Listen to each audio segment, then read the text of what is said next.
Squeaky chair, squeaky chair. Squeaky, squeak, squeak, squeak.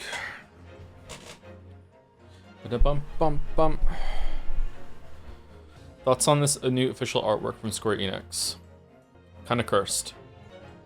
Why does Chrono Trigger get a medallion instead of a character, but the rest of them have characters from the media? Sans is cooler. Monokuma isn't cooler.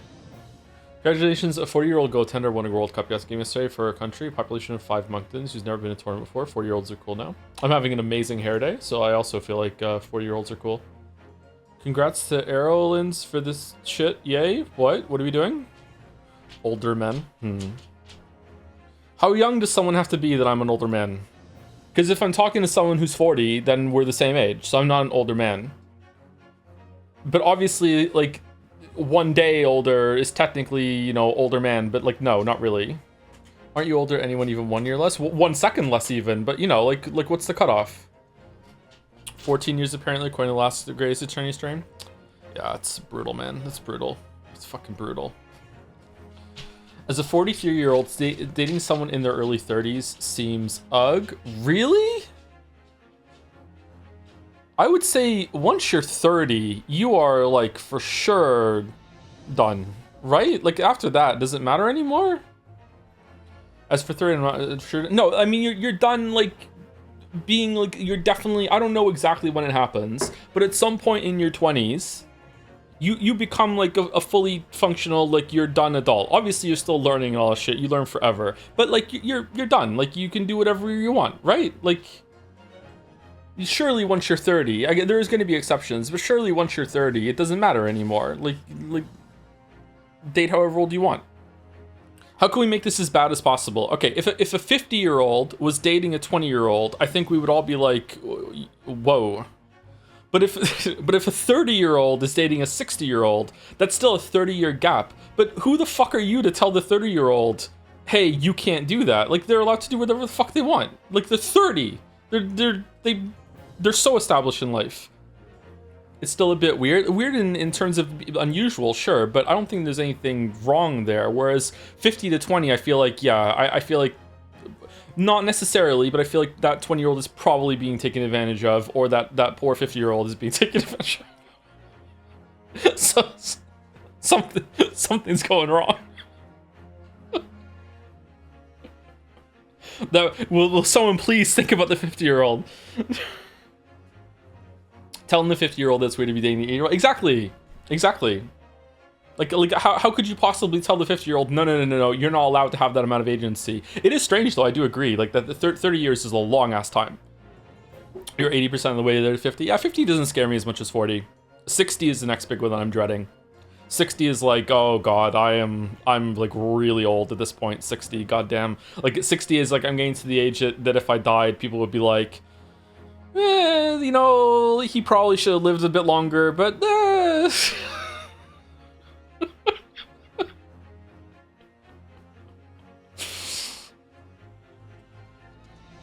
bum bum bum bum bum bum bum bum. That's the white hair age. I want to go gray. I stopped going gray. I was going really, really gray, and now I'm getting fewer gray hairs. I think I haven't found a single gray hair in on top of my head in so long.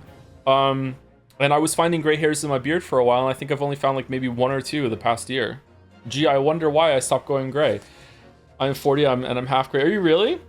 Do you want to go bald? I do not want to go bald, no. I really don't want to go bald. Why are we talking about age differences? I don't know. I think chat brought it up. Oh, hey, how's it going, Mouse?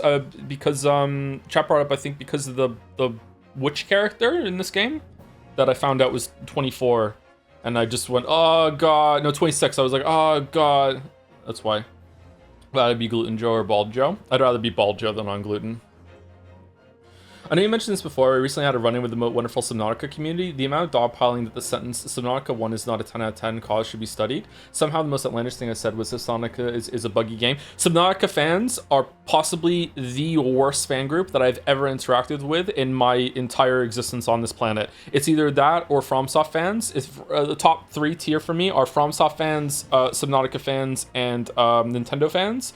And for whatever reason, Subnautica fans, my pet theory that I haven't done any setting whatsoever, is that the early access stage of Subnautica fans of Subnautica was so good and well done. It was really well done. It's really well documented. There's a whole GDC talk on Subnautica's early access. It was a really cool way that they did it.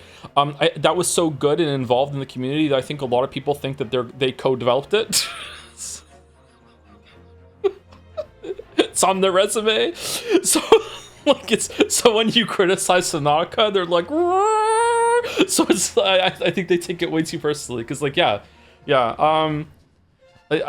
amount of shit I got for that video, man, like bro played it on a fucking Xbox fucking 360 and he's complaining about the pop-in. It's like it was a state-of-the-art computer. Probably was, I think it had the best GPU that money could buy at the time, except for one of those founder cards, like, and it still had stuttered more than my 4-year-old son, and had more pop-up than his favorite books. It's just insane. Is it fixed? I haven't played Subnautica in ages. Subnautica's a great game. It's a great game, but it's like a 9 out of 10. It's not a 10 out of 10. There's like some huge mistakes in that game. Did your thoughts change on Path of 2 over the weekend? Yeah, I like it even less now. It can go fuck itself. The pop-ups are still in Subnautica 1. Are they really? Wow. I was told that it was just my machine and it works fine now. How's it sound, by the way? Is it too loud? Too quiet? How are we doing? A little quiet? Sorry, we're early. I just got set down. I have a bunch of DMs I haven't answered either. Sorry. I think Ariel is still waiting to hear back from me for some emotes that were made for this month, and month is running out. It's one of my kids' birthday today. It's Kate's birthday. She turned 7 today. So I got up like super early, went over for birthday, then hung out with them all morning, went out and got them lunch, had lunch with them, came back, and I sat down. I have to end early today because I have to make sure I go back over there to have cake and everything. I'm probably gonna try to go to the store and buy her some flowers. I think she's old enough now that she'd really appreciate getting flowers for her birthday. So I'm gonna go see if I can get her some flowers, and then have that, and then I'm gonna come back and then go to sleep and start the next day. Yeah. What is this? Did you watch the Doom Dark Ages trailer DLC trailer? I watched one of them. Yeah, it looks really good. Looks interesting. Sorry we're early. Sorry my speak is too juicy. Well, some people like they try to watch right when they finish work at the regular time, right? But I started a little early so we can do some yapping. All right, I have a bone to pick with a Naja commenter again. I have a bone to pick. All right, here we go.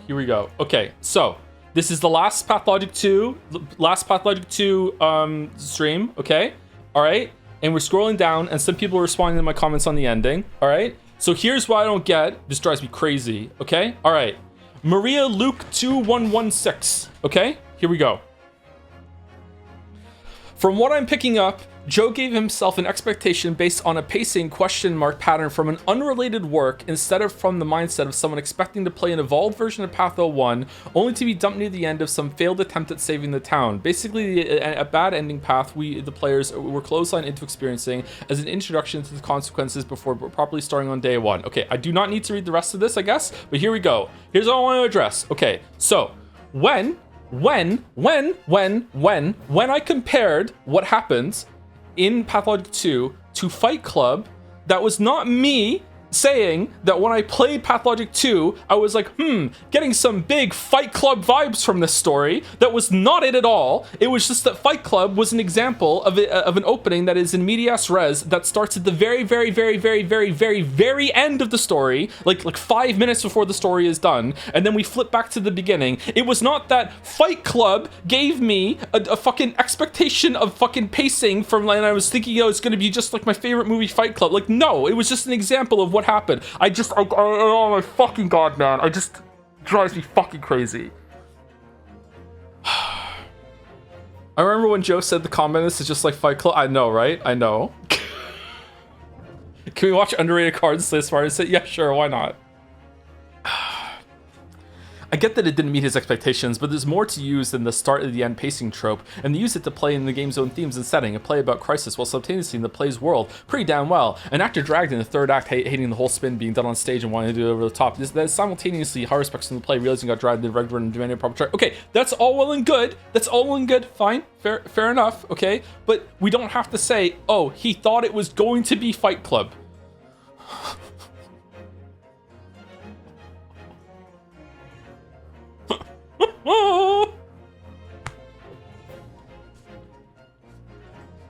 What was the other one? There was another funny one down here. It was What was it about the? I don't understand what he means that the combat's broken. Okay, here we go. I don't understand what he means when he emphasizes the combat is broken. In what sense? As someone who finishes this game 7 times, it feels pretty predictable and reliable to me. I don't think I've ever died to any kind of combat bug. And there's all this talking about all the bugs that I ran in, and then there's someone at the bottom that is just like, he just didn't like it, that's all.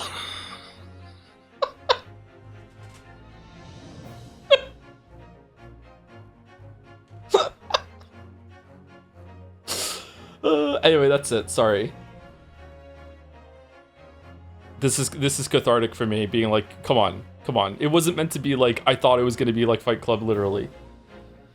It's crazy how many bugs you get through. You got though. I have like 300 hours in Path 2 and I never got any shit. I am a bug magnet. I don't know why. Do I just play in an unusual way or something? I don't get it. Like, why do I get so many bugs? It happens almost in every game. We got a bug so hard in Path 2 that we got both endings at the same time.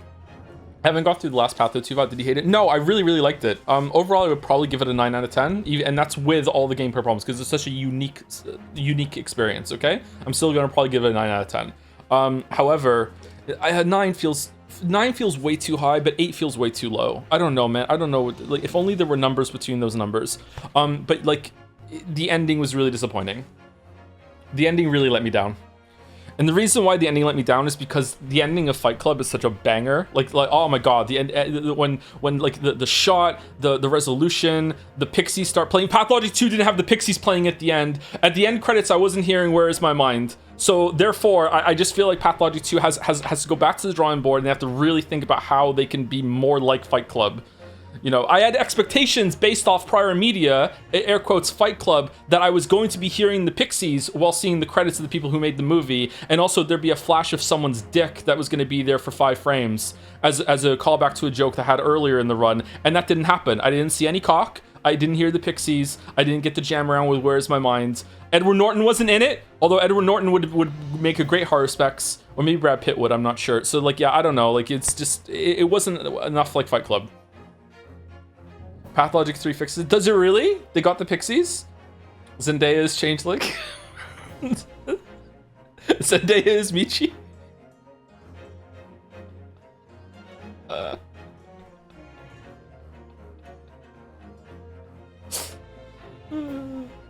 7.8 too little cock. 7.8 is too small for you, chatter? Holy shit.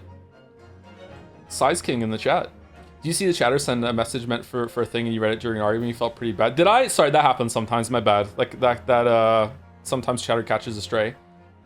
Famously straight, not by streamer Joey Anderson. Disappointed there was no cock at the ending of Pathologic 2. Curious. Yeah, because in Fight Club, there's a very famous scene where Tyler Durden is working as a projectionist in, is it projectionist? Is that the right word? In a movie theater. And what he does is that he splices like one frame of a shot of a cock into children's films. So as you're watching the movie, just suddenly just one frame, you see a dick, and he's like, you know, you didn't notice it, but your brain did. You know, like you really did see it. And at the very end of the movie, as the credits are about to go, the cock that was shown earlier in the movie shows up on the screen as like a joke. This is what like Tyler Durden is the projectionist in the movie theater that you're seeing.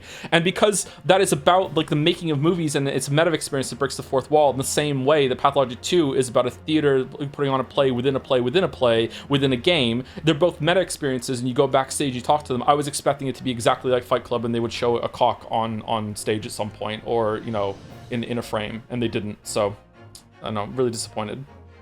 Would you see the other ending, Nocturnal Ending it's called? We'll probably, I don't know, if when we do Marble Nest, we'll probably jump in and see if we can reload for that. I haven't uninstalled it. Marble Nest, are you Bachelor for Marble Nest? Is it set before, after, or concurrently? It's probably in its own realm, I guess. Spoiler, it's spoilers? Wow, okay. Are you meant to play it before or after? Did you see the trailer for Shrek 5 came out? I didn't. Should we watch it together and be disappointed? They made 4 Shreks. They did, but after 2, you don't want to watch them anymore. 3 is a fucking travesty. Shrek 3 is such a bad movie. Question mark, 3 and 4 were good. What are you talking about? Shrek 2 is one of the best movies of all time. Like, it's all, everyone agrees that it goes 2, 1, 4, 3. The only argument is that maybe the originality and the freshness of 1 can put it up above 2 for some people. Maybe I could understand someone saying 1 is better than 2, but like 2 is the next one after that, no matter what. But like 2, 1, 4, 3 easily.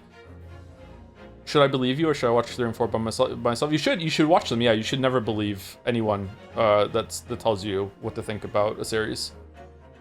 That's why you should also go watch BBC Sherlock all the way through.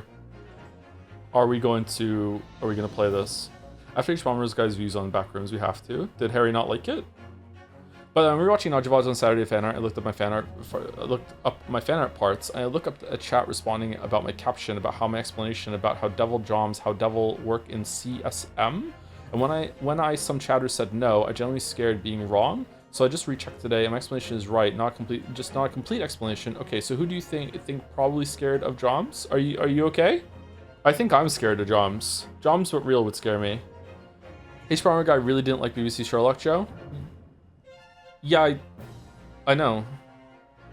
But then August said after Backrooms, after his take on Backrooms. Did I misspeak? I'm sorry. Did I say, did Harry not like Sherlock? I was asking, did Harry not like Backrooms? Everyone was saying Backrooms is really good, right? He gave Backrooms a 2.5 out of 5 and people got really mad. You did not misspeak? Okay. 2.5 is not bad. That's like mid. Can we get Harry in here? I need another thing. He's a close personal friend of mine. Let me just give him a quick phone call and he'll be here right now. He always answers. Who's last person to thank you to? How the fuck has it been 20 minutes? We yap. Harry is actually super fast at answering DMs. I am not fast.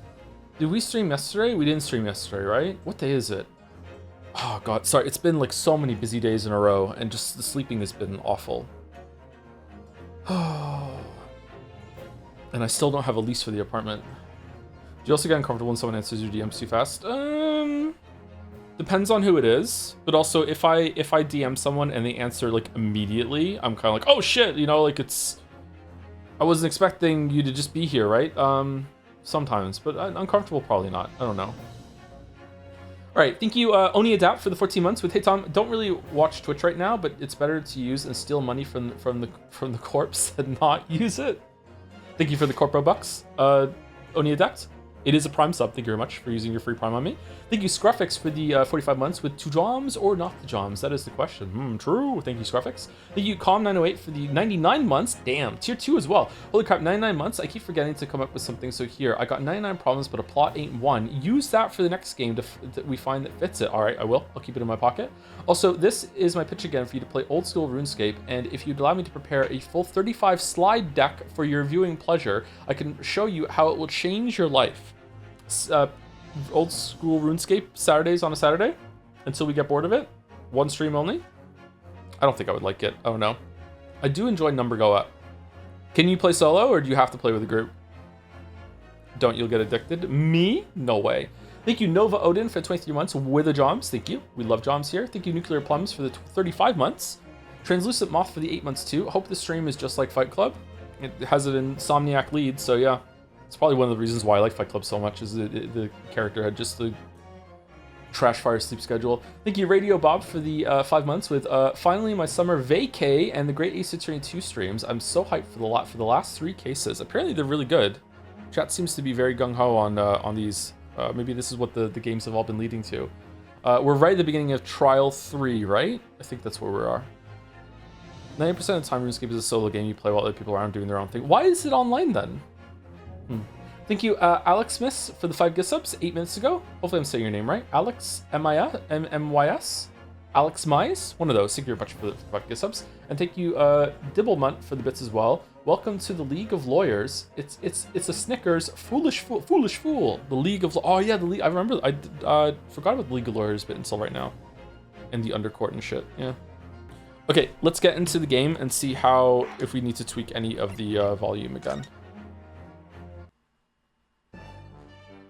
What's next on Saturday docket? Marble Nest 3? I don't know what we're doing on Saturday. I think Walrus and I are starting Road to Empress 2 this Saturday, so I should stream before that with something, but I don't know what. Maybe it's just gonna be like a one-off, like a Mugenics or Slay the Spire, or... I guess we could possibly do Marble Nest, maybe? I don't know. Return of Kingdom Deliverance 2? I guess we could do that on Saturday until we're done. I finished Mina, yeah. Even the T3 sub caps with it's 67, 67, 67, 67 dance. Accidental 67 dance. Irene Morbed. Dispatch Saturdays? I think the dispatch is probably something we want to get done like sequentially, just day to day, instead of spacing out week by week, right? Or would it be good to do that? I don't know. Dispatch is quite short. IMO? It's still not short enough for just to be one stream though, right? It's probably gonna be 3.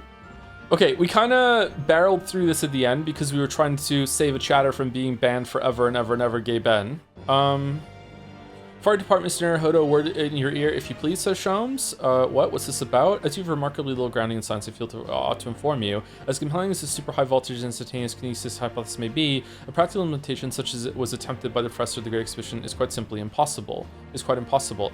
Okay, so, is this meant to be like... Is this something, so this seems to me like setting something up where it's going to be like a lot of this trial is going to be involved around like being steadfastly like skeptical that there's no way this could have worked? Or is it that Sholmes is wrong and there's going to be a big twist and it's like actually it does work? There's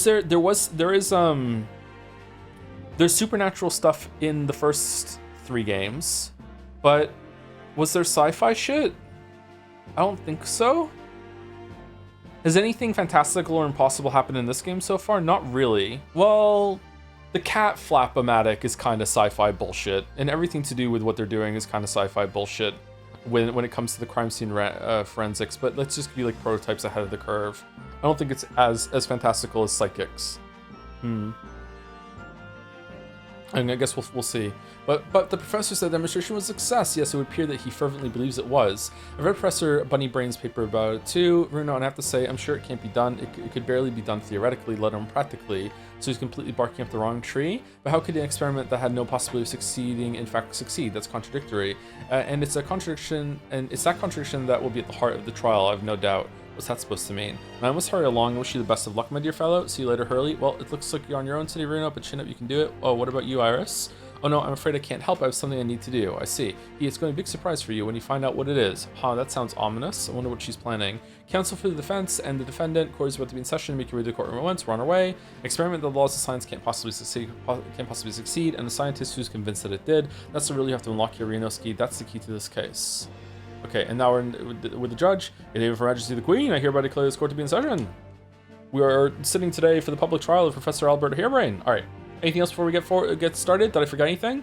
What was it that we investigated the fair? We saw Lestrade. We saw Gregson. We got a bunch. We weren't allowed to investigate the scene because of some sort of science protection thing about the prototype patents, whatever the fuck. Then we went to the wax museum, which I'm gonna guess is gonna be where they acquired a wax person to do the body swap that looked like it teleported. And there was a super hot witch who got money to pay the ransom for the wax doll to be returned because it's important to her or her family, maybe? I'm not sure. And I think that's about it, right? Still no Susie, which sucks. Oh, and also, much more important is that we went and saw Van Zeeks, and there was a masked person in there who's his apprentice who's not allowed to talk, who I'm like 99% certain is Kazuma, which makes me, or Kazuma, which is very confusing because I don't understand how he could possibly be alive. I don't know how he's here. He's under orders that he can't talk maybe he has amnesia. He's under orders that he can't talk from Male Strongheart. Male Stromheart. I guess we'll see. Okay. We're sitting today for the public trial of Professor Albert Harebrain. How's the sound also?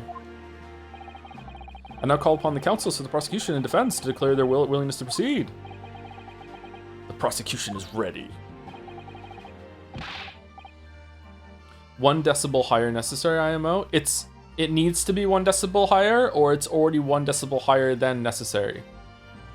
Yes? Okay. Okay, it's 1 decibel higher. There you go. The defense is ready, my lord. Is he really gonna solo a case? I'm 6 months out of practice, and what's more? Ghost? I'm without Susato-san today. Susato-san.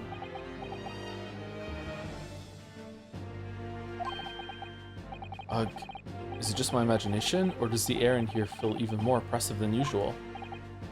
So, what's for lunch? I must say, I recollect the victim of this case all too well, Mr. Odie Assman. Mr. Assman was well known as a financier, though that was merely a front for his diverse criminal activities, mostly involving asses. It was only a month ago that the man appeared in court, prosecuted by you, Lord Van Zieks. Oh, you've been doing shit without us? You're cheating on us? What the fuck? But the jury unanimously found him not guilty. Okay, Pathologic fans aren't here, right? Can I offer a little crumb of criticism for the games? As a treat, a crumb of criticism, just a little smidge, is that I think that it's a little silly that apart from the trials in Japan, every single case we've been up against Van Zieks. I feel like I understand that maybe there should have been like a filler case that was still fun, you know, like in the first game where we didn't go up against Van Zieks, just as a treat, you know, just it's someone else in court, you know, just something like that, you know, maybe a quick one even, you know, that's just one and done, right? I don't know. Because every member of the jury had been bribed by the sound of it. Oh shit, these powerful London criminals were prepared to go to extreme lengths to keep their freedom. Bro's got the hate boner. I'm just saying that in the many trials in the movie Fight Club, there is always a different prosecutor. So, like, I just feel like it should be more like Fight Club, and there should be different characters that we're going up against. But 2 days ago, on 21st October, Mr. Assman met his end. The work of the Reaper, was it? Okay, so this Reaper thing is definitely important. Okay, so what is happening? Is Strongheart killing people? If that is how your lordship would describe divine retribution. But the fact remains that Mr. Assman's death was a direct result of the actions of the accused, Professor Harebrain. Very well then. Now, ladies and gentlemen of the jury, you have been selected at random to represent the will of the people. Alright, who do we have this time? Are the 6 of you ready to fulfill your societal duty? New person? I'm most gratified to have been selected to carry out this important civic duty, my lord. Okay. Okay, Assman in a wig, how are you related to this?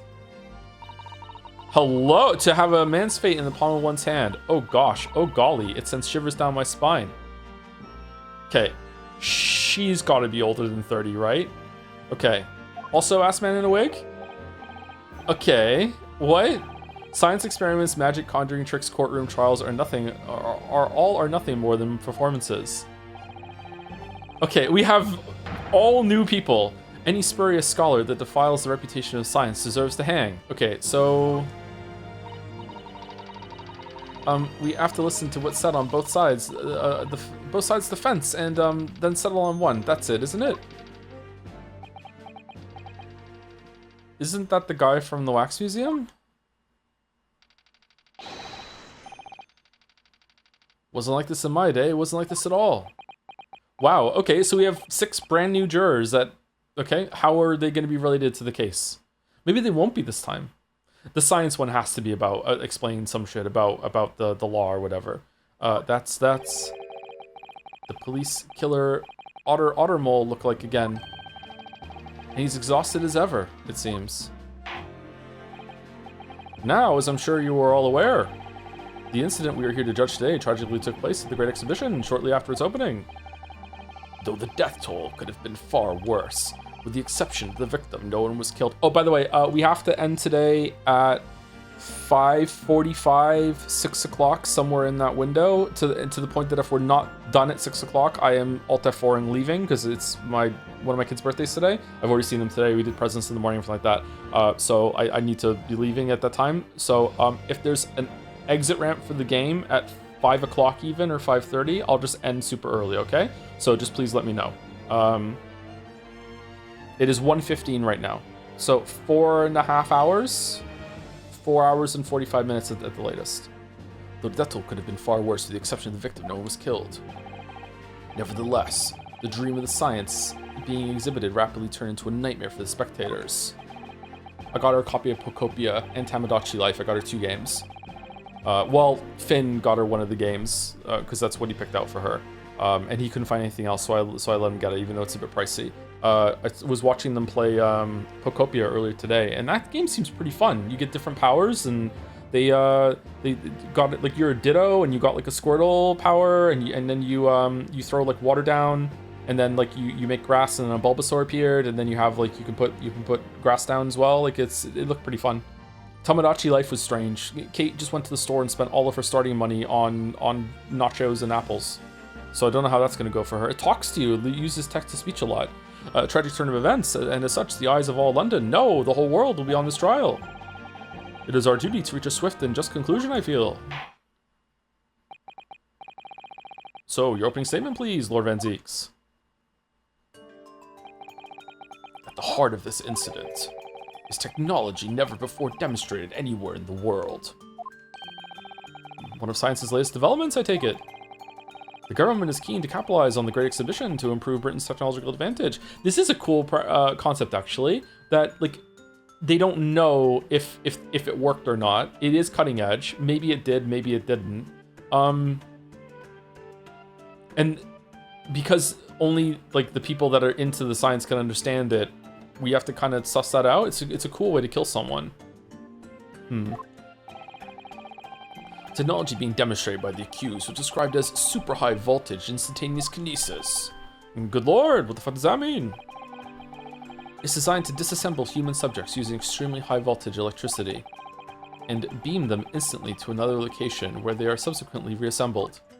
Is it the same person though? Is such a thing even within the realms of possibility?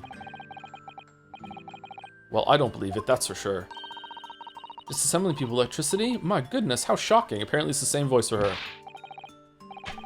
The whole world is absurd. The hypothesis would never stand up to scrutiny. Oh, you're against it, even though you're science man. Okay. Sir, I believe you're a fellow of the Royal Society, are you not? An expert in your field.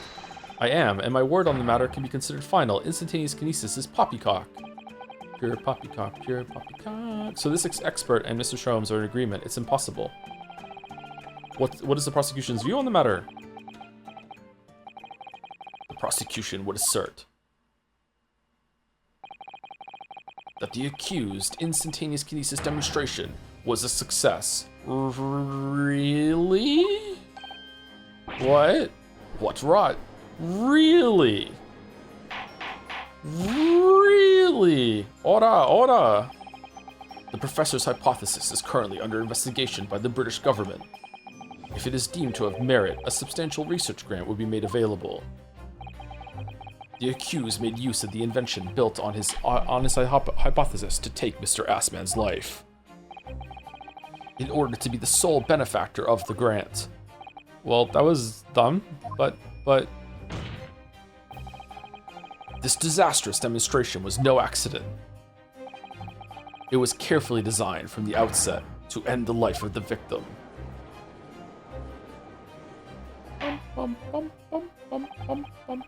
Thank you, Lord Van Zeeks. Well, bullshit. The prosecution's stance is clear. But you will now bring forth witnesses to substantiate your claims. Gladly, my lord. Ooh, cloak is off right away. Bailiff, show the first witnesses to the stand.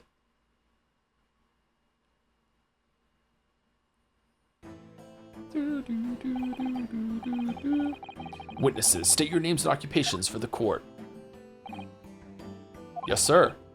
Tobias Gregson, Detective Inspector at Scotland Yard's Homicide Division. I was on duty at the demonstration on the day in question and in charge of the following investigation.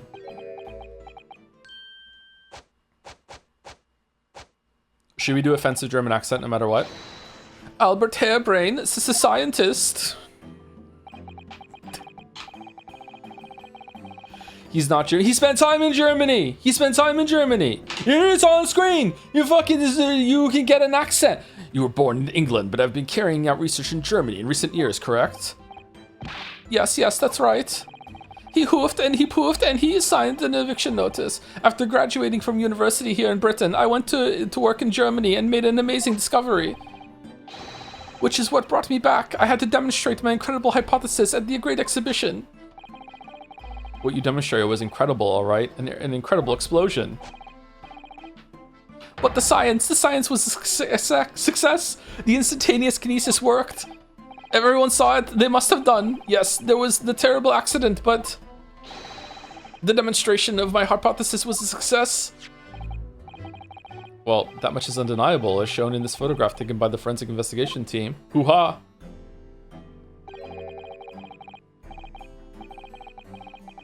The jawline on this, bro? What the fuck? The drip? Holy shit! I should dress like this. This was taken inside the Crystal Tower, I take it. The centerpiece of the exhibition, no less. That's right, my lord. It seems the victim rammed straight into it. I see. Very well. Submit the photograph as evidence. The photograph of the victim has been entered into the court record. As the courts heard, the victim of the incident was Mr. Odie, Assman. He's an Assman too? Damn, there have been a number of allegations made against the man, but putting them aside for the time being. He was the man who financed the research for the experiment and demonstration itself. I see. So to summarize the situation, the defendant is accused of taking the life of the man who funded his work.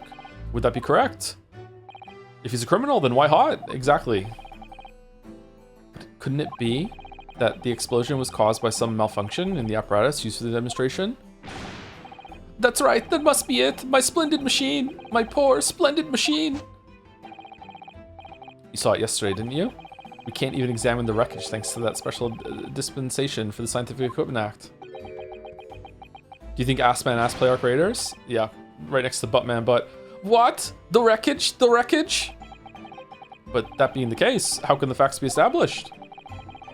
How can it possibly be determined whether this was an accident or a deliberate and malicious act? We can't. Extremely simply, my lord. Oh, barely an inconvenience. Okay. I beg your pardon. Isn't that right, witness?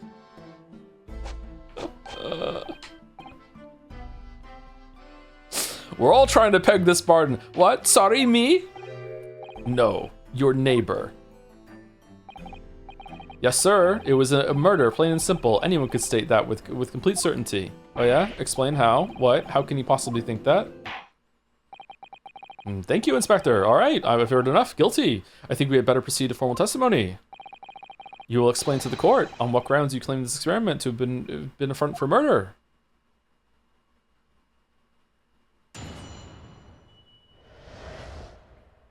A front for murder.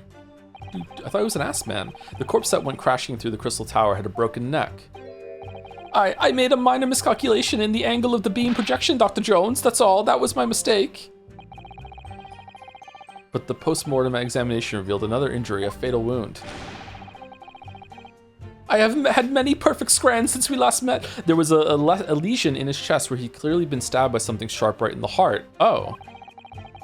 So the victim was killed before he went anywhere, and this fella's the only one who could have done it.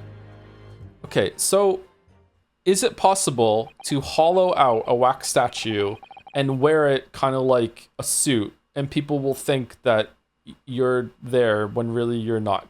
An extraordinary business. In addition to suffering a broken neck, the victim was stabbed in the heart, and you're too late. Information I would really like to have heard from someone other than the judge. Yeah, it's kind of bullshit. The coroner says death would have been all but instant for a wound like that. You could say, in fact, that the victim was killed twice by the accused. Double sentence then.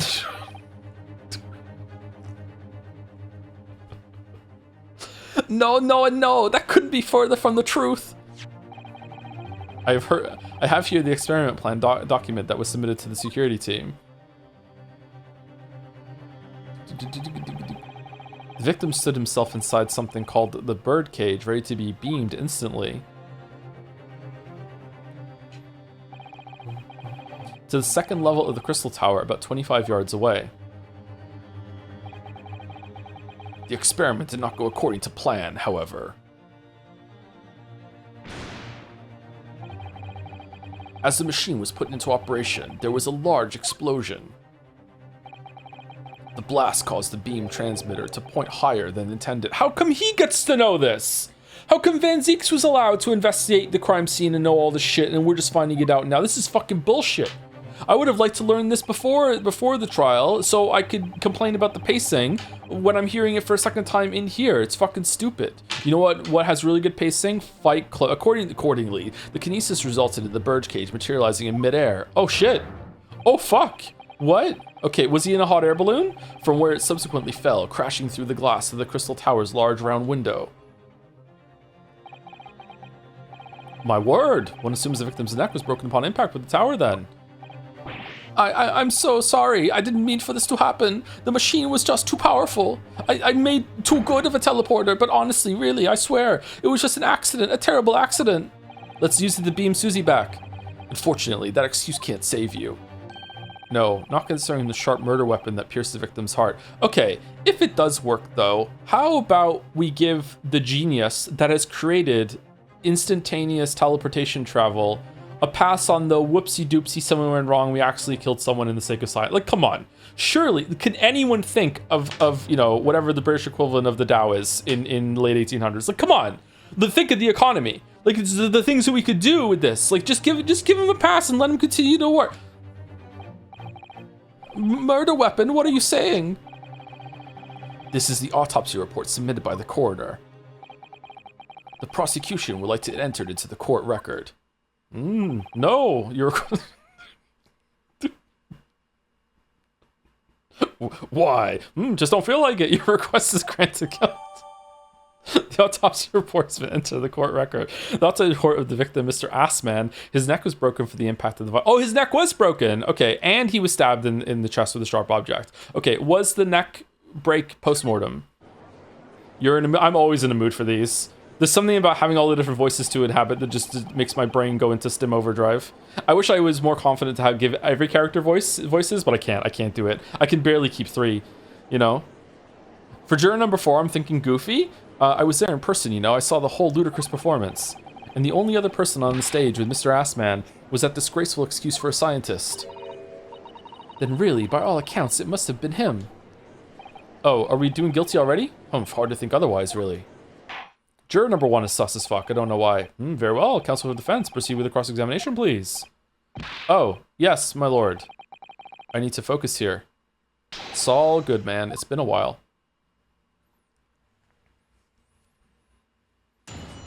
Cross-examination. Before we get into that, thank you to 2 people. Thank you, Sigma Vash for the 18 months. Thank you. 18 months. It's been really fun to follow all the games alongside you, and I thank you for the streams because they offer comfort after my dog passed away 2 weeks ago. Oh, I'm sorry to hear that. That sucks. I'm sorry. People who have never had a dog don't know how difficult that can be. I'm sorry. Much love to you, Joe, and to chat. Appreciate your pets as much as you can. Yeah, second in that for sure. Glad that we can have a distraction for at least a little bit for that for you, Sigma Vash.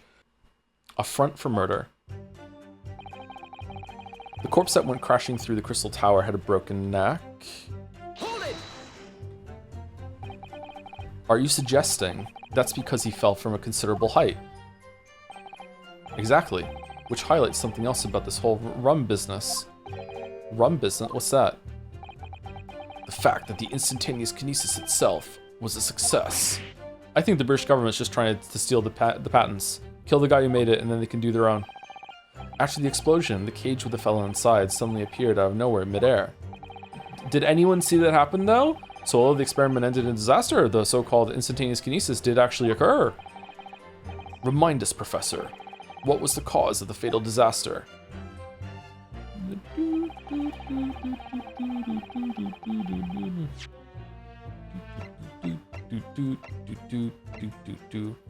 Torn piece of canvas-like material backed with the rubber that was found under the experimentation stage of the exhibition grounds. There's scorch marks on the edges. Okay, is that a piece of this? Is it a piece of a hot air balloon? Is it a piece of something to do with the wax model? What is this? This looks like a crossbow.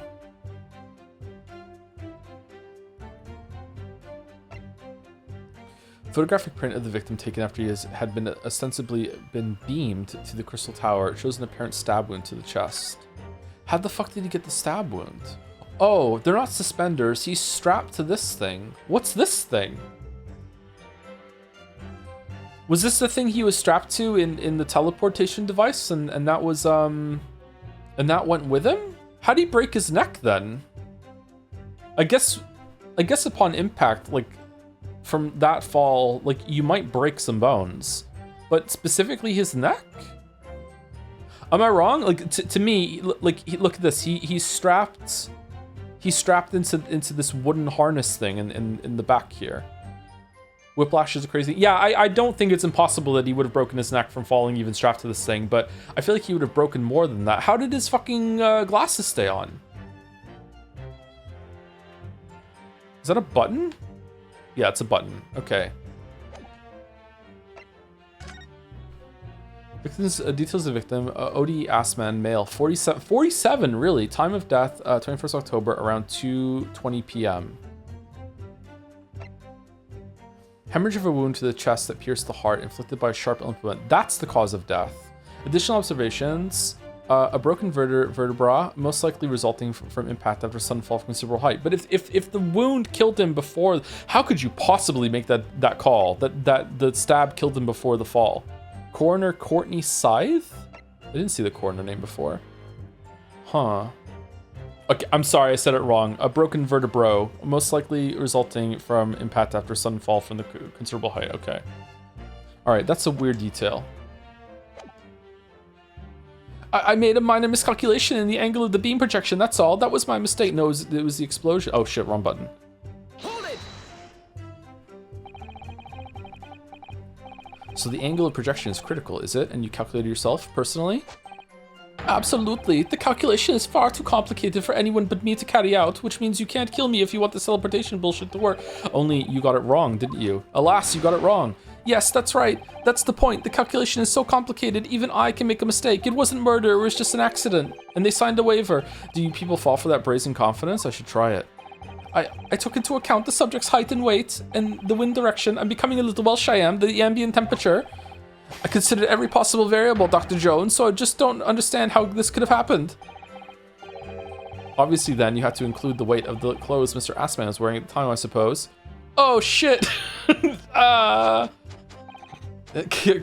Crackling comments, the answer should have been 3. So much for safety first. The 3 must be for safety third.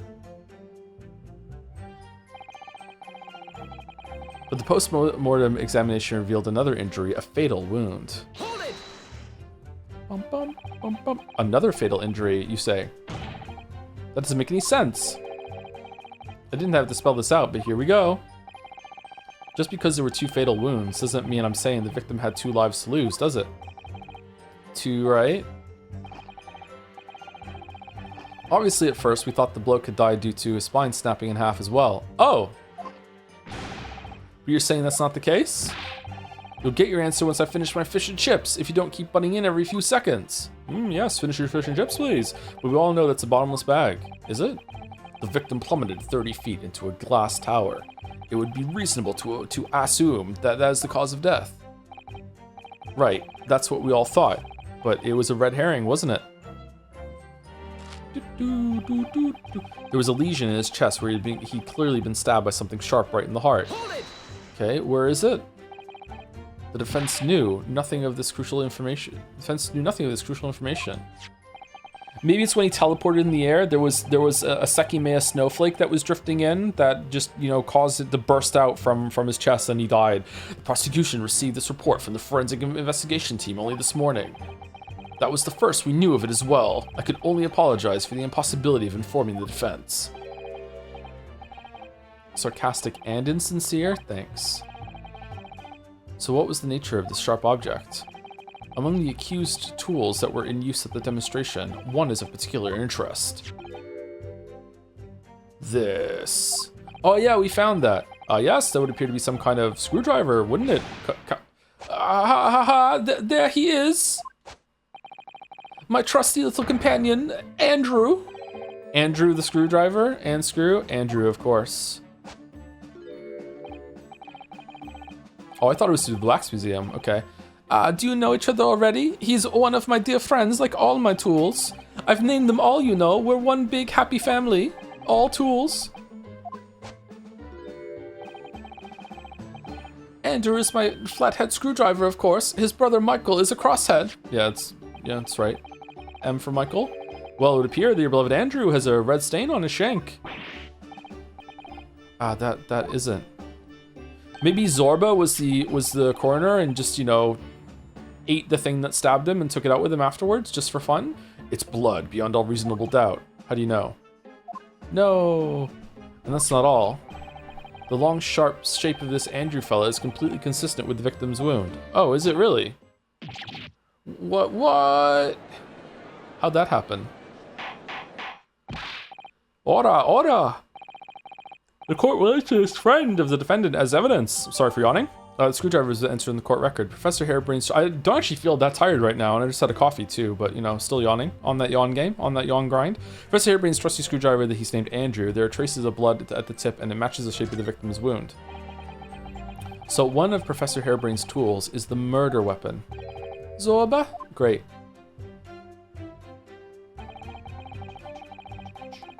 So the victim was killed before he went anywhere, and this fella's the only one who could have done it. What grounds do you have for saying that? Do you really need to ask? There were only 2 people on that public experimentation stage in front of the whole crowd. And there was like smoke before it went off too. So the smoke went off, like that created a smoke screen for someone to run in and stab him in the chest before the teleportation that totally works send him across the sky that will make him fall and break his neck. But it wasn't enough for the fall to do it. They just had to get that stab in just to make sure. Okay, that's what happened. That's what happened. The victim, Mr. Odie Assman, and the accused, Professor Harebrain. And we know for certain that before the experiment, the victim was alive.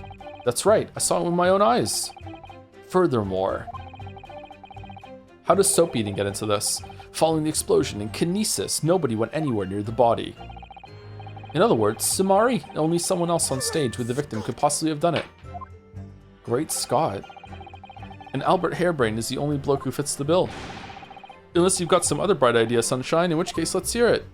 Nah, I mean. I wish I had a good Jason Statham. My learned friend, silence is your answer, Inspector. Can a man have a moment to think? So that's all the testimony you have to work with. I had no idea the victim had been stabbed. That changes everything. Did Van Zeeks keep that to himself until now on purpose to gain the advantage? Oh well, I suppose all I can do is press these witnesses for as much new information as possible. Before we move on, I want to mention that Albert has unique animation if you pursue him when he's not doing anything. Can you do that? I didn't know you could do that. Excuse me. Professor Harebrain, do you have some information that may be relevant here? Professor. Sorry. I was just calculating the optimum coefficient of electrolysis to separate molecules in the human body. Right now, and the witness stand is the best place for that. Always be sciencing. Seems as though you might have something to say about Inspector Gregson's last remark. Yes, that's right, of course. He just said that nobody else could have done it, didn't he? Yeah, that's right. Who else could have stabbed the victim, eh?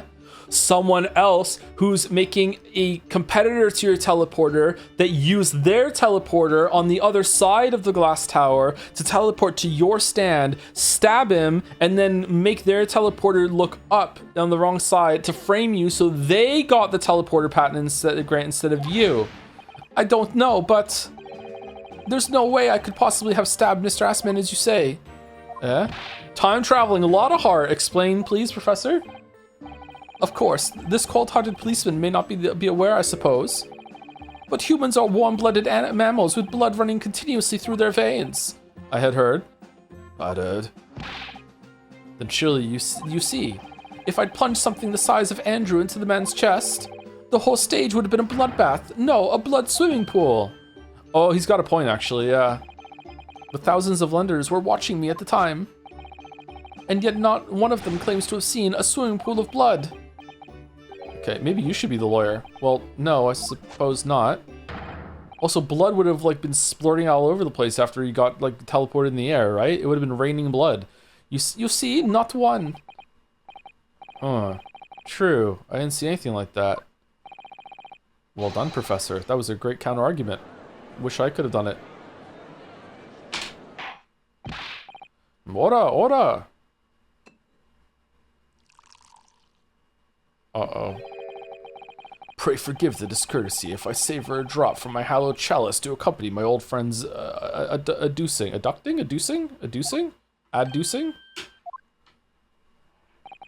Hadouken?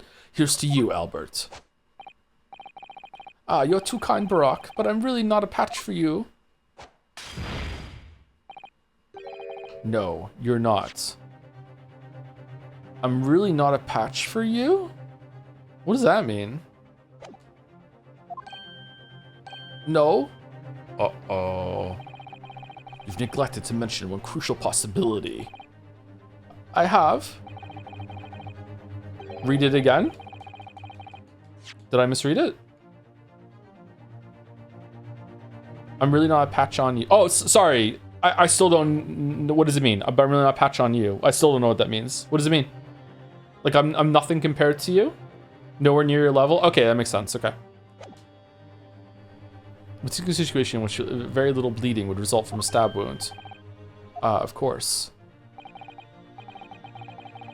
Inspector, enlighten the court. Enlighten the court, please. Yes, sir. Where are they going with us? Very well. You will amend your formal testimony now, Inspector Gregson. The weapon the victim was stabbed with must have been left in his body whilst he was being through the air. Huh. Okay. Have I done the dyslexic reminder through Greatest Attorney reading? Usually I try and give that disclaimer every time we do a reading game. Sometimes words and letters jump on the screen for me. Sometimes it happens in it happens less with books, I think, but it does happen in books as well on the page. Thank you, Sir Kikek, for the 13 months. With the C is pronounced S, like SAR, but no worries. What? Sir Kazart? What? What do you mean? Thank you for the 13 months. Kiki's okay. Kiki, we're just gonna go with Sir K. Thank you very much, Sir K. Thank you, Furball, for the 12 months as well. Thank you very much for the 1 year, Furball. Fearball. Why would you think that, Inspector? With any wound, it's only when you pull the weapon out that profuse bleeding occurs. Whilst it's still lodged in the body, it acts as a stopper of sorts, for want of a better word. I see. Don't need a medical degree to be aware of this fact. It's common knowledge for any investigator. Where's Suzada-san when you need her? Suzada-san, I'm gonna sneeze. If you ask me, this bloke masked what he was doing from view with his body before stabbing Assman to the chest. But then, if the teleporter's gonna work, why kill him twice, Greg? What the fuck? Then he beamed the victim off stage with his fancy device. The screwdriver is still where he planted it. I would never do such a thing, not to my precious tools. I would never use them for such dirty work. Okay, amend your testimony, that's true, you wouldn't. You only use tools for their intended purpose. That's common knowledge for any scientist. The fact remains, the lack of blood at the scene can easily be explained, as the prosecution has demonstrated. Okay. So that's all the testimony I have to work with. I had no idea the victim had been stabbed. That changes everything. Okay, what am I pressing here? The fact that the screwdriver is no longer in the body when he landed, or what? Did Van Zieks keep that to himself until on purpose to gain advantage? Oh well, I suppose as a press witness, the information is possible. Okay. Of course, when crashing through the crystal tower to broken neck. I made a minor discussion to be reserved as a mistake. The postmortem was another injury for the wound. There was a lesion. The chest would be suffered from a sharp right in the heart. Weapon the victim was stabbed with must have been left in his body. Must have been left in his body whilst he was beamed through the air. Okay, so I feel like it's probably gonna be that why isn't it in him when he's landed then, but that seems a bit too simple, to be honest. There's a harebrained source screwdriver that he's named Andrew. There are traces of blood on tip, and it matches the shape of the victim's wounds. Have we done a test for the blood though? Oh, we don't have blood tests, do we? We have a test that whether or not it is blood, but we don't know what blood, whose blood it is. I've seen this unusually shaped handle before. It's the same screwdriver that was lodged in the grill on the floor of the kinesis machine, which could be important information, so I should definitely make a note of it. The details of the screwdriver have been updated in the court record. The metal screwdriver that was found poking through the grill at the base of what remains of the kinesis machine is a very distinctive handle. Oh, it's where we found this. Okay. Okay, so that's what it is. This is blood. Mr. Assman's blood, no doubt. This is the problem with looking at murder weapons. Oh, because you get to see blood? Objection. You say that while the weapon remains in the body, there's very little bleeding. Is that unequivocal? Look, there was no blood on the experimentation stage, even though that's where the fellow was stabbed. What if you, like, jostle it around afterwards? Like, if you stab in the chest, and then you just kind of, like wrench it around and make, like, a bigger hole, the blood is going to start coming out then, too, right? It's only if you stab and then just don't move it much that it's going to plug the wound up, right? Yeah, okay. The cheeky shake, yeah. The only explanation for that is if the screwdriver was still in his body, stopping any heavy bleeding. It's common medical knowledge, my learned friend, even on your side of the world. Yes, but about the screwdriver, the thing is, we actually saw it at the scene ourselves, on the experimentation stage. What? It was on the floor by the wreckage of the machine, poking through a metal grill. What? I went to pick it up, but the detective here stopped me. Isn't that right, Inspector Gregson? Well, now you come to mention it, yes. What? Inspector, you understand that you permitted the defense counsel to investigate. That you contravened the Special Dispensation for Scientific Equipment Act. No, not at all. I wouldn't do that. Salary cutting noises. Just let him look, nothing more. It is very clear that he wasn't such a thing. Yes, that's true. This screwdriver was in plain sight, on the stage. But it shouldn't have been, should it? What are you getting at? If this tool had still been in the victim's body when the victim was beamed away by the machine, then it shouldn't have still been on the stage. Maybe the screwdrivers don't get beamed in the beam machine and it fell out and that's it, yeah. And then there's just blood spraying through the air and it just happened that no one saw it.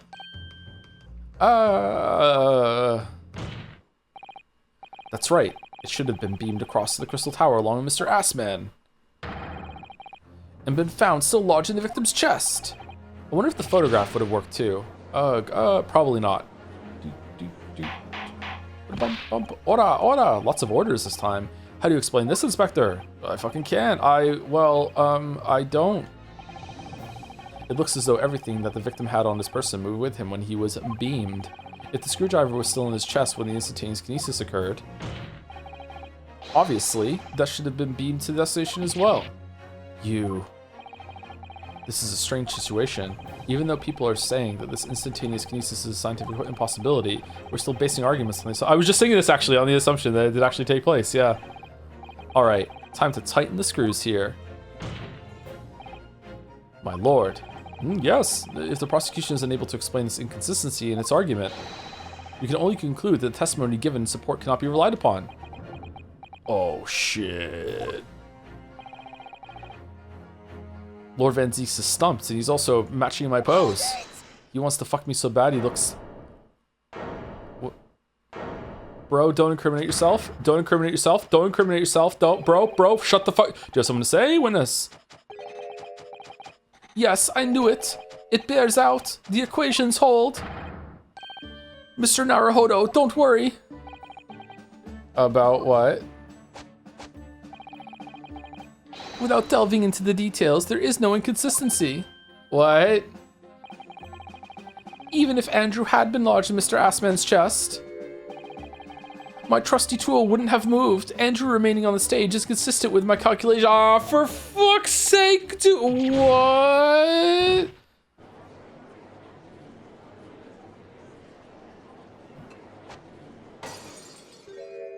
This is your friend. It would seem your illusions have been shattered. Clearly, we should hear the accused's explanation. Or should I say, this brilliant scientist's explanation? Just when I'd found an inconsistency in the prosecution's argument. Scientists. Very well, the defendant will testify again. Provide us with a scientific explanation as to why the inconsistency asserted by the defense fails to hold.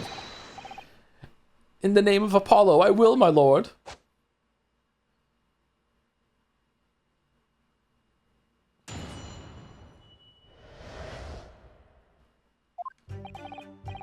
To be clear, I'm still at the stage of gathering data in my research.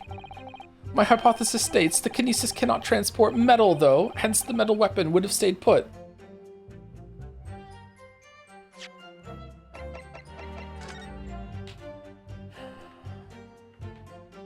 What's that? What's this? What about all the metal inside of his body? Does that small quantities okay? What, this is wood. What's that? What's that made of? Also wood? What's this up here? Wood. In other words, Sumari, Dr. Jones, the point just raised by Mr. Naruhodo isn't an inconsistency at all. Bro only cares about truth and science. Mr. Assman was the patron of my research. Without him, my work wouldn't have been possible. Now I have a duty to protect the incredible machine that we built together.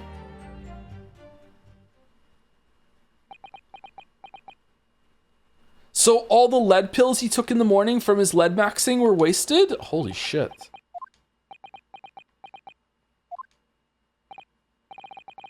So the thrust of your testimony, Professor, is that based upon his hypothesis, metal objects cannot be moved by this method of instantaneous kinesis. In other words, Sumari.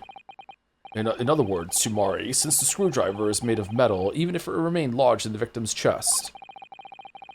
What about the wooden handle would go then? Its subsequent discovery on the stage, despite the wait, hold on. This would be gone. This would go. Is this also metal? Is this like brass? What is this? It does kind of look metallic a little bit. What is this? Is it all metal? Metal handle? The more I look at it, the more it does kind of look brassy. It could be wood though. Its subsequent discovery on the stage, despite the victim being found elsewhere, is not inconsistency. And therefore, Professor Albert Hairbrain could still have been the killer. My great hypothesis holds, you see. Wait. Shit. We had to make the cage used to contain the subject from wood for that very reason. I was not addressing you, witness. Professor Hairbrain, shut the fuck up. Yes. Whose side are you on here? I don't take sides, Mr. Naruhodo. No.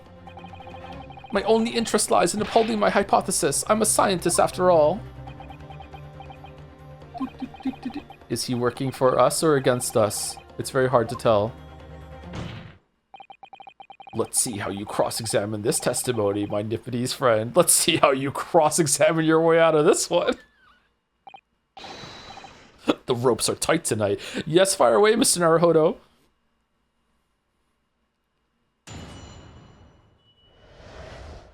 The inconsistency explained. Okay, to be clear, I'm still at the stage of gathering all my research. Okay, let's press. Is it just him? Oh, I can't press him here with the side thing because Greg's gone. Fuck. And yet your retort to my argument wasn't lacking confidence in any way. No scientist can find the truth without first finding self-belief. Those were the words of a certain scientist I hold in the very highest esteem. Who's that? I forgot, but you realize that disproving my argument puts you in a very precarious position, don't you? No scientist should strive to protect himself more than he strives to protect the truth.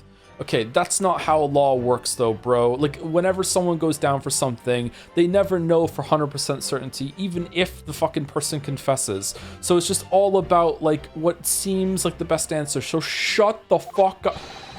More words of the same great scientist, you know. Words that are causing me a lot of trouble. Who is this scientist? I'm afraid I couldn't tell you, Mr. Naruhodo. But as soon as I remember the magnificent genius's name, you'll be the first that he did actually forget. Fuck. It might be worth keeping the names of your idols to mind. You're wasting your breath, my learned friend. The scatterbrain even forgets my name at times. Is that a clue? So Lord Van Zeeks really did have a friend once, but I didn't notice hell freezing over. You two are friends. What the fuck? My analysis states that the kinesis cannot transport metal, though, hence the metal weapon would have stayed put. Tool. Your hypothesis states it, so this isn't proven then? No, of course not. It's merely a hypothesis, but a good one based on thousands of calculations. Yeah, but it is widely known that metals can't be decomposed by electrolysis. Yes, of course. Oh, Balder, how are we doing with that one? Yes, of course. So I am right. My hypothesis is clearly correct. What is it about incriminating himself that makes this man so happy? It's the whole reason that the birdcage is made of wood, you see. Sorry, the birdcage? Yes, that's what I call the C. obtusa cage in which Mr. Assman was placed for the kinesis. Obtusa? The jail cell in which the victim was detained. It does seem to be made of timber of some sort. Cell. I'll thank you not to refer to it as an instrument of incarceration, your lordship. Yeah, what the fuck? In short, Sue, any weapon lodged in the victim when he was beamed away by instantaneous kinesis would have been left behind on the stage if it was made of metal, correct? Maybe he didn't break his neck. Maybe he had like an implanted fucking neck brace and the metal thing stayed behind and then his neck just went, his neck just did that after the fucking implant was gone. Yes, that's it. Yes. It all fits perfectly with the mathematical. No, okay, Joe. Okay, Joe, you need to lock the fuck in. He wasn't actually teleported. Joe. Okay, he wasn't actually teleported. Didn't happen. Remember Herlock. He wasn't teleported. Okay, alright. Okay, but the ultimate conclusion then is that the defendant alone had the opportunity to inflict this fatal injury on the victim, is it not? Maybe he did it to himself. Indeed, sir. Someone beam me out of this nightmare. I'm hungry. I just ate. What the fuck? God damn it.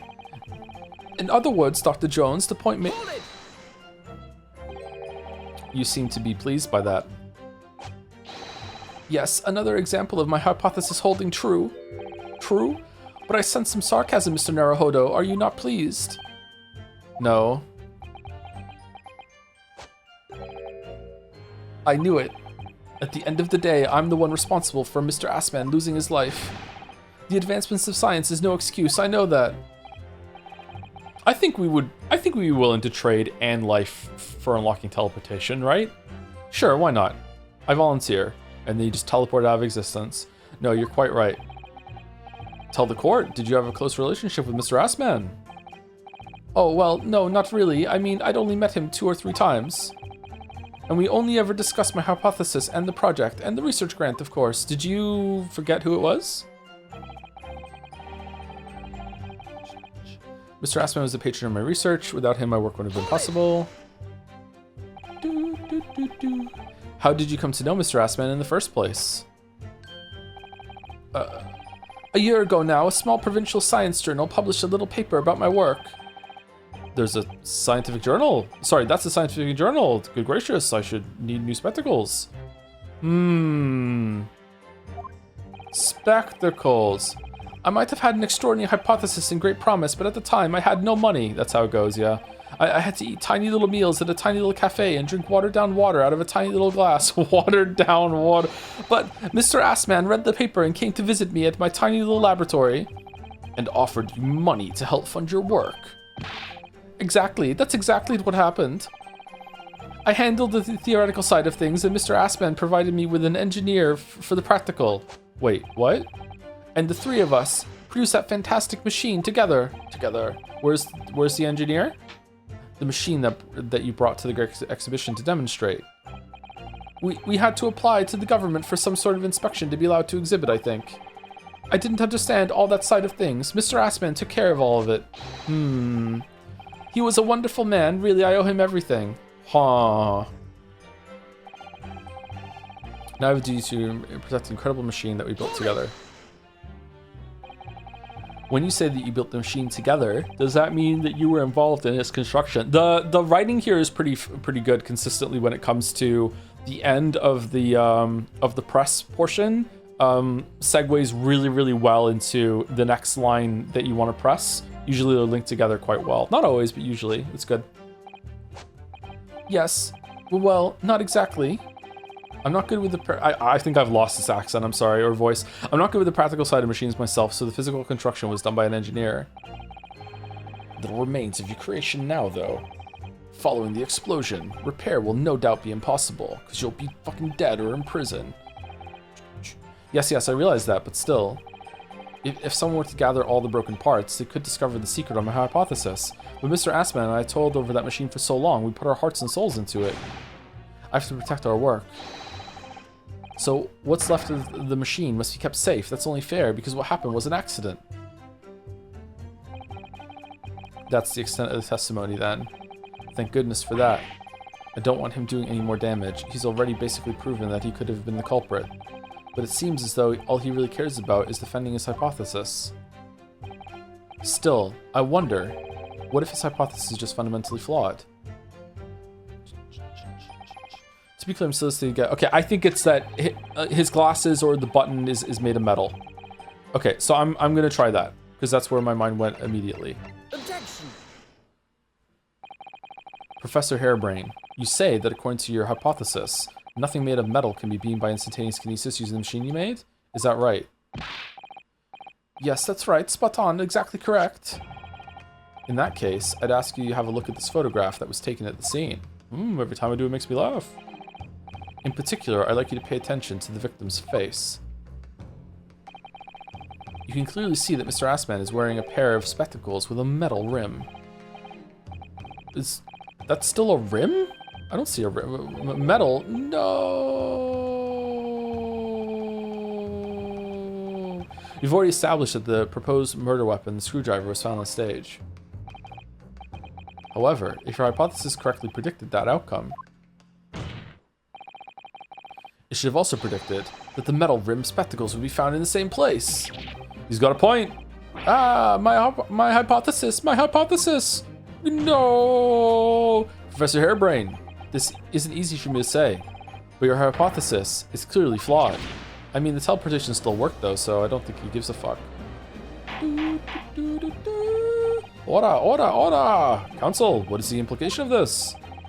If, on the day in question, the alleged instantaneous kinesis never actually took place, then it's entirely possible that the victim was killed somewhere other than on the stage. And in that case, someone other than the defendant could have been the culprit. But my hypothesis is sound. I proved it that day. The experiment was a success. The experiment was proof of all my work. Are you just an idiot and they were just fucking with you? If I could say something here in my capacity as a fellow of the Royal Society. Yes, Juror number 4. Go ahead. You know what would be awesome right now? If they all voted not guilty and then Van Zeeks had to do a fucking examination summation and we just watched him do it. That would be fucking hilarious. As a man of science, there's one thing I simply cannot abide. And that's a fraud who pretends to be a fellow man of science. Ooh. What? Wait, great Scott. No, you're way too early for that. Are you suggesting my science is suspect? It's just been disproved, hasn't it? In front of all of us. In other words, Sumari, the rare juror Sumari, the whole demonstration was a complete nonsense from start to finish. Believe me, my fellow jurors, when I tell you that this man is a heel, a bounder, and a fraud. I say the wreckage of that machine should be stripped down and thoroughly examined. No, never. That machine is the essence of my entire hypothesis. It's protected by the Special Dispensation for Scientific Equipment Act.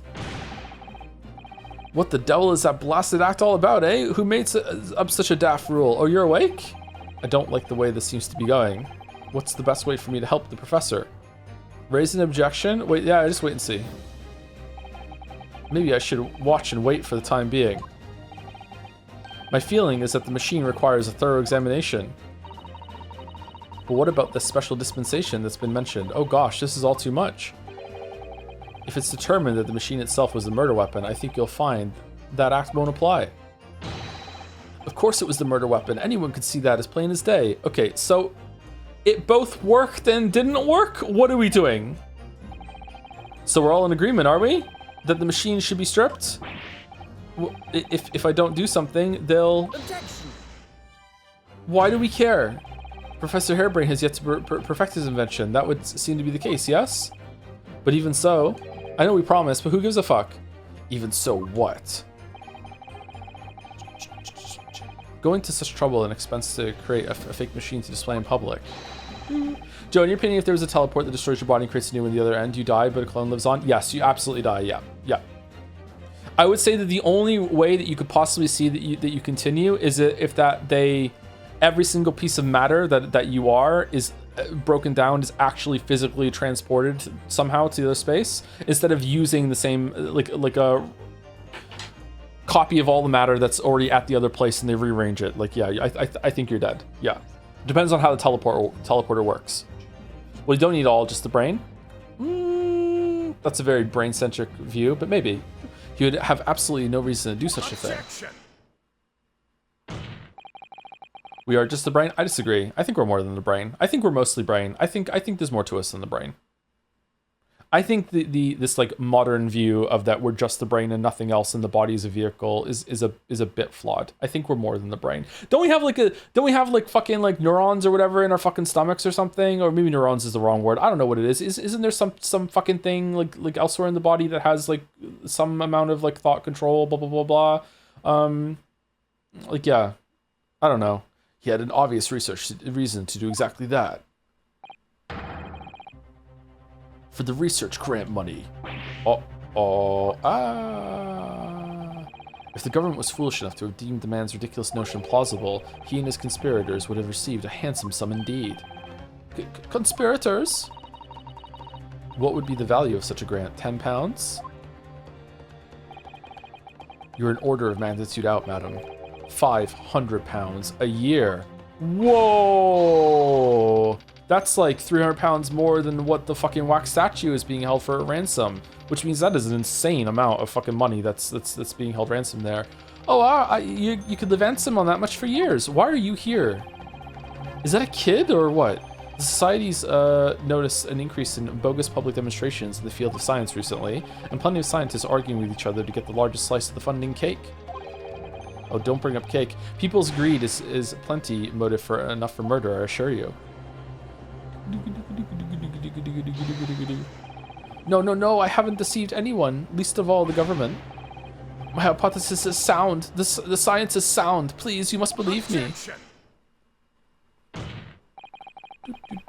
It's a little unreasonable to presume at this point we've got everything figured out and we can fully explain conscious self through brain activity and absolutely nothing else. Imagine there's probably still things out there that makes us who we are. Maybe we connect us together, that we don't have a scientific framework to be able to decide it. This, you know what's really, really relevant to this? I was just watching the Rest is Science podcast with Hannah Fry and Mike Michelson from Vsauce, and they were talking about how human feet are strange. And apparently, like just recently, like within like I think it was 2020, that they upturned the whole entire view of how the foot works. That the curve in your foot that goes from your toe to your heel is like less important than the curve that goes from like the other way, from like big toe to small toe. Like the curve that goes that way is like 75% of how like the support that comes from your foot, and the one that goes from the front of your foot to the back of your foot is only 25%.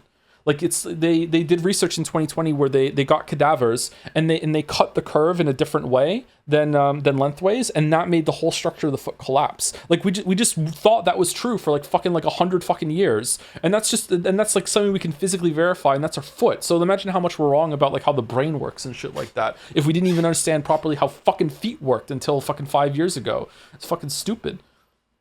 Is like how curved bridges work. Yeah, she described it as how it works when you have a floppy slice of pizza and you fold it so it stays up, so it'll stay rigid so you can put it in your mouth, right? You know what I'm talking about, right? When you fold the slice, would it be horizontal? Like what would that be? When you just fold the tips of the crust together so the pizza stays upright. That's kind of like how our feet are. It's not the other way. A Gaussian curvature. There you go. That's what they use. Yeah, that's the term they used. Gaussian.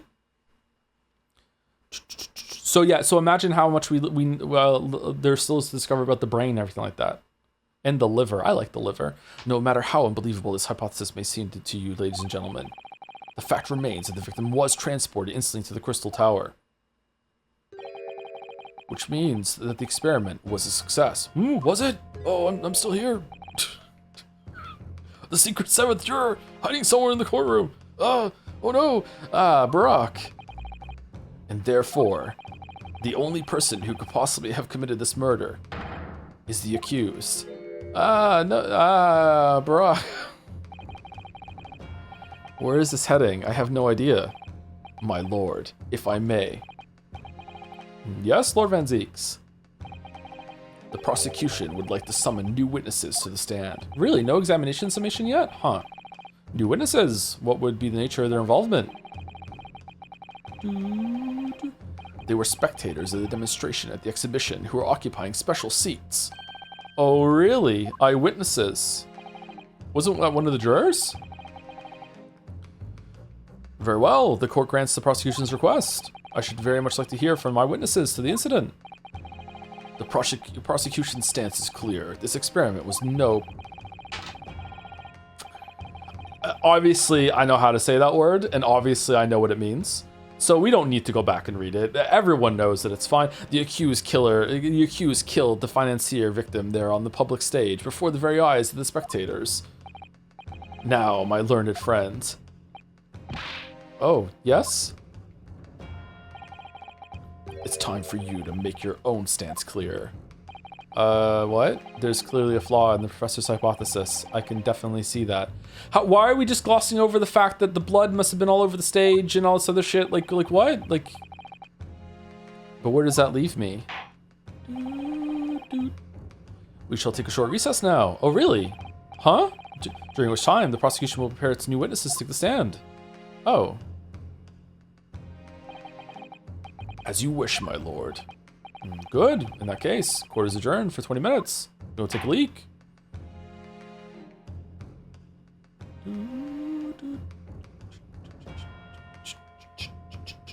Thank you, Mushy H-Sum or Mush High Sum, one of those for 3 months. With respects to your streams, thank you very much.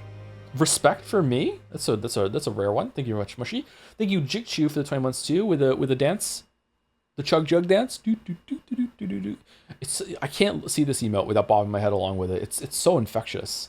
And thank you, Goldstar 99 for the 300 bits. With can't watch the stream today, but I wanted to drop in and say the Patho 2 roller coaster was a joy to watch. Thank you so much for streaming one of my favorite games. Can't wait for Patho 3. I can. It's just my name as a palindrome. Oh, it is Mushy. It's just Mushy forwards and backs. Okay, cool. Thank you. Save your progress.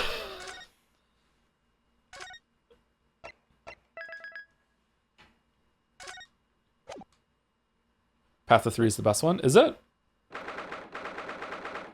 I think Patho 2 is better than Patho 1 overall. But it's surprisingly close, actually. I definitely think that people who only play Patho 2 are missing out bigly. Like, Patho 1 informs so much about Patho 2. Like, wow. And I wonder if Patho 2 informs a lot about Patho 1. If I went back and played Patho 1, I wonder if I could bring a bunch back from Patho 2 with it. Probably, yeah, about Mark and Mortel and stuff like that too. Like, yeah, it makes me sad that some people only play Patho 2. Which means that if you are a Patho 2 fan that watched me play and you only play Patho 2, I'm more invested in the series than you are. And I'm a bigger fan. And therefore, my opinion holds more weight and my perspective matters more. Which is just, really fun. Yeah. I highly recommend that if you go back and play Patho 1 after Patho 2, that first, before that, you definitely should watch Fight Club. 23rd October, 10:44 a.m., the Old Bailey, Defendants to Antechamber. Old Bailey. Mr. Naruhodo. What on earth were you playing at just now? Or rather, what on earth were you playing at all along? My hypothesis, my amazing hypothesis. You've been picking holes in it from the start. Sorry about that, but you promised me. You said you'd prove that dreaded explosion was an accident, not murder. You said you'd keep my precious invention from falling into anyone else's hands. But all you've done so far is try to undermine me. Okay. Are we gonna have like a Umineko-like experience now with having to make this guy believe that his thing worked? Yes, I did make you a promise, you're right. I said that I believe in you and fight for your freedom to the very end. But I also told you I was no scientist. I don't understand your hypothesis. It was my hypothesis. Ooh. The fact is, there's an undeniable flaw in your logic, isn't there? But if I just run through some equations... Yes, you see, it's because my work is incomplete. Perhaps it is. Nevertheless, a man died as a consequence, didn't he? Oh, he's Sherlocking. Oh, no. Yeah, don't you care about that at all, or no? Maybe we're gonna get that now? You're right. You're so right. It's all my fault. And I have no right to blame you for my failures. I'm a disaster. A microphone master. Not just a scientist, but as a human being. Well, that might be a little over the top. And while we're on the subject, what about Barack? He's being awful. He's just like that. Claiming his old university friend to be a murderer, you mean? He's a disaster, not just as a prosecutor, but as a human being. Oh, but no, wait, he's the Reaper, isn't he? Perhaps he's not classified as Homo sapiens anymore. Oh, he's Homo something, all right. I can affirm to that. Glad that's cleared. Can I double check something with you? Yes, what? The machine and demonstration you prepared, they were based entirely on your hypothesis, I presume? There was no trickery involved? Fruits so hanging asparagus. I know, yeah, that was her. Sorry, sometimes you have to go for them though. I drew the plans for the machine with my very own hands. Every line was painstakingly drawn with the firm belief that science is the only future. So yes, it's true that my hypothesis hasn't reached maturity yet. Reached? So yes, it's true that my hypothesis hasn't reached maturity yet. Is there a way to use hypothesis that I don't know that makes the sentence right, or is it just missing an ED? But please, Mr. Naruhodo, you must believe in it. It should be. I think it should be reached too. Yeah, it's fine. All right, Professor, I understand. Counsel, defendant. The prosecution's witnesses are ready to take the stand. Court is about to be in session again. Make your way to the courtroom, please. It all hinges on that demonstration. If the professor's hypothesis is sound as he claims. I don't necessarily think spirituality is real so much as I believe that we may explain it someday. I think that humans' propensity toward magical thinking is so common. Like, I think it's probably a universal human experience, right? I think even the most skeptical person in the world has still had moments or even has to fight against some sort of magical thinkment at some point in their lives, or maybe they have to do their whole entire lives. So that seems to be like it's ingrained in us. So what is the evolutionary benefit, if you want to use that term, in order to have that? Like, why do we think that? Why do we see patterns where there are no patterns? Why do we make things up like that? And that usually leads into like something sort of spirituality, giving your life meaning. Maybe thinking that your life has more meaning gives you more drive to continue on. Like, I feel like humans are pretty unique in the on the planet that given enough bad shit that goes down, we'll just say, yeah, fuck it, I'm giving up. So I've had enough of being a human. Like, so maybe there has to be like a counterbalance to that comes to evolution, being like, no, don't give up, this is for a reason, or, you know, like that sort of thing. So I wonder if that's where spirituality comes from. But it leaves him as the only person who could possibly have killed the victim. But on the other hand, Mr. Sholmes was adamant. I think our brains do funny things too when it comes to hallucinations, when it comes to like dreams, and like we just see lots and lots of patterns for survivability purposes. So maybe that comes from that too. Yeah, I'm pretty sure spirituality does exist for many, many reasons, but I'm also very not spiritual whatsoever. I don't believe in God. I don't believe that there's any real reason that we're here other than just, you know, to fart about. But I engage in magical thinking sometimes too, even so. A practical implementation, such as was attempted by the professors at the Great Exhibition, is quite impossible. So really, what should I be trying to prove here? I also think it's probably a mistake to conflate like God with spirituality. You can have spirituality in your life and still not believe in God, I think. 23rd of October, 11 a.m., the Old Bailey courtroom.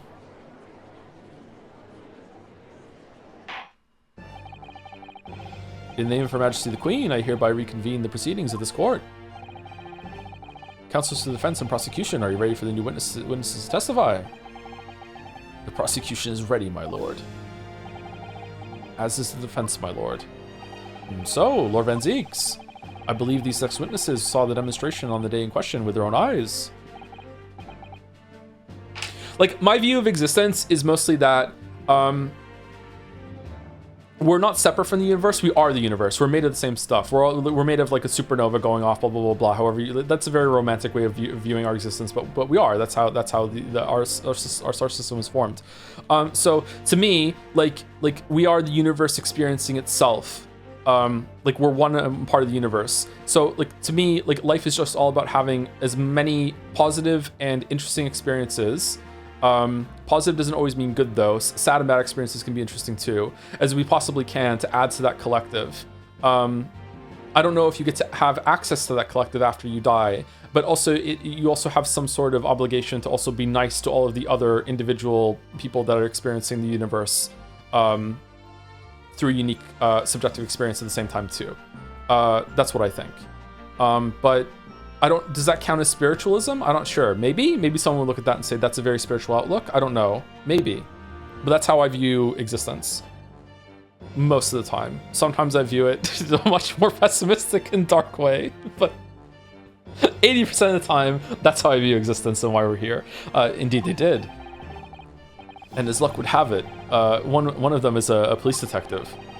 So the testimony we're about to hear can be considered highly reliable. Oh, perfect. A detective of all people. Is it Lestrade? The prosecution's stance remains unchanged. Though it ended in tragedy, the demonstration on the day in question was scientifically sound. And consequently, the sole person with the opportunity to have committed this act of murder is the only other individual to have been present on the stage at the time, the accused. Thank you, counsel. The prosecution's position is clear. So bring forth your witnesses now. This is kind of a short intermission, and I really want to drink. Let's take like a quick 2-minute recess. 2-minute recess? Like really, really fast. I'm gonna use the bathroom, get a drink, and then come back. Does every Pokemon that you get in Pokopia give the player character a new power, or is it only certain ones? I saw the Squirtle power, I saw the Bulbasaur power, I didn't see any other ones. Not all? Okay. What's the Pokemon that gives you the ability to dig? Is it a Diglett or is it a Geodude? It's a Drillbur? What the fuck is a Drillbur? What? This world has a spirit inhabit an 8-year-old and grow up 20 years. Is teleportation that impossible? We spoke about that earlier. Yeah, I brought that up with the magic that happens in the other series. Like, could teleportation actually happen here? Yeah. Like, at the beginning of today's stream, I said something to the effect of, I don't know if Herlock's speech about, hey, listen, this is impossible, and Iris being like, yeah, this is impossible, is that meant to be like a message that is being sent to you, kind of like effectively from the devs saying a big part of this trial is about you holding steadfast against the idea that teleportation cannot happen. You have to always remember that. Or is that a red herring and it's setting up this moment of subversion where like, well, Herlock and Iris were wrong and it actually does work, right? So like, I don't know. By the way, there's a great stepping point today about an hour from here in game time, no added fucking around reading aloud, so probably add an extra hour to that.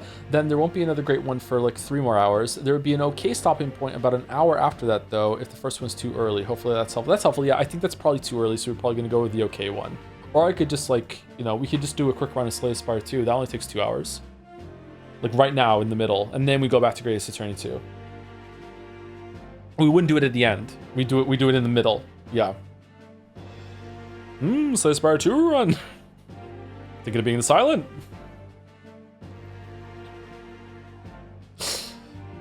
Joe, do you know Pokemon Mana? I know hardly anything about Pokemon anymore. I didn't even know there was a Tangrowth. I'm like, is this a new one?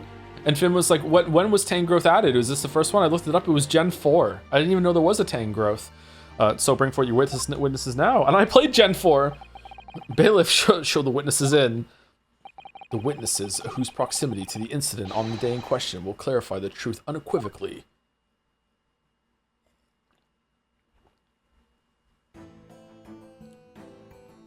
It is Lestrade. Okay, who the fuck are these other two? Witnesses, state your names and occupations for the court to hear. Lune? My name is Balthazar Lune.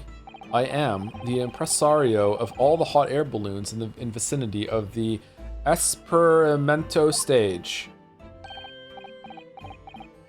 Oh, for fuck's sake. My name is Wilhelm Gottschalk Sigismund Ormstein. Did you hit your head? I have come to see the great expedition all the way. I thought I didn't have to do this voice anymore, all the way from my home in Bohemia.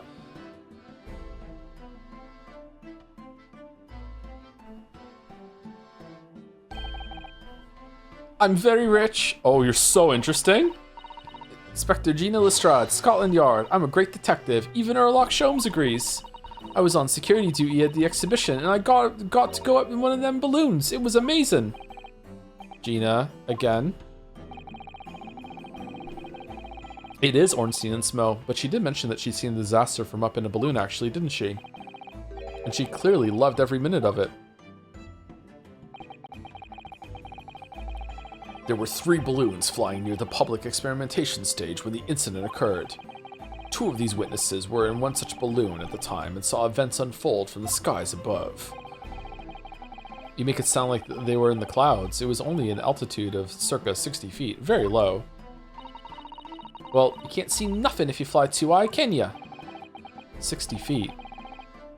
About 18 meters then. That's not very high. What? Huh. Thank you for your introductions. Now, you will give your formal testimony for the court.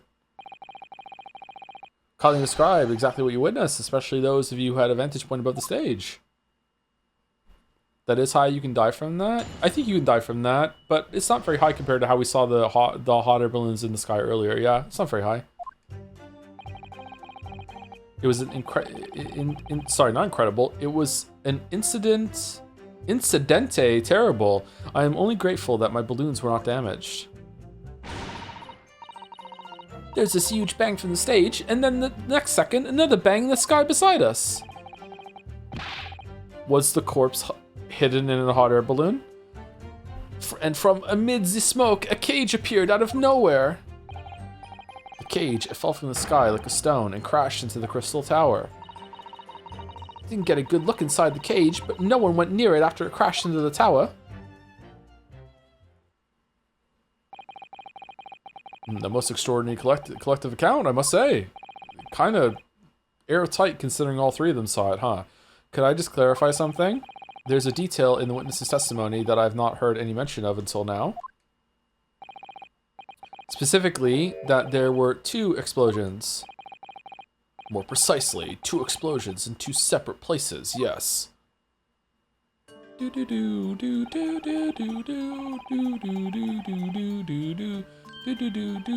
that 18 meters? Is this the scale? Maybe it's not the scale. Okay. When the demonstration began, the balloon carrying the 2 witnesses was around here. There were other balloons in the air nearby at the time, carrying other passengers as well, to be clear. Then, as power was supplied to the machine for the demonstration, the first explosion occurred. The so-called bird cage that contained the victim disappeared from the stage, and a moment later, the second explosion occurred directly adjacent to the balloon carrying the witnesses.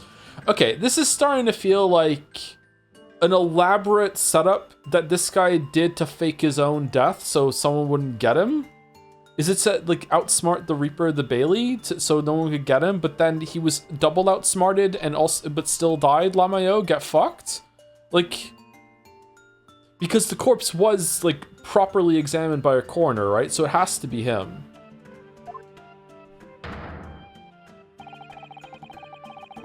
The birdcage appeared at the site of the explosion, subsequently to plummet down into the crystal tower. I was very surprised. Suddenly, a cage appeared before my eyes with a person inside. The blast was so hot, and I didn't want to miss a thing, so I kept my eyes wide. Don't want to close my eyes. I am very rich. I still have lots of money. Precisely, who is this curious infant? I'm told he's a young noble of Bohemian royalty. Apparently, he disguised himself in order to steal and notice into the Great Exhibition. Why'd you have a bandage over your head, though? What happened? Who else was wearing a mask like this? Yeah, I am here in London on a sightseeing trip, visit my elementary school. Bro, like, Kate wanted McDonald's for her birthday for lunch, so I went to McDonald's with the kids. Coincidentally, Kate didn't want to go, so I went with everyone except for Kate. So we go to McDonald's, and, like, we get there right at 11 when they start serving lunch, because I didn't want to deal with the rush of like, kids being there. And then, for whatever reason, some guy comes in with, like a whole fucking classroom. And, like we're sitting there waiting, and, like, fucking 40 kids walk in. With, like, 2 adults, like managing them. And just, like, and all the kids had their own, like, way of ordering, too. I don't know if they bring in their parents' cards or whatever. I don't know how the fuck that works. I don't think this should be allowed. I don't know, man. I don't know. Like, that's, like, it was such a hazard. There were so many fucking people. When you look at the chaos and go, fuck it, we already ordered. The school provides cards, does it? If it's planned in advance, surely it's fine. I don't think it was planned in advance. I think they just fucking showed up. Field trip to McDonald's? We didn't do that when I was in school. Was it in elementary school? I think it was. I would say the kids were no older than 11. You never went with your class to places like parks? I think the only place that we ever went in school was we went to a gym for gym class one time, like an actual gym outside of the school. We did that. We never went anywhere we never went like to like a McDonald's or something like that. We went to a museum maybe once. We went on a school trip to France. We went to Normandy. We saw some of the cathedrals. They're gorgeous. Oh my god. If you've never seen one of the cathedrals in Paris, holy fuck. There's probably nothing like that. You go in, the ceilings are so tall. They're fucking so gorgeous. Sorry, we're getting sidetracked. We will have the benefit of a child's point of view in the testimony. I don't know, that seems like a lot of kids to bring in. Do we really need that? And not enough adults to look after them, too. Then I remove my mask, because this is what I would look like. Oh, well, yes, I see. A delightful face, I'm sure. Yeah, everybody says so. Because I'm rich. Great disguise, then. The point is, the testimony of these witnesses further substantiates the facts for the court. Namely, that despite ending in an explosion, instantaneous kinesis was successfully demonstrated. And furthermore, and that until the arrival of the police, no one approached the crystal tower where the victim fell. Therefore, more than anything else, only the accused, who was with Mr. Assman on the stage, could have possibly committed the murder right now. But what about the blood? We already did this. He couldn't have stabbed him because of the blood. And if the teleport had worked, then the screwdriver would have went with him. Yes, thank you, counsel. The prosecution's views on the matter are quite clear. So, the defense's cross-examination now, please. Yes, my lord. I feel like this case has more new characters than previous cases combined. I feel like this is the first actual new case in Greatest Attorney 2, and the other ones were just kind of like bridge, like intermission sort of thing, which is fine. Apparently these 3 are very, very long. Chat said that these 3 cases are gargantuan together, so maybe that's fair, yeah. Oh shit, I hit the wrong button. It's fine. It was an incidente terrible. I'm only grateful that my balloons were not damaged. Were they not? There were 3 balloons flying flying above the experimentation stage at the time, I understand. See, all 3 of them. My bellissimi bambini. Sure, why not? They are very popular, Signor. Some people will pay £10 for one ride. What? £10? And the research thing is 200? What? That's more than my annual stipend. £20 a month. That is my pocket money. How is Lestrade up there? Royalists have all the luck. 5. Oh no, sorry. It was the ransom. That was 200, right? Sorry. I got up there for free. I did. Played the old I work for Her Majesty's police card. You know. Good job. Detectives have all the luck. How was Iris getting up there then? If they're so popular, why would you only be operating such a small number of balloons, though? Because if I have too many in the skies, they could crash into each other. Huh. The operators of the balloons were decided by lots, with each operator manning a particular area. Huh? C. And the zone above a public experimentation stage is the most profitable. The other impresarios, they hate me. I hate you too. Thank you, witness. I think the court has a clear picture of the arrangements for balloon rides at the exhibition. Do we? Perhaps you could hear more about what you actually witnessed at the incident. Right, I can feel you in there, my lord. Oh, this huge bang from the stage, and then the next second, another bang in the sky beside us. I don't think the kid is an Oomphy Boomphy, no. So you actually saw the accident happen from up there in the air? Yep. Isn't it amazing what a detective gets to, eh? I'm telling you, Odo, being a lawyer is a mug's game. You should join the force and we can go flying together. Let's do it, actually. You know me so well. Yes, well, anyway. Could you tell us exactly what you saw, do you think? Does Ryu have parents? Does, like, the parents are just like, yeah, sure, go, like, was that a consideration at all? Is he an orphan, or is it just conveniently we're just not fucking talking about that? Everything. We saw everything, because we were up above it all. That dodgy cove climbing into that cage, and that dodgy professor pulling all them levers. And that's when it happened. That's when there was that massive bang, and the cage disappeared, just like that. You were describing the moment the subject's body was decomposed by the electricity, I believe. I didn't know what to make of it. But then there was another bang right in my ear. I looked round, and there was a huge great fireball right next to us in the sky. And there was nothing there before. Huh. And what appears out of the flames? The cage, that's what. And that description sounds like the moment after the man was beamed instantaneously through space. Some long lines for the judge in this trial. It's mind-blowing, innit? And that's the 20th century for you, I reckon. So the people who actually saw the demonstration with their own eyes really believe they saw something miraculous taking place. Hold it! He at minimum has a grandparent. His granddad is mentioned as gifting him a pocket watch back when they got into university. It's relevant evidence to one of the aforementioned Japan exclusive DLC cases. Is it really? Maybe his parents are dead, or just like they're just Pokemon'd in the background, maybe. So you're saying that you witnessed the actual moment that the instantaneous kinesis took place? During the stay in London, I have seen many extraordinary things. The great exhibition itself, the instantaneous kinesis, big explosions, a stabbing, fish and chips, the British courtrooms, and strange creatures. Strange creatures? Sorry, yeah, strange creatures? Yeah, you, a most unusual creature from the east. Oh, yes.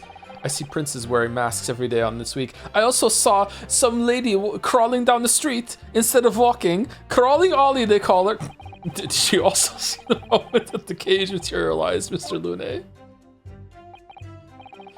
No, I did not see the explosion on myself. However, he sounds French to me, but he's not. He's Italian, isn't he? Was Von Karma Italian in that one? What was the Italian accent I did? I am Von Karma. The cage, it fell from the sky. No, that's just his voice. It's just the kid's voice again. Hold it! I have one shitty, all-encompassing European accent. Did you see that actually happen? Italian gay vampire? Wow. No, in reality, I did not. I saw after it hit the tower. There was a grande confusion around the stage. I ran to see what had happened. I was terrorized by the idea that one of my balloons had crashed. It's a me. I suppose they're his livelihood. But when I looked up to the sky, all my precious balloons were still there. I saw it, though. I saw it slam into the tower. After all, I'm a detective now, and I'm a lawyer. Then tell us what you saw. I'm a judge, Inspector Lestrade. That's what I like to hear. Racist VAR? Doing accents isn't racist. What are you talking about? I didn't get a look inside the cage, but I went nowhere near it after crashing into the tower.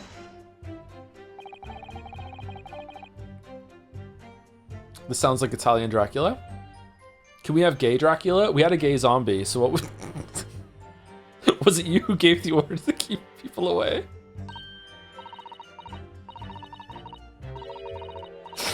Use your head, Odo. How could it have been me? I was up in the balloon, weren't I? Right.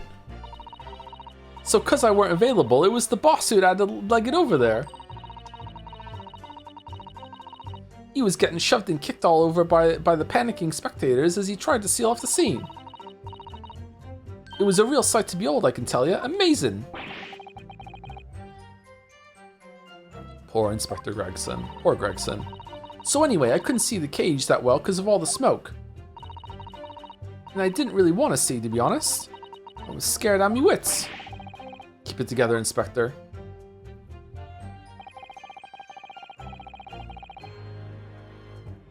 The prosecution really is asserting that the demonstration was genuine.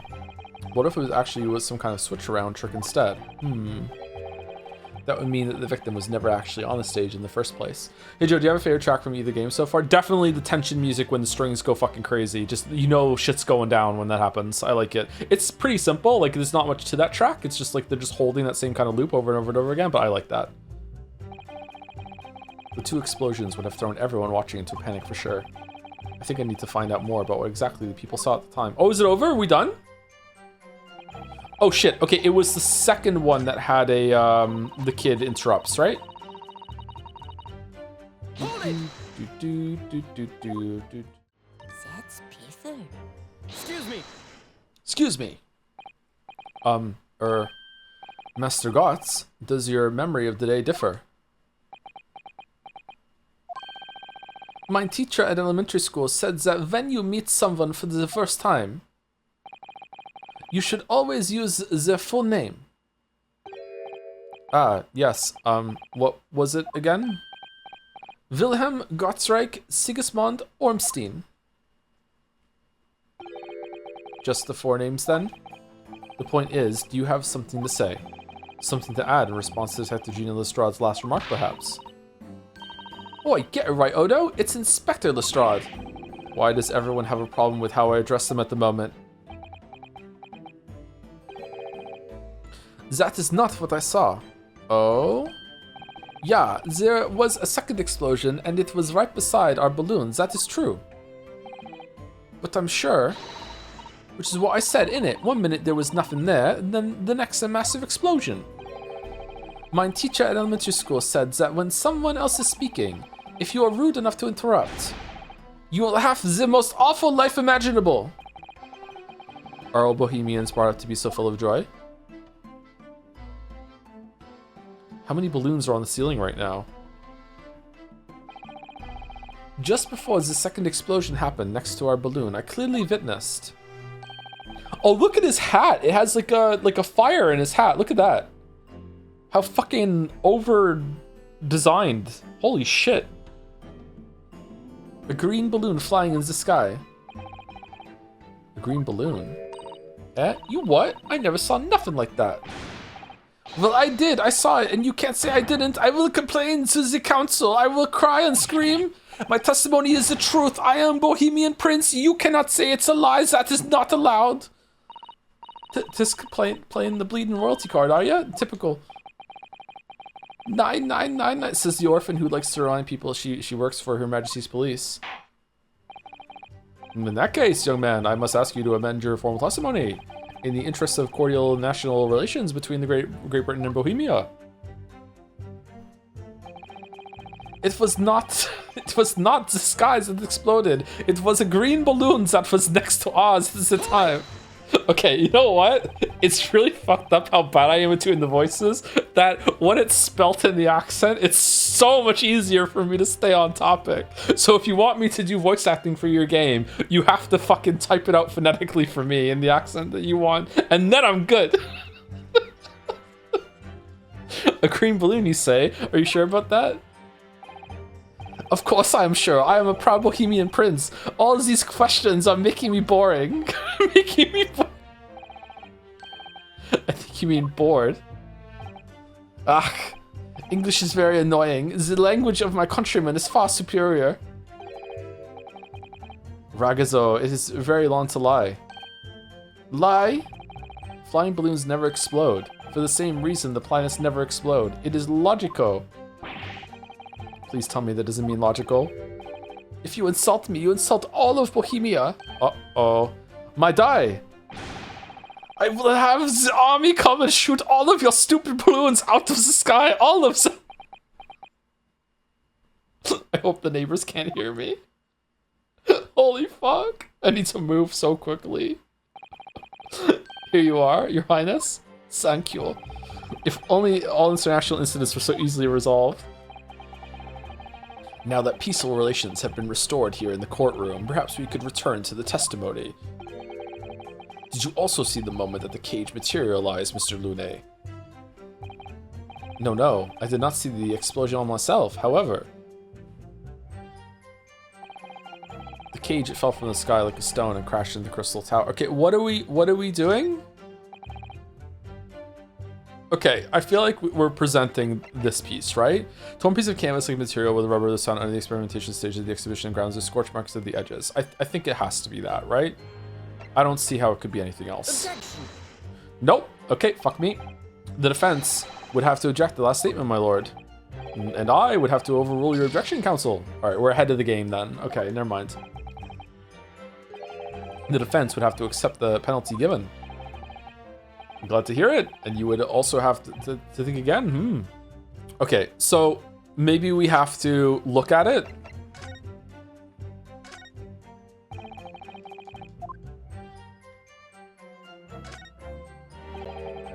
It looks like layers of thick canvas with a thick rubber lining of sorts. I've never seen anything like it before, but applying Mr. Sholmes' methods, you might deduce it was part of a raincoat worn by someone who really didn't want to get wet, and the charring must have occurred when the person was struck by lightning. Or maybe not. Okay, so that's not it. Alright, well, I don't know what to do now. I'm fucked. Was the incident terrible? I'm only grateful that my balloons were not damaged. Oh, is it you that needs the damaged part? But we don't know that it's a piece of the balloon.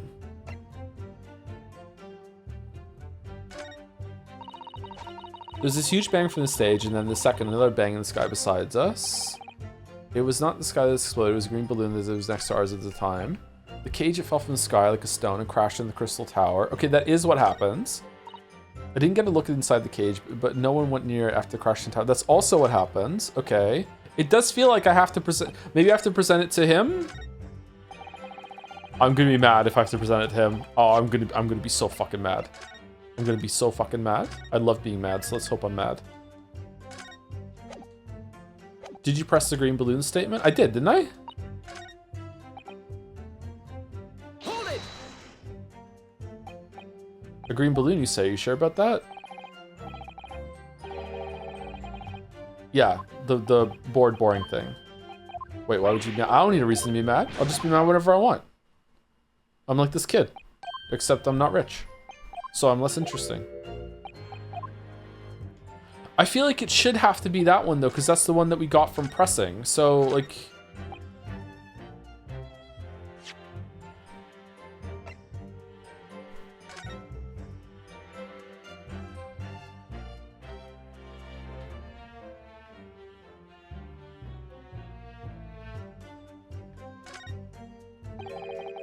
The Reaper attacked. Oh, you can actually read this shit. Altamont Gas Company ad there, too.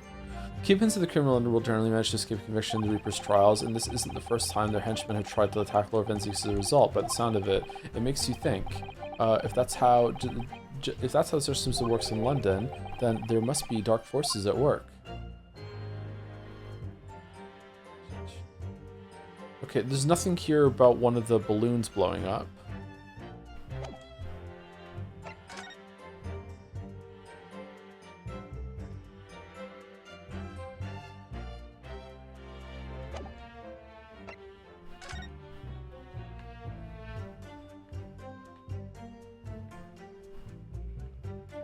Nothing else to inspect here.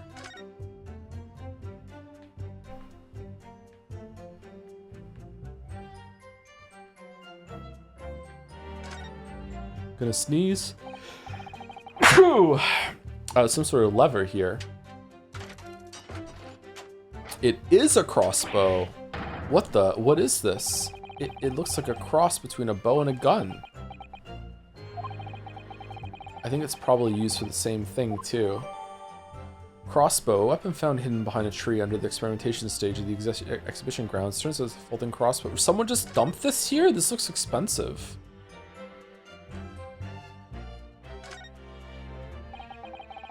This groove here must be where the arrows are loaded, I suppose. Bolts! So I was right. It's a sort of bow with an automatic firing mechanism. This would be perfect for someone like me who catches his ear with the bowstring two times out of 3. In fact, if I had one of these, maybe I could have beaten Kazuma in Kyoto archery training. He's better than us at archery too? Fucking hell. Looks like you wind this around in order to draw the bowstring back and create tension. You must be able to fire arrows with a huge amount of force using this device then. In fact, I would imagine it's far more accurate and powerful than a Japanese longbow. Ugh, I really had no idea what I was picking up when I spotted this at the exhibition grounds. Okay. Oh, so it's permanently lodged onto this thing, and then you just pull it back instead of having to physically pull it back. Oh, that's a cool design. This probably breaks very often though. Okay. I don't know what to do. Apart from pressing with like this thing. Unless there's something here that I'm missing about like one of the balloons breaking. Hold on. Oh, nothing, okay. Alright, I guess we'll try pressing the green thing against this. Objection. Mr. Lune, in your testimony, you said that all 3 of the balloons you had operating at the time were undamaged. See, that is correct. If they had been caught in the explosions, it would have been terrible. I feel like the other one should have worked too. I wonder if you might know what this is? I guess, like, presenting the evidence to the kid is agreeing with what he's saying and helping it, but whatever, it's fine. I think it may be. I'm actually not mad, I'm fine. I'm calm now, I'm not owned at all. See, part of a balloon, a burnt piece of the fabric on the envelope. Sorry, the envelope? Pardon, that is the large round part of the balloon which becomes filled with hot air. It is made from very thick fabric lined with rubber. You do not want it to rip when you are in the sky. Just as I thought. Yeah, sure. This piece of cloth was found near the experimentation stage. In other words, Sumari, as Master Gotts testified. A green balloon did indeed explode that day.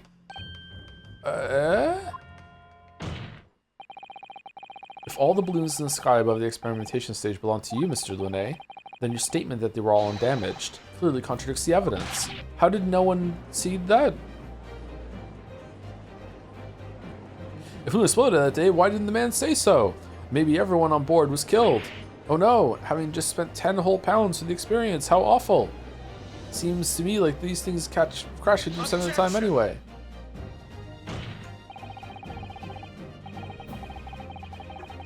Instantaneous kinesis did occur, but after the explosion on the stage, the point of materialization shifted to a location occupied by a balloon. Causing the balloon to explode, yes, eminently plausible. Okay, we're just making shit up now. An unfortunate traffic accident, as it were, but it changes nothing about the pertinent facts. This I cannot accept. Why not, Mr. Lune? You are suggesting that I am a liar. That person has died in the balloon incident. There's no need to get fired up, Mr. Lune. The victim was the sole fatality that day. That's right, and I prove it. Balthazar Lune is not a liar. There was no such balloon in the sky. It is non-possible. Oh, so Balthazar Lune, he's B Lune. Fucking hell. You're saying it's impossible? Why? This court has more important matters to discuss than the numbers of balloons that were operating that day. I think that it's important, actually. But we can't ignore the fact that nobody appears to have known anything about this other balloon until now. My lord. The defense calls for further testimony from Mr. Lune. Mr. Lune.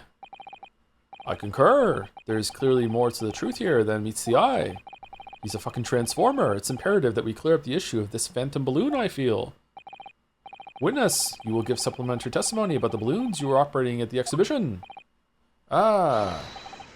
Grassy, my lord.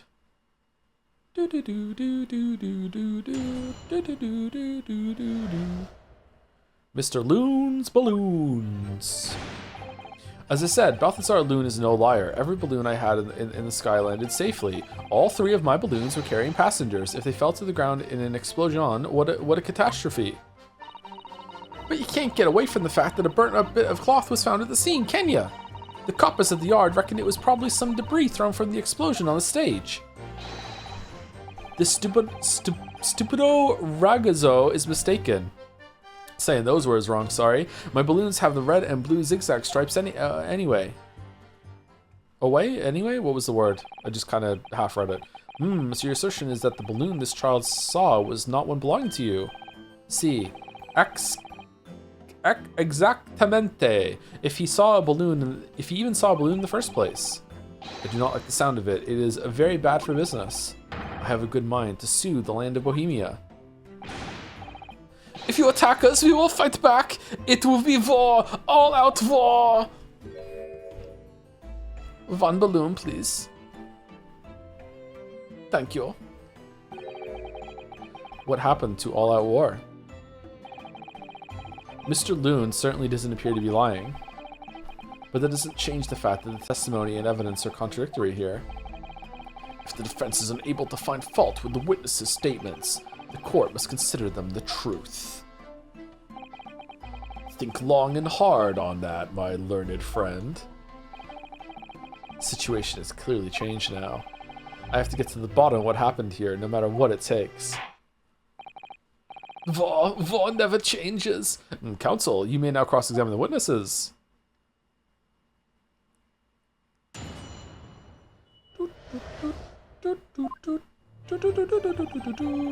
As I said, B. Lune is no liar. Every balloon I had in the sky landed safely. Okay, so there must have been another balloon in the sky. You couldn't just have forgotten one, maybe? Signor, I might not notice if I was given 100 lentils and one was missing. But we were talking about 3 enormous balloons. Do you believe I could make a mistake about something so grand and expensive? I took the liberty of having Inspector Gregson check this gentleman's warehouse. I have the report here. It clearly says a total of 3 balloons. Did Gregson not tell you? That balloon report is out of date. It would appear no mistake has been made then. Surely Miss Lestrade could have been sent for such a menial task? What, me? I'll tell you what I told the boss. East End kids like me can only count up to 2. Obviously that ain't true, but the boss bought it and said he'd have to go himself. Is that the case? I love Ryu's catchphrase line. Ha. All 3 of my balloons were carrying passengers. They fell to the ground in the explosion. What a catastrophe. He's got a point. He's got a point, yeah. It would be a catastrophe if they fell to the ground for any reason, I think. On that note, Mr. Lune, tell me, what is it that keeps these balloons in the sky? Oh, God. Are you an idiota? Sorry. That is like asking, why does a candle burn bright? It burns bright because it burns bright. And a balloon flies because it flies. What else? So he doesn't know. That must be Italian for I don't know. Joe, it's his anime girl sigh, Joe. I don't know the anime girl sighs. I just know the ProZD bit when a bunch of anime girls make noises while they're eating. There are 2 types of flying balloons, hot air balloons and gas balloons.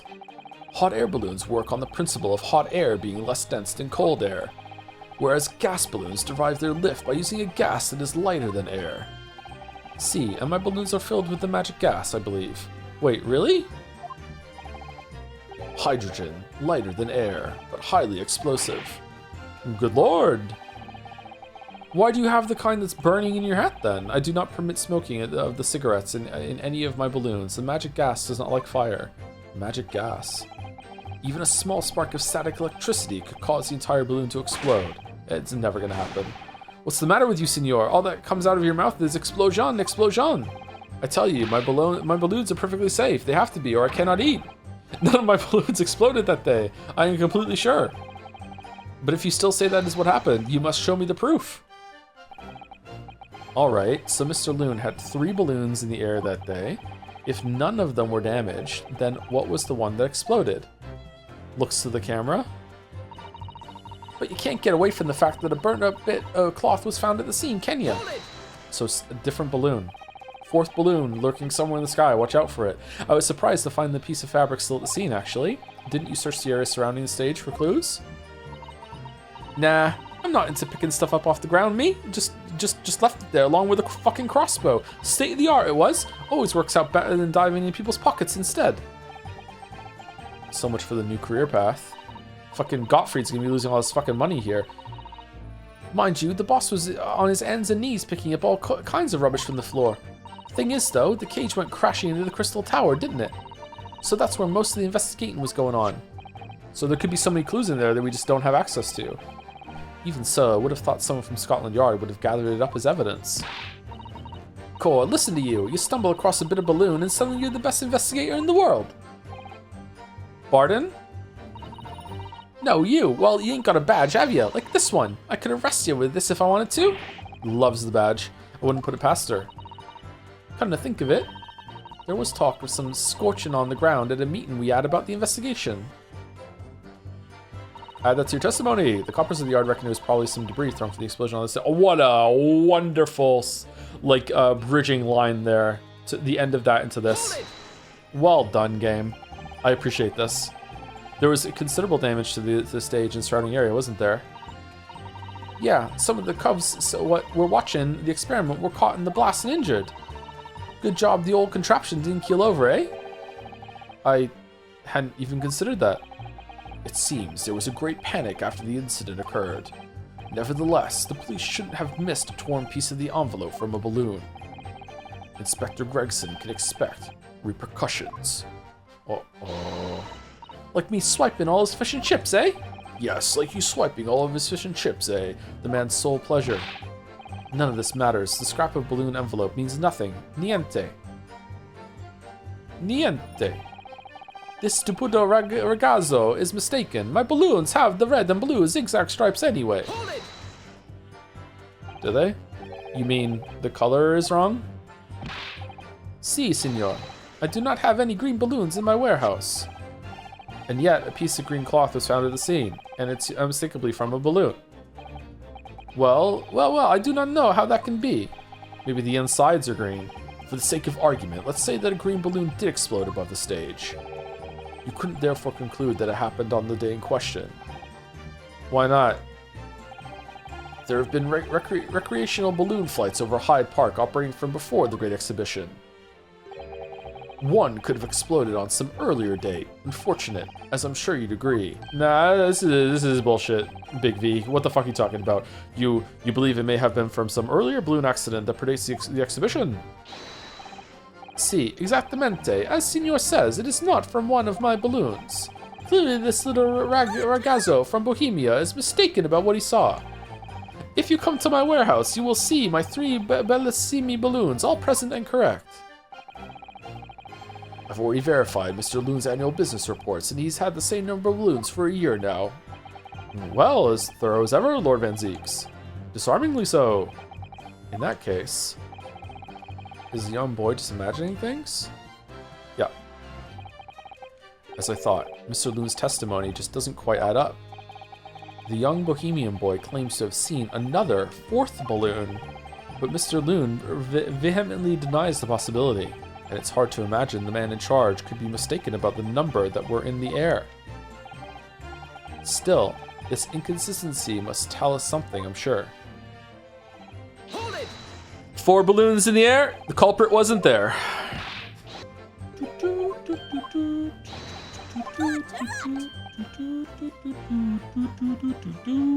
He's so mad. He's so mad. So mad. Oh, there's a bunch of subs and bits I missed. Sorry about that. Thank you, French Fries, for the 19 months with the message. Still enjoy the heck out of your streams, Joe. Hope you never lose the spark to want to do it. Reading is hard today, apparently. I've been sleeping like enough hours for the past like week and a half though, just like sleeping terribly. So I guess quality still matters more than quality. Holy shit! Thank you, French Fries. I think there were parts during Grace 21 that I was like way worse than I am today, so maybe it is helping. Sleep is good. Thank you, French Fries. Thank you, Pinstrata, for the 500 bits. Missing streams today because I'm sick, but I decided to read a book aloud in Spanish to kill time. Came across the word coraza, which I'd never heard before, and I translated it only to find out it meant cuirass. Coraza, cuirass. Can't escape stream memes even if I try. Thank you for sharing, Pinstrata. That's funny. Thinky, how you doing for the 20 months too? I really didn't vibe with Marathon when I tried it during beta, but I recently gave it another try and I'm honestly smitten. I put some hours into all the major extraction shooters, and this one might end up as my favorite. The way engagements play out really remind me of Hunt. Give it another try someday. I think you like it. Really? I think the player base for Marathon is already lower than Hunt Showdown, isn't it? I played some Hunt on the weekend, and I think enough new players were in it that it was diluting the problem that I have with Hunt. There was a bunch of players that were obviously new on new accounts that were like really clueless. They were missing their shots. They didn't know about awareness, that sort of thing, compared to the other new accounts that are just like click on head gods that know where you are at all times, you know, for absolutely no reason. Yeah. I don't know. Maybe I'll give Marathon a chance. Just like it was so awkward to learn. Thank you, Aaron, for Press for gifting a sub. Also to King Pains, resident fan artist. Thank you very much, Henry. Oh, I'm gifting subs now. Generous, generous. What can we do? Generous and Henry. There's got to be one there. Something. Marathon at 8K people on Steam. Hunt is at 23K. Can you trust those numbers? So I'm not sure. Generous. Come over house. You'll see my Balsami balloons all present and correct. I'm full of generosity. Generosity, Henry. Oh fuck, that's hard for me to say. Generos Henry. Generosity. Generosity. That's good.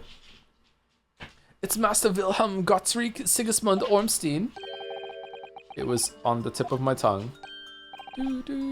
Yeah, something is very wrong. I know what I saw. There was a green balloon there. I swear it. I swear all over Bohemia.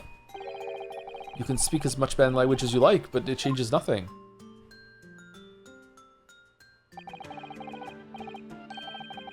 If you do not have evidence, Ragazzo, then I must tell your parents to punish you, eh? Perhaps we'll let the judge decide when it comes to punishments. The evidence? What is this evidence? To give a simple example, young man. Photograph, for instance. Some tangible proof of what you claim. Well, why didn't you say so sooner? I have the photograph here. What? Good gracious. What? I had not been up in the balloon for a little while, so I was very excited. I took lots and lots of photographs of the Crystal Tower, of the Bohemian exhibit, of the streets of London, and the hot eel cellar, the balloon. Okay, is the seller selling eels that are hot, or was the seller attractive? And the instantaneous kinesis experiment, did you take a picture of that? Yeah, one picture. Really? You did take one? And all I wanted was a ride in the balloon. I was not interested in boring experiments. Never mind that. Can you show us that photograph? Of course, and then you will see. You will see that I am not lying. That I really did see a green balloon.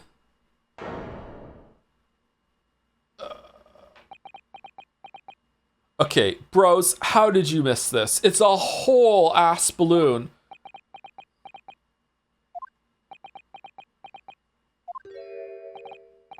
Well, I see you are all too shocked to speak. Yes, I think shocked is indeed the word, young man. Yeah, perhaps you cannot see that it was a green balloon from this photograph, but... That the balloon gone. But that is not my fault. That is the fault of the stupid person who made the camera. I mean, it's enough evidence to show that there was another unoccupied balloon just fucking freeballing in the sky. Vah! Vah! That is one very bohemian sounding cry. Vah! Vah! Very well. The court will accept this photograph as evidence. The photograph of the balloon has been entered into the court record. Photograph taken by... No, you never reward a tantrum. Oh, God. God, no matter what, you never reward a tantrum. You're just teaching them that tantrums work. Never, ever, ever reward a tantrum. Don't go crazy. Don't go crazy like punishing a tantrum, but you never reward a tantrum. A photograph taken by Gotts while he's riding in a balloon. It shows another balloon that he claims was green and exploded moments after he took the shot. It's not my fault. It's the fault of the person who made the camera. Well, never mind. I'm sure you have plenty of wonderful sepia memories to take home with you. In any case, when exactly did you take that photograph? The date is on the picture, dumbass. Well, it was on the day of the big explosion. You don't say. When I pressed the shutter release, there was this very loud bang, and hot wind rushed over my face. That means this photograph was taken a split second before the explosion occurred. How fucking convenient. The fucking almost Christmas bullshit. Well, if you ask me, this black and white photograph changes nothing. I could not give a flying fig. Love the language you picked up. Sounds like the camera was rigged to some remote explosion thing. As I thought, Mr. Lune's testimony just doesn't quite add up. The young bohemian boy claims to have seen another fourth balloon, but Mr. Lune vehemently denies the possibility, and it's hard to imagine the man in charge could be mistaken about the number that were in the air. Okay, how is this still going? I kind of feel like we're done. This still seems to tell us something, I'm sure.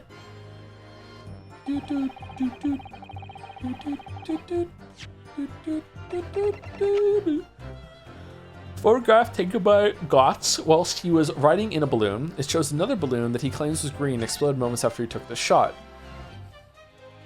Yeah, he's in there. There's that.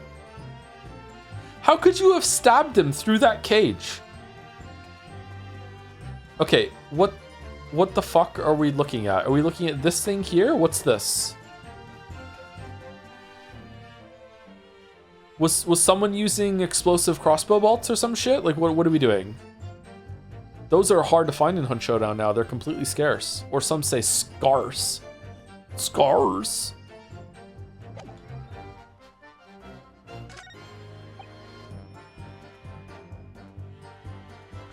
Is it this one that it doesn't have the stripes? We can still see that there are no stripes on it, right? I'm guessing.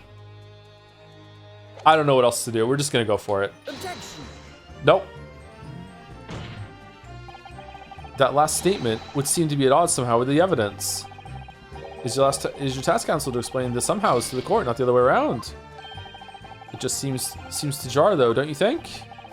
What I think is that this whole exchange has been extremely jarring. Yes. Perhaps I need to reconsider this. Okay, I don't know what to do.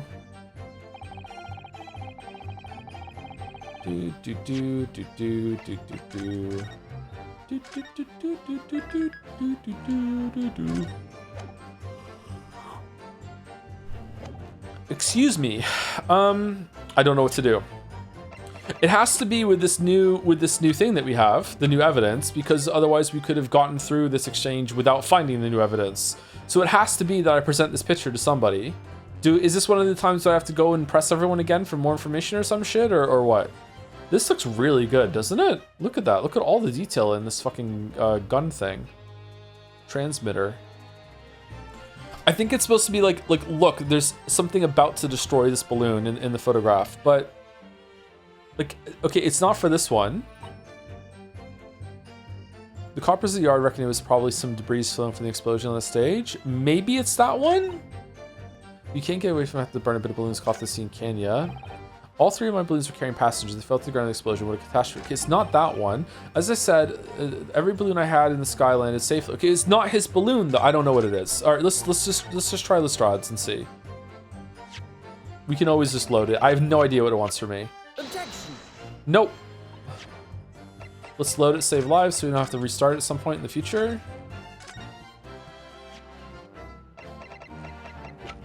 Objection. Nope. Brute force ho! Objection. How is it that one? Unfortunately, the photograph Master Gotts can't tell us the color of the balloon. Oh, it's because no one's in the balloon. Nah, alright, whatever. Felt like it could have been the stripes. Yeah, I think so too. There's multiple answers sometimes that I think should be acceptable, and sometimes there are multiple answers that are acceptable, but this is not one of the times. Okay, fair enough. We got through it. Unfortunately, the photograph Master Gotts took can't tell us the color of the balloon, but it can tell us something else, something crucially important. What? What? that shows the picture balloon wasn't carrying any passengers. What if they were just ducking in the basket? Ah, my goodness, you're right. But surely all the balloons would have been carrying passengers. There would be no sense in it otherwise. See, they're for pleasure, for seeing the view. My balloons only fly with passengers. Shouldn't you be like, as someone who's flying a hot air balloon, wouldn't you be like acutely aware of like the airspace around you, that you're not getting, like, especially when that's close, that it might be like you might be crashing into another hot air balloon?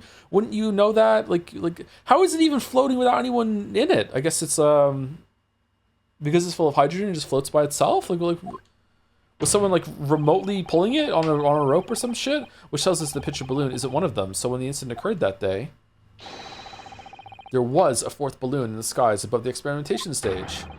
The mysterious green balloon.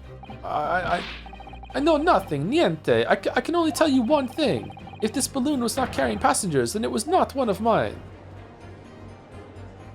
Objection! There are illegal tradesmen everywhere you care to look. Clearly, one such entrepreneur decided to capitalize on the opportunity presented by the Great Exhibition and managed to operate balloon flights on Mr. Lune's patch without him realizing. See, the competition trying to steal my profits. I did not notice because of the experimento that went wrong on the stage. This fourth balloon exploded at the very same moment that Mr. Assman was beamed from the stage below. Right, so them scraps that fell to the ground after and left them scorch marks, they didn't come from the stage at all. It was bits of the balloon raining down. Because no one was in on it, it didn't get no attention. A mysterious fourth balloon carrying no passengers silently floating over the experimentation stage. This photograph shows us nothing more. A stray balloon carrying no one and operated by some rogue trader clearly has nothing to do with this. Really, bro? Its relevance does elude me, I must say. Really? You too? Et tu, Judge A? What the fuck are you talking? The court has seen sufficient evidence and heard ample testimony already. The prosecution calls for this trial to be concluded. Really? We're gonna fucking, like, all the jurors are gonna be like, doesn't matter, other balloon in the sky, who gives a fuck, we're voting guilty? Really? Have we really got to the truth yet? No, I can't let this opportunity slip away. The jurors' minds are made up, and not in our favor. What else can this photograph tell us? Is there nothing more we can learn from it? There's more. Objection! Summation, baby. Ladies and gentlemen of the jury, wait, please don't give your decisions yet. The photograph from Master Gotts may well be hiding one more vital clue. What's that? A clue? Objection! No, it doesn't. Fuck you. I agree. All right. Guilty. We're well past the point of mere possibilities. It's time for definitives now, so tell the court. What exactly does this alleged clue in the photograph prove? The balloon's owner, the balloons call it the cause of the explosion. We can reasonably assume that the picture balloon was destroyed in the searing heat of the explosion. Yeah, that's right. Yeah, it was not my fault. Evidently, because the birdcage from the kinesis machine materialized in the sky where it had been flying. And the balloon, being filled with flammable hydrogen, instantly and explosively ignited. No, that's not what happened. What?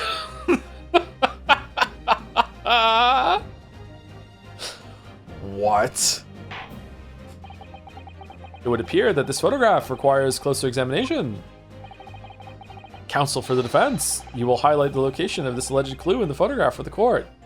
5 months later, I'm new to the community. Why is it that Joe sometimes bursts into laughter and says, what? In that voice of his, and chat lights up with lulls? I don't get it. Oh, well, you see, I'm also the judge voice. Well, you see, 5 months earlier when we were playing The Greatest Attorney, it was just a really funny line, a moment that Van Zeek's a super hot attorney that we end up with being our boyfriend at the end. He said it 3 times in one stream and it became a meme. Oh, is that it? That's all it takes to be a meme around here. Yeah, we're a fucking pathetic community. We'll latch on to fucking almost anything. It's funny though, isn't it? Kinda is, of course, my lord.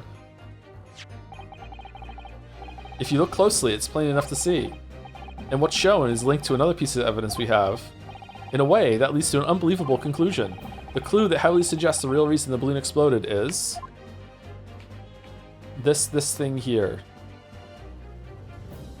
Take that! The timing of this photograph can only be described as miraculous. If you look, you'll notice there's a bright white line that appears to point directly at the balloon. Most likely a ray of light caught incidentally on the film. I'm afraid I can see nothing of the sort. What do you mean? Okay, maybe get a. Did you take a second photograph of it so we can cross our eyes over on it and see it in 3D stereoscope? I did actually. I always carry 2 cameras that I put side by side and hit both buttons at the same time. You never asked until now. Here's the other one. If you look with the magnifying glass, my lord, it becomes clear what the nature of this bright line really is. Goodness, what is that? Undeniably, some flash of light, yes. Oh golly, do you think it might be lightning? But it couldn't have been a finer day. I believe we may be looking at fire. A bolt of fire heading straight for the balloon, like an arrow. He has a gun in the courtroom! Indeed, even to my aging eyes, it would appear to be a flame of some sort. Oh, so now you see it. My word, are you suggesting this flame struck the hydrogen gas that filled the balloon? Objection. That's absurd. The balloon would have been 60 feet above the ground at the time. 18 meters. No flame could have possibly have reached such a height. Actually, it's my opinion that a particular piece of evidence found at the scene reveals how that is exactly what did happen. What evidence? Man, it's really lucky that we just went to the place at such a time that we picked this shit up off the ground and no one fucking took it while they were there. Holy shit, if such evidence exists, Council, then for goodness sake, present it, man. I'm on the edge of my seat here. I'm pounding my gavel. Which evidence explains this mysterious streak of flame that appears to be headed straightly for the balloon? Take that! This was found hidden at the foot of a small ornamental tree near the scene. Good lord, is that a crossbow? An arrow dipped in oil and set alight could have been shot from this weapon.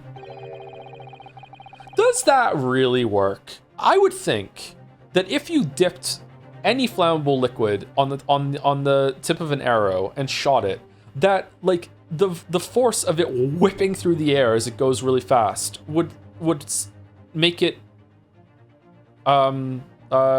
be extinguished. Does the fire still really stay alight? Viking funerals would never have been possible then. Maybe they shot the arrow at not as fast, you know? Because there's like shooting an arrow enough. Well, I guess maybe they could do that when they want the fire to be delivered instead of like embedding and doing damage. I don't know. They turn off but reignite. Oh, does the heat stay? That does make sense, wouldn't it? Like the heat would still be there. It works in Elden Ring. I wouldn't know. I've never used any range options in my life in Elden Ring. Mythbusters in it? Yeah, I should watch the Mythbusters episode and see what they concluded. Fire only needs heat, fuel, and oxygen. Yeah, but when the arrow is moving through, isn't it going to be that it's moving so fast that there wouldn't be air that has time to get to it, right? Like if you have a fire at the end of a stick and you wave the stick as hard as you possibly can, sometimes you can make the fire extinguish because it's like ripping through the air at some point that it gets suffocated. I actually don't know the physics. I'm just guessing, but I know that happens. And then after you did that, it's possible that there's enough heat there that it might reignite if there's fuel. I don't know. Air resistance reheats it. All right, field trip. All right, let's pause the stream. Let's go out. Everyone meet me in Moncton. Someone bring some arrows. I'll bring the liquid to light it on fire, and we're gonna figure it out. Okay, here we go. Let's go. All right, to McDonald's. Ronald McDonald's gonna meet us there for the hypothetical. We're the field trip. We're gonna figure it out. Sending a flaming arrow straight into the hydrogen-filled balloon. Are you suggesting that crossbow was used to deliberately?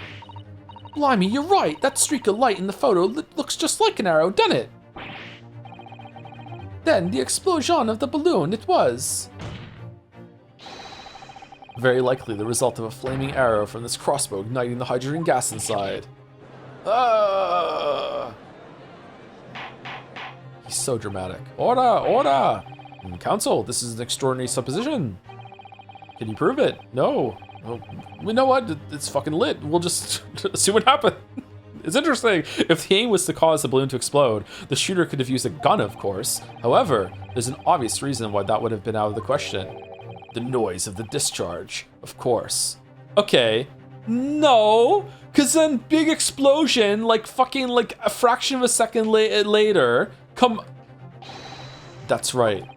By using a crossbow, the projectile could be fired at the balloon silently, and no one could tell. Too bad it got caught on fucking camera. In this age, well, yeah, if someone had shot a gun off in the exhibition grounds, it would have caused a real panic. But with the big explosion, there would be a very big panic anyway, no? I don't like this. I should be pleased to have found a plausible new explanation for all this, but something feels wrong. Objection. Do you understand the implications of what you're saying, my Nipponese friend? If a flaming arrow did indeed hit the balloon, then obviously it would have exploded. And if the birdcage appeared from the cloud of smoke that ensued... What? Wait a minute. What are you really saying here? I don't get it. Was the birdcage beamed up into the sky after all? Or what? My goodness me. Now I understand. That's what that sinking feeling is about.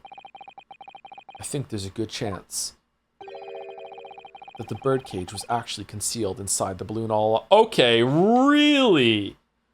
Okay, where's this going? Because I thought this was going to be 3 hours from now. Okay, so what's happening? Huh. Are we going to have a 2-hour bit where we loop it back around to maybe it was teleportation after all?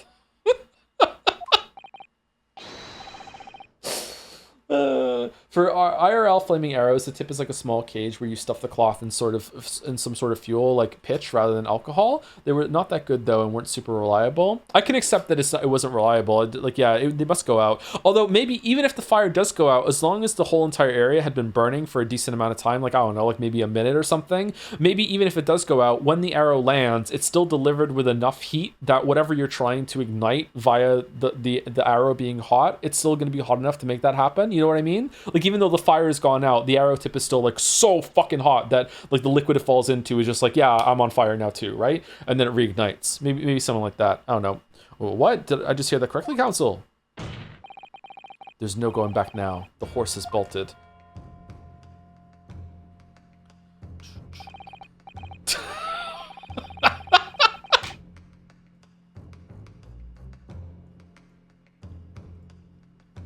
So fucking hilarious image. Let's assume, as I said, that the birdcage was hidden inside the green balloon from the start.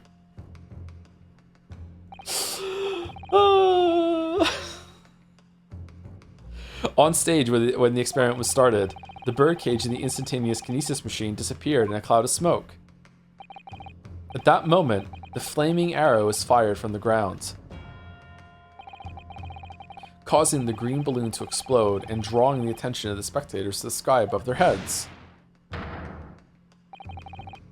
From amid the smoke, the hidden birdcage then appeared to fall down and crash into the crystal tower. At the same time, they fired the teleport gun, which, because they moved everything out of the birdcage, teleported like just air that was underneath it into the space around it, making it look like it had teleported the birdcage when in actuality it just teleported whatever, you know, just gases were in the vicinity at the time, which dispersed the balloon debris faster, therefore making it so people didn't see a balloon that would obviously be coming crashing down, burning slowly. Actually, I don't know. I don't know how big that explosion would be, to be honest. Why isn't he singed or anything like that? The teleporter doesn't work. It works. I think you all agree it's entirely plausible that what I've just described is the real truth behind the miraculous experiment carried out that day. Yeah, sure, why not? Good grief! Objection. This is ludicrous. What you've described is no science experiment.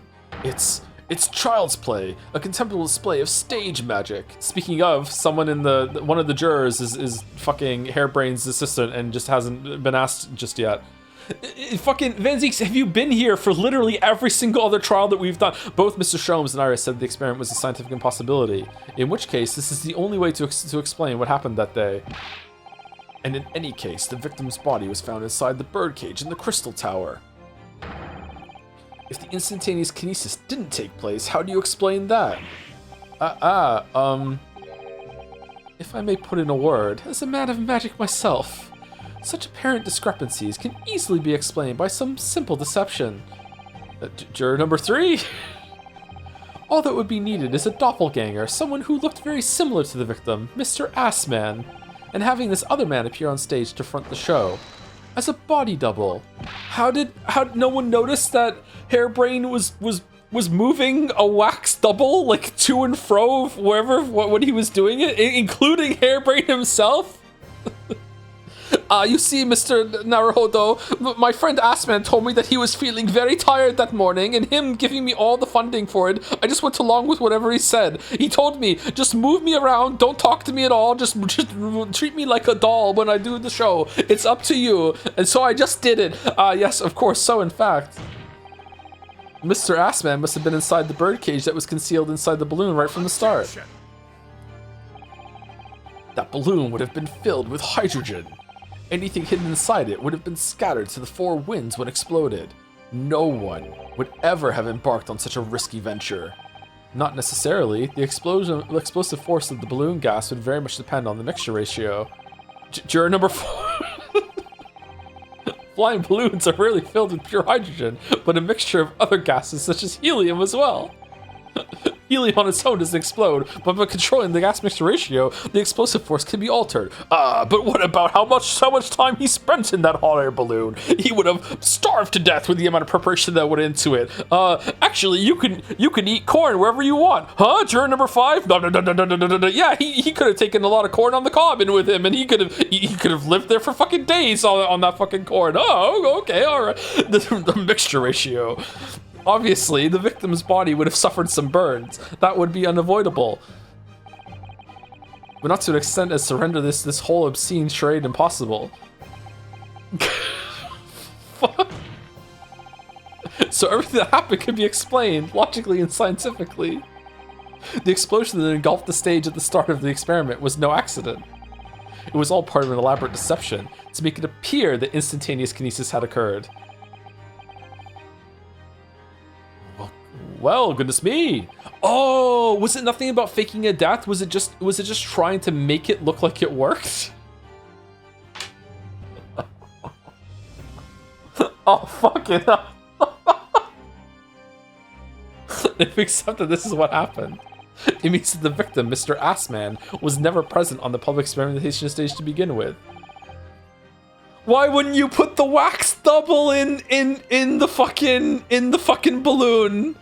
Why would you go real person in balloon and wax double on stage? Surely you put wax double in balloon and real person safe on stage. What do you mean? Or was there wax double and they switched them and they got over? Whoa, the fucking, why would you do it, Nurk? In short, he couldn't have been killed by the defendant who was on stage in full view the entire time. How could no one in the crowd have heard this? It's impossible. Huh? What? Well, some of us are hard of hearing here, you know. Juror number 7? This will be very hard for the prosecution to counter. Lord Van Zeeks can't credibly maintain that Professor Hairbrain is the suspect now. Oh, fucking hell. Mr. Naruhodo, I appreciate your efforts, thank you. Professor? But you can stop now. Just keep your mouth shut, please. Sorry? What's all this about, Mr. Hairbrain?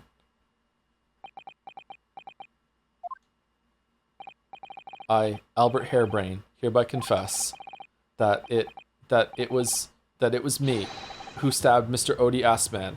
Okay, so now you'll lie to save something that's important to you. Okay. Yes, it was me, with my faithful friend and partner, Andrew the Screwdriver. What are you doing?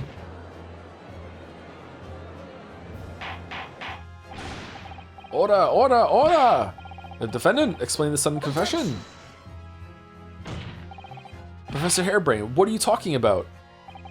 It's what I've said all along. I must protect my hypothesis and my precious machine. You stand there and claim it was all a trick, all an elaborate prank, but where's your proof? No, you would have to examine the machine if you wanted to prove it. But then it would all be over. My beautiful hypothesis would be laid bare. I mean, the indignity of it.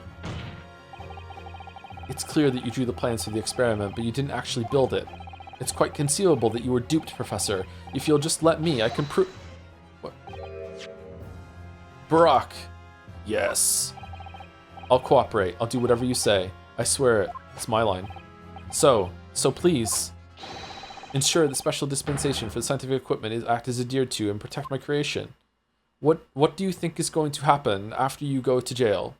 Do you think we're just no one's going to investigate it? Just all that scientist he invented teleportation. He did in 1890 whatever the fuck but he killed someone in the process and then he was executed for it. But because we know it works, we're not allowed to look at it. No, we can't do it.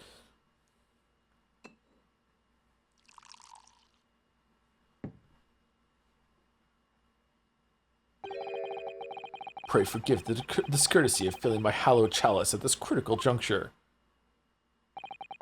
Here's to my learned Nipponese friend. What? In his upcoming attempt to clarify the defense's position in light of the accused's confession. Oh, do you intend to formally assert that the experiment was nothing more than a conjuring trick? Because the moment you do, I'm gonna drink all this fucking wine. The Special Dispensation for Scientific Equipment Act that protects the professor's invention will cease to apply. The prosecution will then demand a rigorous examination of the machinery involved in order to establish the truth. However, if you acknowledge that the machine is genuine and instrumental in the victim's murder, any chance of investigating will be crushed, and the confidentiality of the professor's hypothesis preserved. Well, counsel, what is the defense's official position on this matter? What Professor Harebrain, my client, actually asked of me was to prove that the explosion on stage was an accident and protect the secrecy of his hypothesis. But there's no way to do that without implying the professor's guilt. Do I protect my client's life by asserting his innocence, or do I hold my client's request but see him condemned? Either way, I can't avoid betraying his trust. If only Susie was here, she'd tell us what to do immediately. You've been silent long enough. Isn't talking your trade, my learned friend?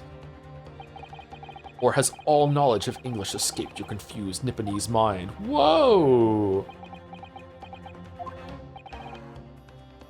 Mr. Naruhodo! There's no escape here. I have to make a choice. But it's an impossible one. I have to give up on something. But what? The defense asserts that the defendant's instantaneous kinesis machine was in fact...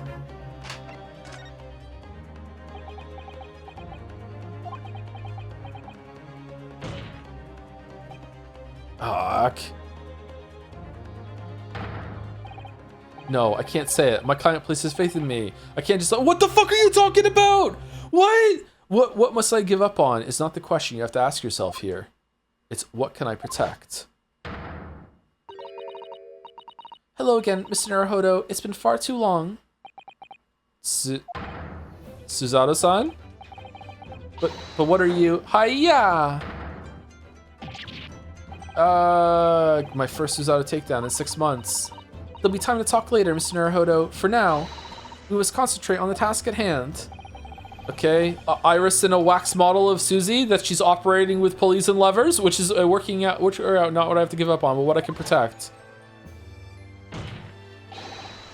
Professor Harebrain.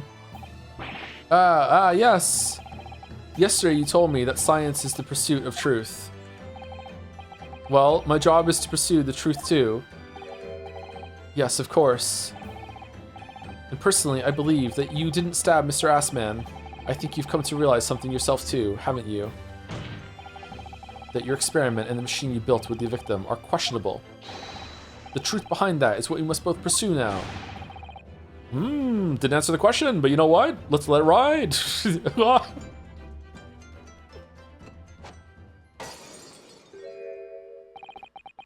So, you finally opened your eyes. What? And as for you, Albert, you can't ignore this any longer.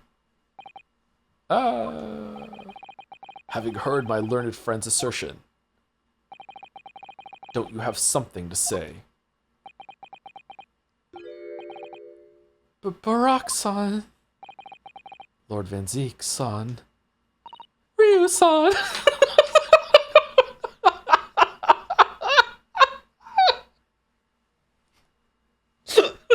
Gosh, I've never heard him speak that way before.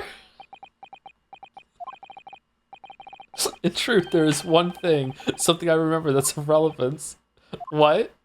Is she really here? Why is no one fucking acknowledging that there's someone else? This is a fucking judge. He's like, welcome to the court. Who the fuck are you? Like, what the fuck are we? On the day it happened, just before I began the experiment, I saw a man near the stage.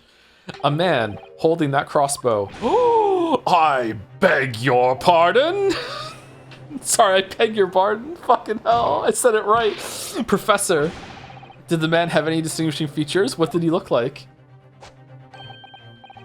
Taller than me. That's not hard. And thinner than me, with straight hair, straighter and wider than mine.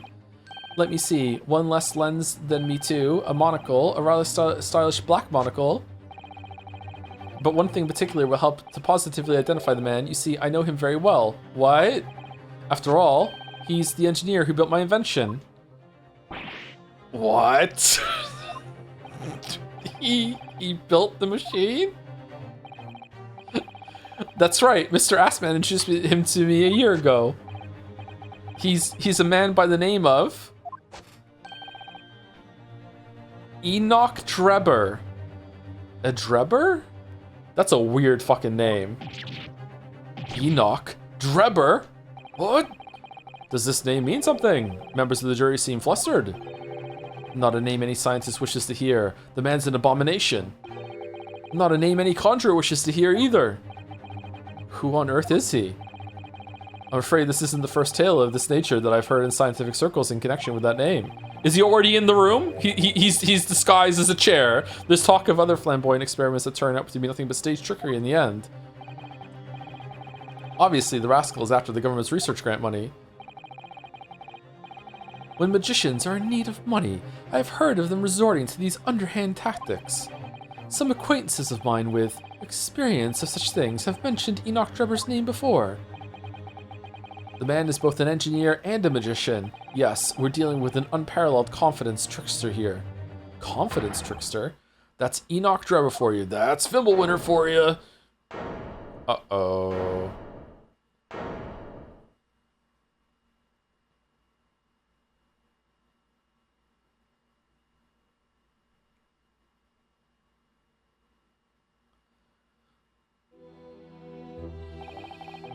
So it's true then.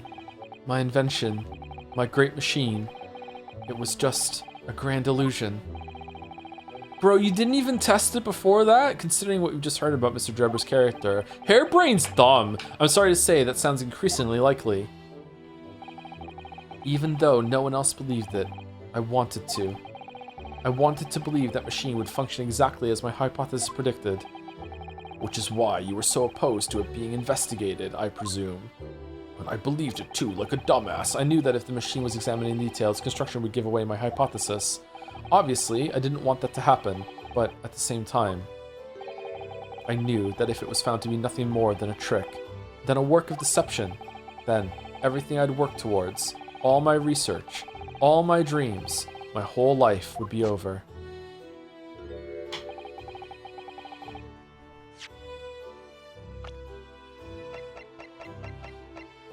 This dude is 33. Shut the fuck up. I was terrified at the prospect. So you really had no idea then, did you? About the true nature of the machine that was built, and the true nature of Mr. Drebber. I never questioned anything. I didn't want to question it. It's entirely possible that Mr. Assman and Mr. Drebber were working together to use you as a means of fraudulently acquiring the research grant money. Okay, I gotta say, I don't know about, you know, how much money things cost in this era, but all of this just to get 500 pounds, I feel like, I guess it's per year. Feel like maybe there are easier ways, but okay.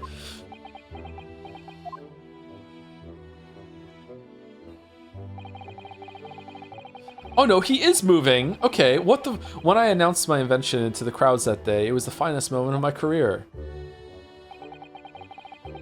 I pulled all the levers and turned all the dials in exactly the way Drebber had described. And then I moved Mr. Assman into the cage with my own 2 hands, as I was told to do. When the smoke suddenly started billowing out, I panicked. I didn't know what was happening.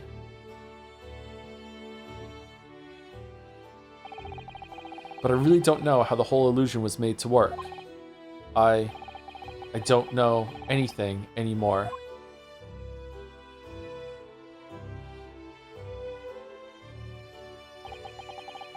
Let me confirm one final point with you, Professor. 500 quid is about 50,000 quid now. Isn't it even more than that? I just feel like that the amount of money that went into building all this shit. When a hot air balloon ride is £10, seems like there are easier ways, but maybe. Not sure. So how did they get in the balloon then? If that was where the wax, there had to be a wax body double. So if the wax body double is in the balloon, and then he's the real one on the stage, and then after the explosion they dip out, they run out, and they quickly go over to where the other place was and swap them out. And the wax dummy is there just in case anyone looks over and sees where they moved over. This is a crazy ass plan. And then the death happened after that. Wouldn't the wax melt in the explosion? I guess not. It gets tossed out pretty quick. Huh. Joe, that hot air balloon blight is overpriced captive fare customers. Yeah, but like building all this machinery can't be cheap either, right? This doesn't really matter, by the way. Like, it's fine. Like, schemes can be stupid. I'm just engaging with it in a pedantic sort of way. It's fine. Thank you, Mary the Mayo, for the 37 months. With no knowledge or context, can you declare now who will win the World Cup so you can claim you morbed it next month? America, USA. Is USA even in it? I'm going USA for no reason. Thank you to Skunky Emerson for 17 months too. Howdy, Joe. Thanks for all the great streams. I'm so excited for Telltale Mess that you have no idea. I'm already mentally preparing to, the cool facts and stuff. Yeah, I don't know which ones we're doing, but we're going to do a bunch of them for sure. Probably like 2 or 3, at least. Hopefully we can do a couple more. They're pretty short, aren't they? Thank you, Falco5 for 17 months also. The end of Season 7. Oh, I see. Okay, because 7 years, yeah. Each year season. How many stream seasons are we on to now? Not one for every single year. All the stream eras, how could we divide them? Thank you, Falco5. Let me confirm one final point with you, Professor. Do you now consent to the prosecution submitting the necessary paperwork to release your invention for the protection afforded by the Special Dispensation for Scientific Equipment Act? Yes, please, go ahead. I'm very sorry.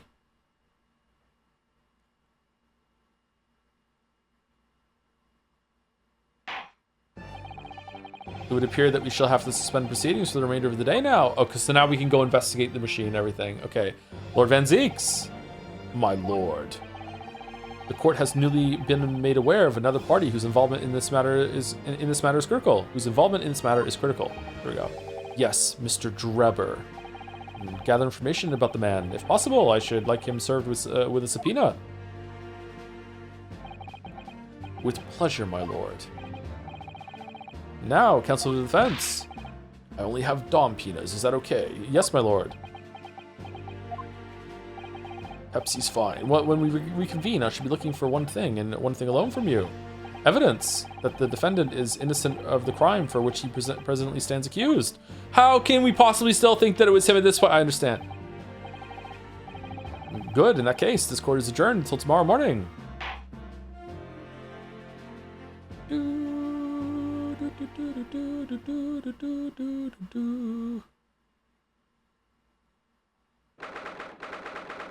23rd October, 1:36 p.m. The Old Bailey, defendant's antechamber. How have you not hugged Susie yet? This is a great stopping point I mentioned. If you don't stop now, you could find what I consider a decent one again in about an hour and a half from now. However, you could also stop anytime you want now, based purely on vibes, and you wouldn't find a bad point to stop. Okay. I'd like to continue to see the conversation between Ryu and Susie for sure. And we've been live for 3 hours and 22 minutes. Let's go another hour at least. We'll go about another hour. We'll probably end in the middle of the investigation day. Mr. Naruhodo. Yes. I'm so sorry. I was wrong. You were right. I tricked you. You trusted me. I dragged you into my mess. Oh, how did it ever come to this? I'm so sorry. Did you really have no idea, Professor? About what Mr. Drebber was really up to, I mean. About what he was really constructing. Naturally. That machine was the embodiment of my hypothesis, of my hopes and dreams. Hopes and dreams? I had complete faith in it. Alright, in that case, I won't say any more. Now, sadly, the murder accusation against you still stands. So we must do as much investigation as we can before trial resumes tomorrow. Good stopping only 4 hours. It's one of my kids' birthdays today, so I can't go late today. I feel I have like a lot of reading energy today, so today is a day I could probably go late, but like I have to stop in about 2 hours or so. Like that's the absolute most I can go is 2 hours.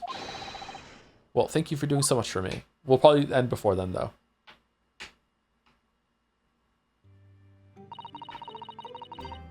I'm so sorry for arriving late this morning, Mr. Naruhodo. Arriving late? Didn't you receive my postcard? I wanted to let you know when I'd arrive.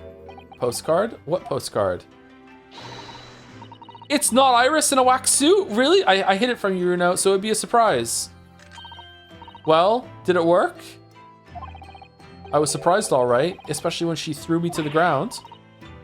Oh dear, oh dear. She's been back 5 seconds, we already got an oh dear. I'm so sorry. I was just so happy to see you again that it sort of slipped out. Maybe we could stick to more traditional displays of emotion in the future, like a hug.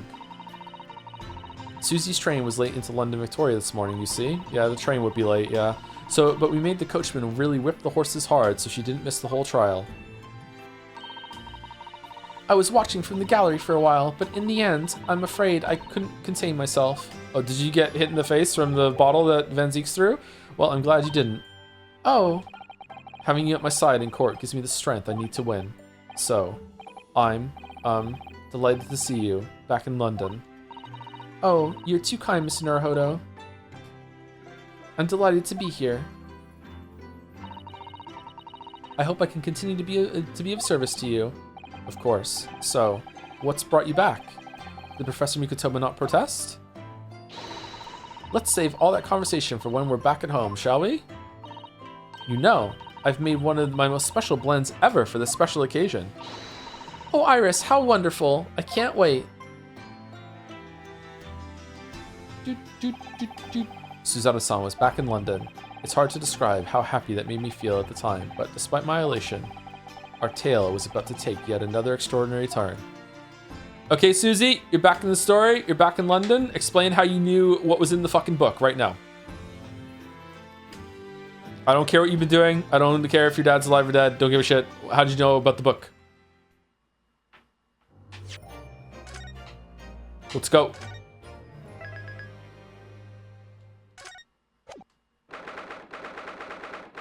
(23rd October, 2:41 p.m. Naruhodo's legal consultancy. I'm sorry, Ryo, I can't tell you, not yet. Okay, slay. Oh, this room, it's been too long. It hasn't changed in the slightest, though. And it's been some 6 months, hasn't it? That's a long time for things to stay so familiar.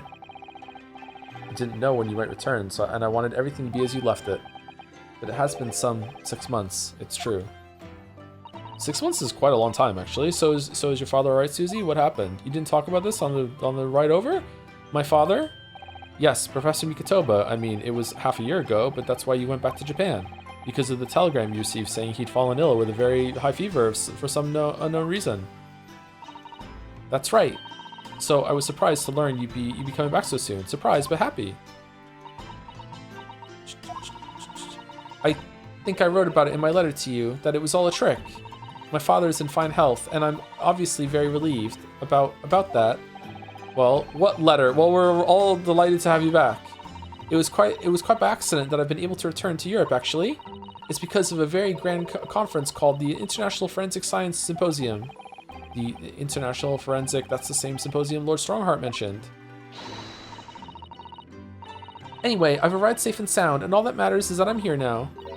And Joe has to do this attempt at a girl's voice again. After all, I haven't yet fulfilled my promise to you, Iris. Oh. You must tell us everything that happened while you were back in Japan. Yes, of course, I shall. And there's one other thing.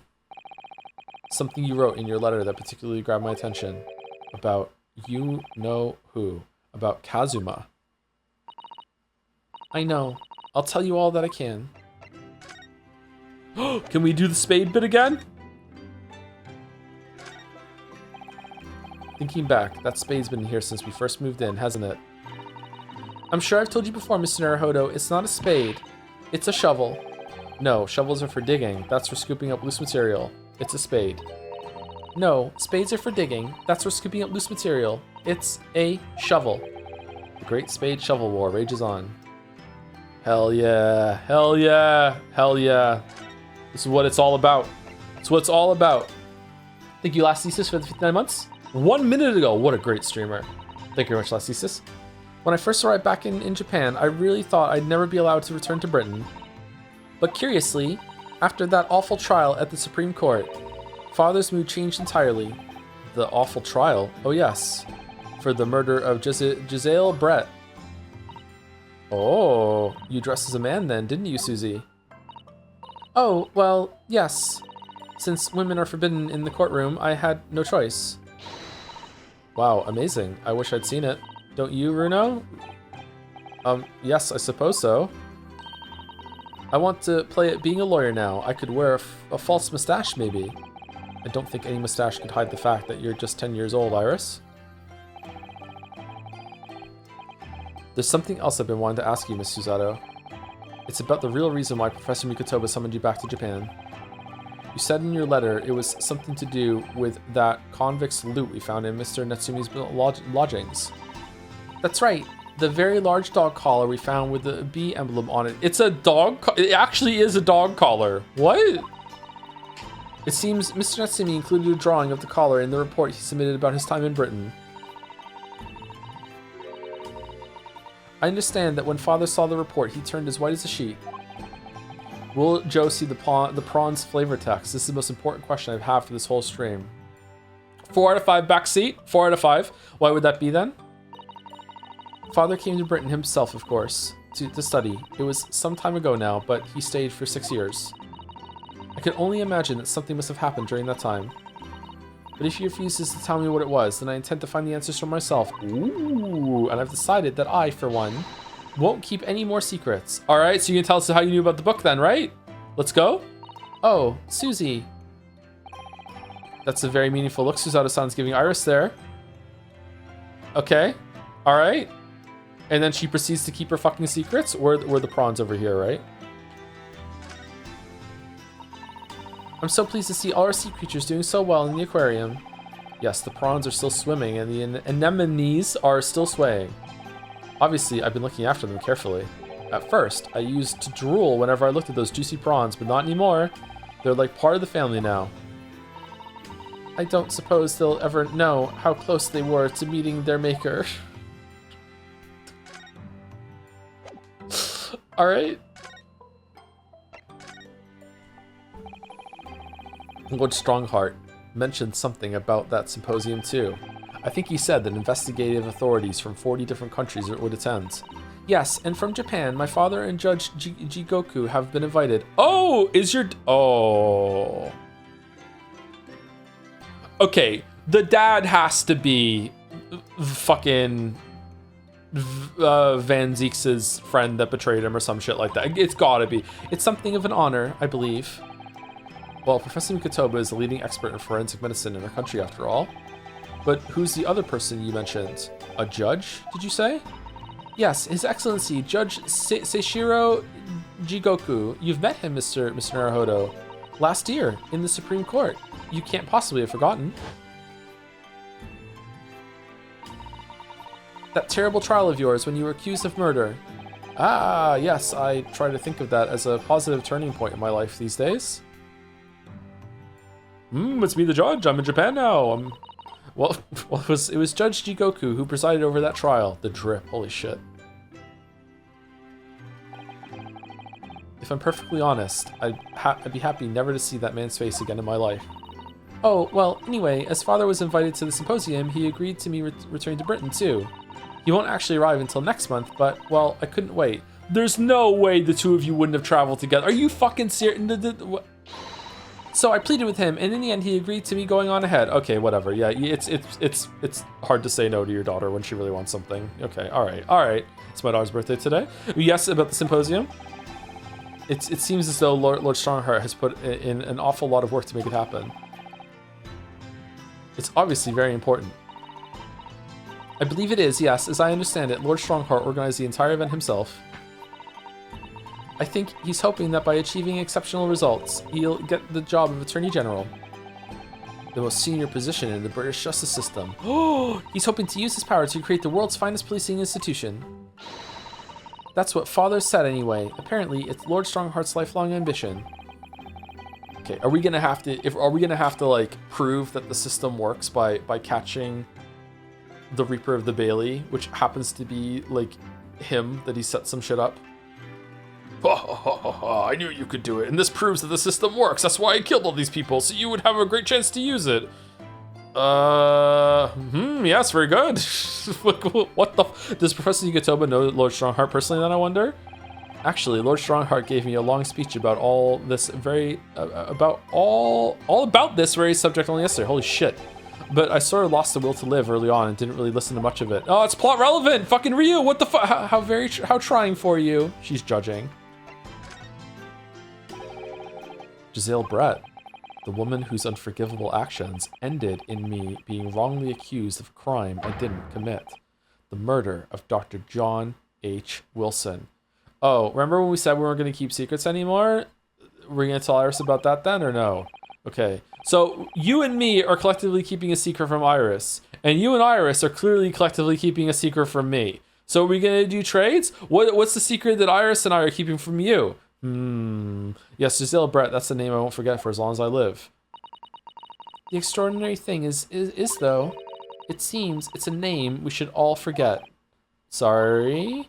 Since the incident, our government's intelligence services have been investigating Miss Brett.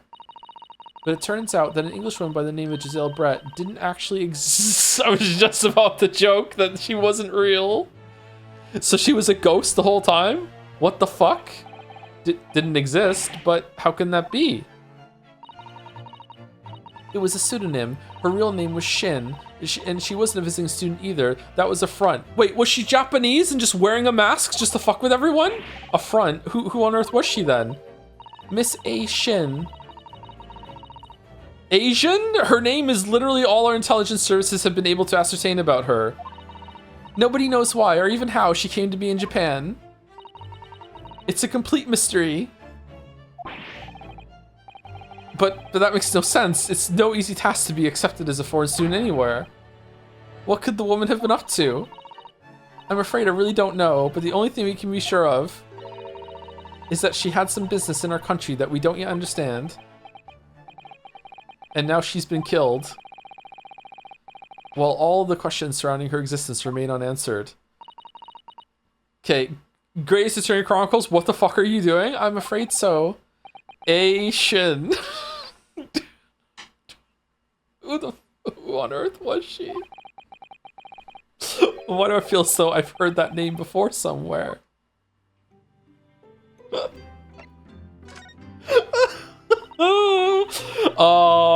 The last trial of this case is gonna be so fucking funny. After my friend Ray's trial, the reporter who actually killed Miss Brett said something very strange.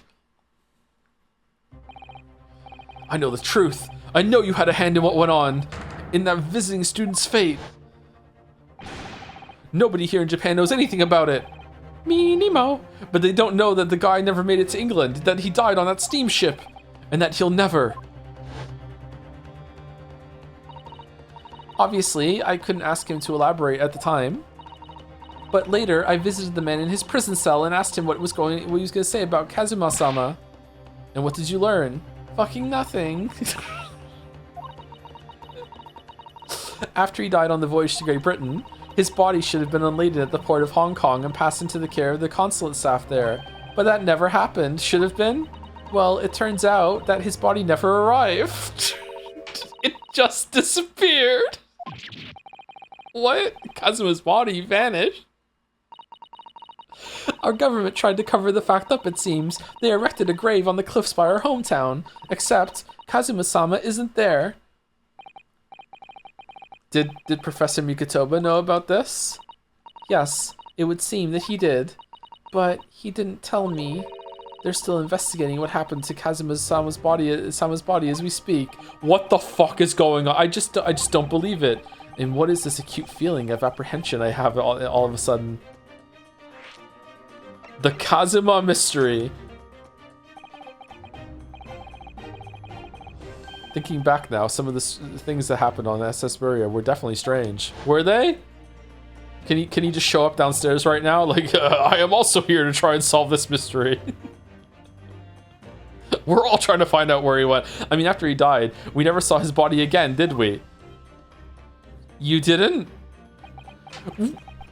Did he just fucking hide on the ship? What the could it be that he's actually still alive? Stop it, Mr. Naruhodo. It's too much to bear. Every single time he goes out to get food, he fucking Kazuma jumps up and does a ninja trick where he puts both of his feet on in the corner of the wall to hang above the door as Susie and fucking Ryu walk by, and they stop to have their fucking conversation as he's like holding the squad up there, really like, what do you want for lunch today, Mr. Naruhodo? Oh, I was thinking that maybe we could go get some lobster or something like that. Oh dear, I feel like they're out of lobster. What should we have? Let's sit here and talk about it for another 10 minutes. Like, what the fuck? I'm sorry, I didn't mean to. Just thinking about the possibility pains me so very much. Were they near China when that murder happened? Maybe he was only on the ship for a little bit. Cast your mind back for a moment, Mr. Naruhodo. When Kazuma-sama was discovered, Mr. Shones was there, wasn't he? And he definitely examined the body. I remember it clearly. You're right. You mean the guy that always gets his dance of deductions wrong, examined the body, and we're taking his word for it? So if Kazuma hadn't actually been dead at all, it would mean that Mr. Shomes had lied to us. Or Kazuma whispered to him while he was leaving, be like, just tell them I'm dead, please. And Holmes was like, yeah, fuck, okay. But there's no reason why he would possibly have done such a thing. I suppose that's true, yes. The idea that he might still be alive somewhere, it wants to fill me with hope, but I can't let it, because if it turned out not to be true, then I'd be back at the bottom of that awful pit of despair again. I'm terrified of what that might do to me. Oh, Miss Suzato-san. I know she's given the idea the thought it deserves. It's Suzato-san we're talking about after all. So I probably shouldn't push it now.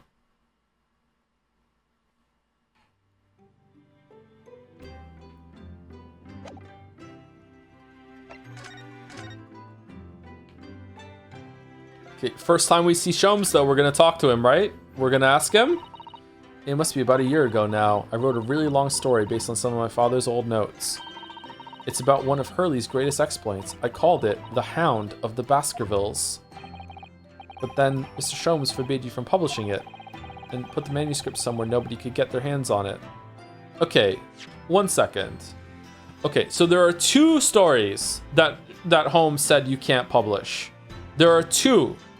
There's this one, and then there's the one about the second one with Natsumi. Okay, 2.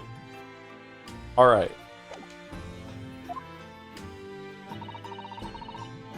If nobody knows anything about it, nobody knows anything about it apart from Hurley and I, and also Susie for some reason. But for some reason, you knew the title of it, didn't you, Susie? Oh, it sounds so exciting! The Hound of the Baskervilles. I should love to read it. Okay, so I have a feeling the answer to this is going to be incredibly disappointing. So here we go. I just knew Lamayo, and you wouldn't tell me. How'd you come to know it? Yes, but I made you a promise that I would explain one day, didn't I? And that day hasn't come yet. I think it's time. But after the trial, oh. I'm only sorry I've had to keep it from you for so long, Iris. The Hound of the Baskervilles. It was completely by accident I came to know the title of your manuscript, Iris. I was following Holmes's mantra of always be pawning, so I took one of my old copies to the pawn shop, and as I was led into the vault to put it, I just noticed that he had another one of your books. I recognized the writing on the spine, so then I just looked at it, and then I just knew, and I just... It was a short while before we left Japan. I was cleaning Father's study, and I saw something on his writing desk. A large box of papers. There was a label affixed to the box that was written in English. It read, "The Hound of the Baskervilles." What? My Baskerville story? Of course, I had no idea what it was at the time, but Father came in and... Susato, what are you doing? Oh, Father. Did you look at those papers? No, I simply read the label, that's all. Huh, okay, I don't have to kill you, that's fine. Well, put it out of your mind. Sorry? Forget that you ever saw it, and certainly don't tell anybody else about this. Do you understand? Okay, Susie's dad is sus as fuck. Sussy Mikitoba. But what was Iris's manuscript doing in Japan? How did you know it was Iris's Okay, did it say that her name was on it?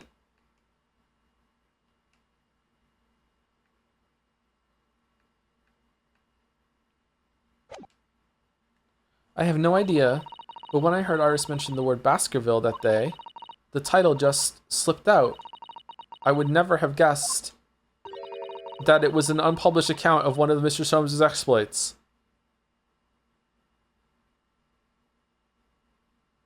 Nah, this ain't passing. I'm sorry. This isn't passing the smell test.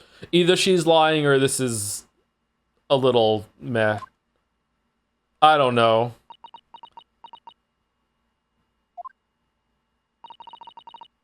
When I returned to Japan, I asked Father to explain, and he told me to fuck off, and he refused to answer any of my questions, and there was no sign of the big box in his office.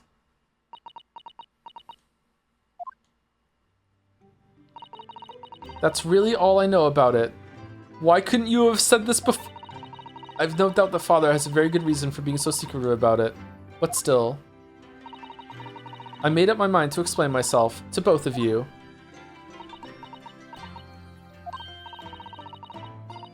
Man, this is how every episode of Lost felt after season 4. Well, thank you for being so honest, Susie.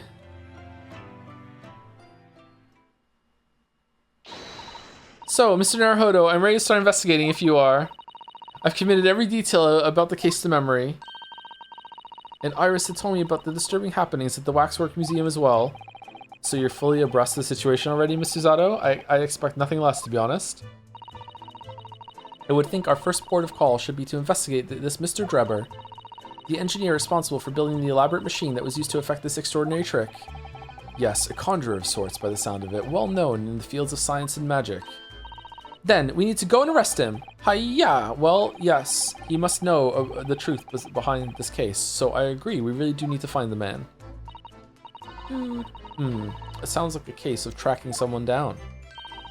Which is a job for the police, or a great detective. Are we supposed to guess who she might be thinking of? We don't have much time, so we need to get started straight away, I think. Good idea. Well, best of luck then. Oh, you're not coming today? I'm going to Brixton Road shortly for the herb market. But let me know later how you got on, won't you? That was a little abrupt. The pull of the herb market must be strong. Huh. Sus. Sus. Sus. Do you know? I honestly thought I might never have the opportunity to return to Great Britain. And certainly, not so soon. It's funny, for the past 6 months I haven't been able to work in court. Meanwhile, you've been raising a storm in the Supreme Court of Judicature back in Japan. Fuck, that's hard for me to say. Please, Mr. Naruhodo, I may have been dressed as a man, but it was a very reserved performance. So, what your father said in his letter about a Ryotaro takedown is reserved? Well, anyway, I'm back here in this great capital now, and ready to assist you again. in any way I can. Thank you, Miss Susato. It's my pleasure, Mr. Naruhodo. Doot, doot, doot, doot, doot, doot, doot, doot, doot, doot, doot, doot, doot, doot. A new location has been added. I want to go see Van Zeeks. What? I don't believe you have any business that would require a visit here just in the moment, but you sense the familiarness from the guy, and now you know Kazuma might have put it fucking together. No, what the fuck? All right, let's go see Best Girl. Well, second Best Girl. 23rd October. Madame Soupel's. Oh my, no wonder it's called the House of Horrors. I'd like to turn on my heels and go straight home via the confectionery. Being scared makes you crave sweets. I can understand that. I could go for some sweets. I get to eat some cake later, so that's good. Thank you, Mr. L1144 for the 6 months. Hi Joe, thanks for introducing me to Umineko. My sister and I have played all of the Ace Attorney games together, and after a few other games we started reading Umineko. We just started episode 4 and she's really enjoying it so far. Hope you're well. And after episode 4 it goes all the way downhill. Don't listen to the weebs. Questions arc is way better than answers arc. Just brace yourself for it to get really, really bad. I wish I hadn't even read it after that. Yep. Should have stopped at episode 4. Yep. Hope you continue to enjoy it, Mr. L. Thank you, T-Bird20 for the 9 months with a Joms. Thank you very much. So true, bestie. Thanks. I was looking forward to a reunion after 6 months away, but there's no sign of Mr. Sholmes anywhere. Fight Club was way better. You know what? Umineko does have way more in common with Fight Club than Pathologic 2 does. Like, legit, for real. If you know. If you know, you know. There's no sign of Mr. Sholmes anyway. That's strange. He should be here investigating the abduction of the waxwork. Oh well, I suppose we'll just have to come back again later. This is fucking...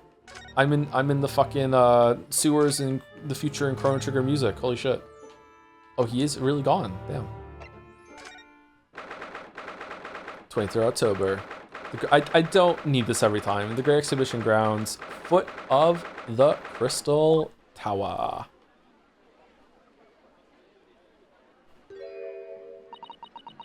I had no idea there were so many people in the world. I know what you mean. It's really packed here today. It feels as though it's taken us 2 hours just to make our way through the crowds to this point. Has it? I shut my brain down, so I didn't really notice, to be honest. What? Gosh, I do wish I had your absence of mind sometimes, Mr. Naruhodo. There you are. I had a feeling you lot would show your mugs before long. Oh, it's Gregson. Greggy Poo! Oh, Inspector Gregson, I see you're hard at work as usual. Warm greetings to you. I do hope you've been keeping well since last we met. What's with all the ceremony? We just saw each other in court this morning. Not you, Sunshine, the gentlewoman so loyally at your side. Oh. Why, thank you, Inspector. How good of you to notice. Gregson likes the ladies. Interesting. He might be a bit rough around the edges, but he's still a proper English gentleman at heart, I suppose. As you've probably guessed, we were hoping to investigate the scene some more. Right. Well, that's the young trainee's domain. Oi! Oi! Get over here, Gina.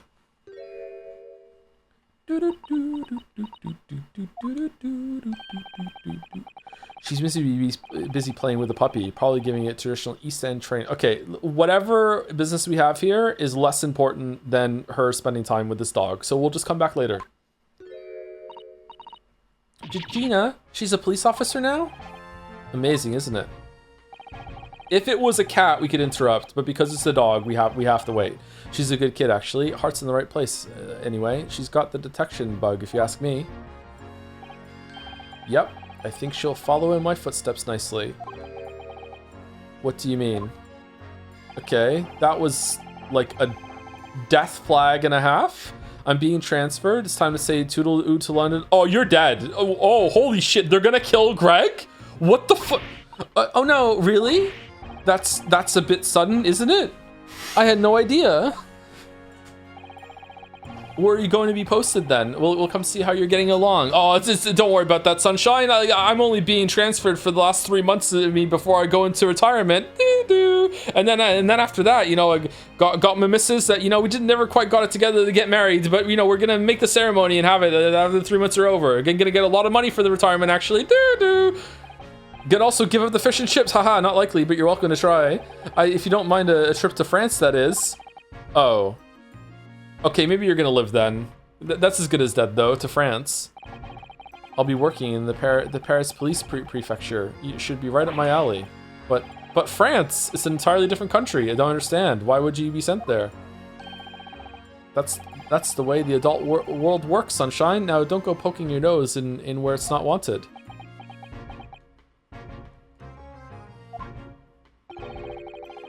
I'm intending to take the kid with me when I go. What? You're taking Gina to Paris? Well, I can't leave her here in London. Who knows what would become of her? I suppose he's worried she slipped back into slipping her hands into people's pockets and purses. I don't think he's worried about her pickpocketing, Mr. Naruhodo. I think he's worried about the Reaper. Oh, of course. So that's playing on Inspector Gregson's mind too, is it? Is it? I mean, it would have happened already. Anyway, I haven't mentioned any of this to Gina, so don't go blabbing, you hear me? No, of course not. I've got to keep that dive-in diva safe and sound until all this is over, at least. Is there any kind of murder mystery investigation sort of courtroom thing that's based in a futuristic setting? Like in a cyberpunk world, or like 500 years in the future, or something like that? Of the Devil? Is that like Danganronpa? Or is it like Ace Attorney? No, it's like this. Is it really? Oh, is that done yet? Or are we still waiting for it to be done before we get to it? I thought that was like half locked in. It's not done yet? Okay. Maybe we'll do it after it's done. Or maybe we'll forget Asaurus. Thank you very much for the 13 months. What were we talking about? Thank you very much. I've got to keep this Dive and Diva safe and sound until it's all over at least. Oi. You just call me a bloomin' dive-in diva again. So you heard that, did you? What else did you hear? Right, well, any questions about the scene, you can put them to my capable detective diva here. Alright, you heard the boss. Inspector Lestrade's in charge here now. I suppose I'd better keep my word and not mention anything about Paris. So, Gina, ever been to Paris? You've got a new dog, have you? Oh, I like the kerchief.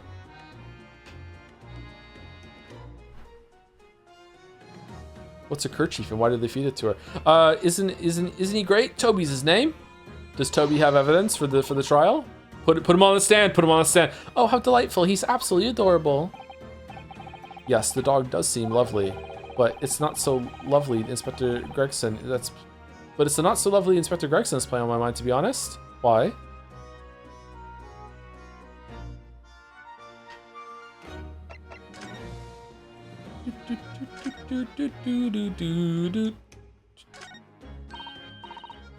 Oh look, a flying balloon. I've never seen one in the flesh before.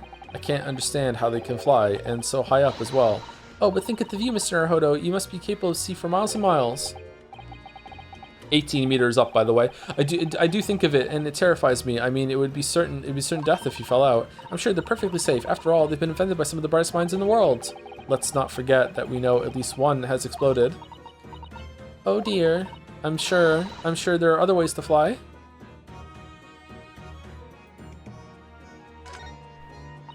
The kerchief fed joke is amazing. Don't let them tell you otherwise. Joke. Yes. Yes, the joke. It was a joke. The Crystal Tower. I can't believe I'm seeing it at such close proximity with my own eyes. You've really been looking forward to the great exhibition, haven't you, Miss Susato? Oh yes, when I found out that I had to return to Japan, I'm afraid I cursed my luck. But here you are, back in London, gazing up at the magnificent tower. I know. Perhaps I was wrong to curse my luck so harshly.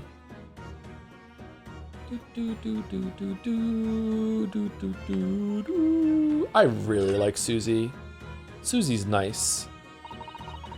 What a shame that the symbolic landmark of the Great Exhibition has been damaged like that. Can we go up there and investigate or no? Yes, unfortunately, the birdcage crashed in the most prominent position possible. Like, we have to go see where the body was found, surely. It's the gods giving us a warning, if you ask me. Man must travel under his own steam and not cut corners with instantaneous kinesis. Yeah, okay. And if you were there before boats were invented, you would say the same thing about boats. And if you say the same thing about planes right now, and planes are invented in hot air balloons. Before cars, you say the same thing about cars. The horses, same thing about horses. If you were around before shoes got invented, you'd be like, nah, we're not meant to play with fire. We can't play God. If we were meant to have shoes on our feet, we would have been born with it. Like, just shut the fuck up. But imagine what might have happened if the birdcage had landed in a slightly different location. But I gotta say, I do agree with him. Teleportation seems natural and we shouldn't do it. We're meddling with things we don't understand. We should definitely back the fuck off. Yeah, he's right. Just so happens that this time he's right. The death toll could have been far worse. So I think perhaps it was a blessing in disguise. Well, the gods are benevolent, obviously. I did say it was just a warning. Man must travel under his own steam, or next birdcage will rain down on all of you. Your faith is much stronger than I realized. Well, how do you think I passed the entrance exam for Yume University? It wasn't by studying alone. Yeah, we can tell. Is that more of the balloon? Here's the scorching on the ground that you mentioned. Yes, and here's what's left of the green balloon's envelope. That's it? All clear evidence of the balloon exploded on the day of the incident.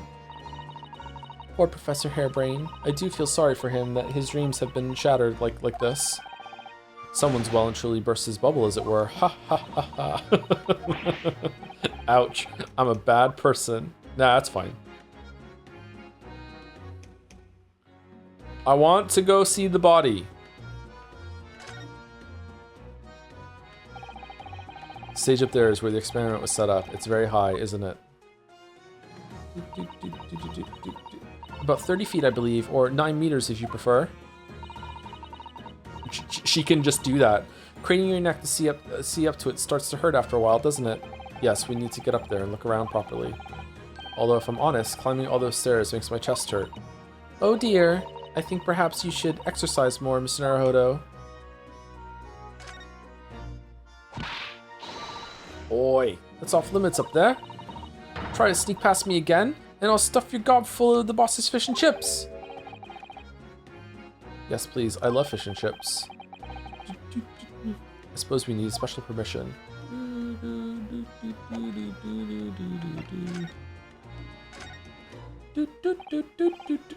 Gina, we were actually hoping that we can investigate the scene again. Yeah, alright. If it's around here, you can do what you like. Oh, that's alright, is it? I'm gonna be playing with me new friend here. Ah, yes. Toby. Woof.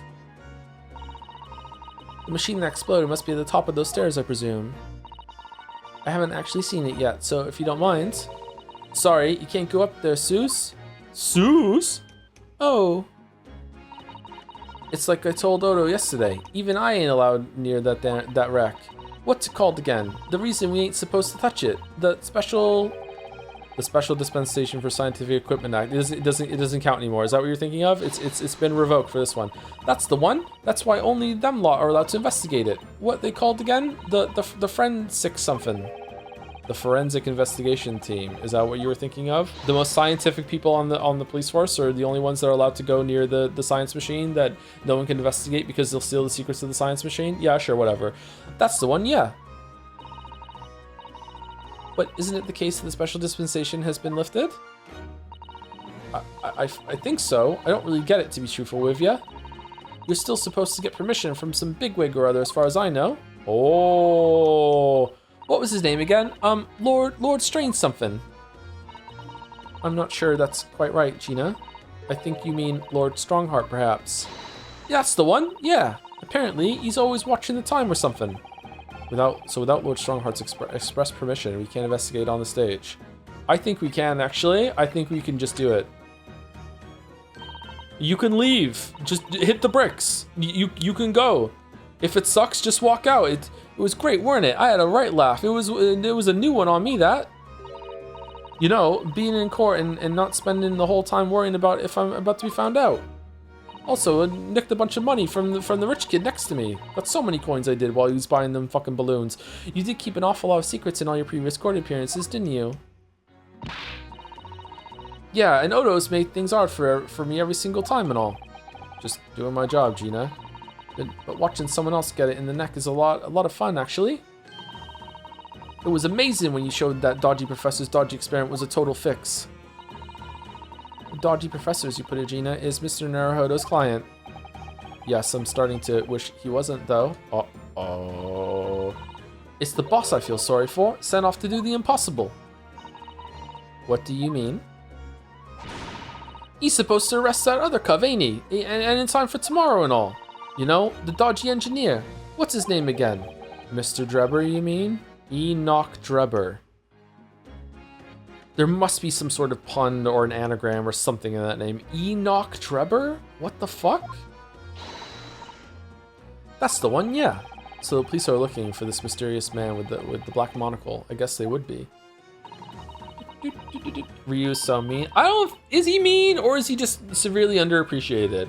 I feel like everyone in his life never gives him enough like accolades for what he does. It's putting too much on the boss if you ask me. He says it's giving him gut ache. Oh dear, but I do wonder if that isn't actually from all the fried food.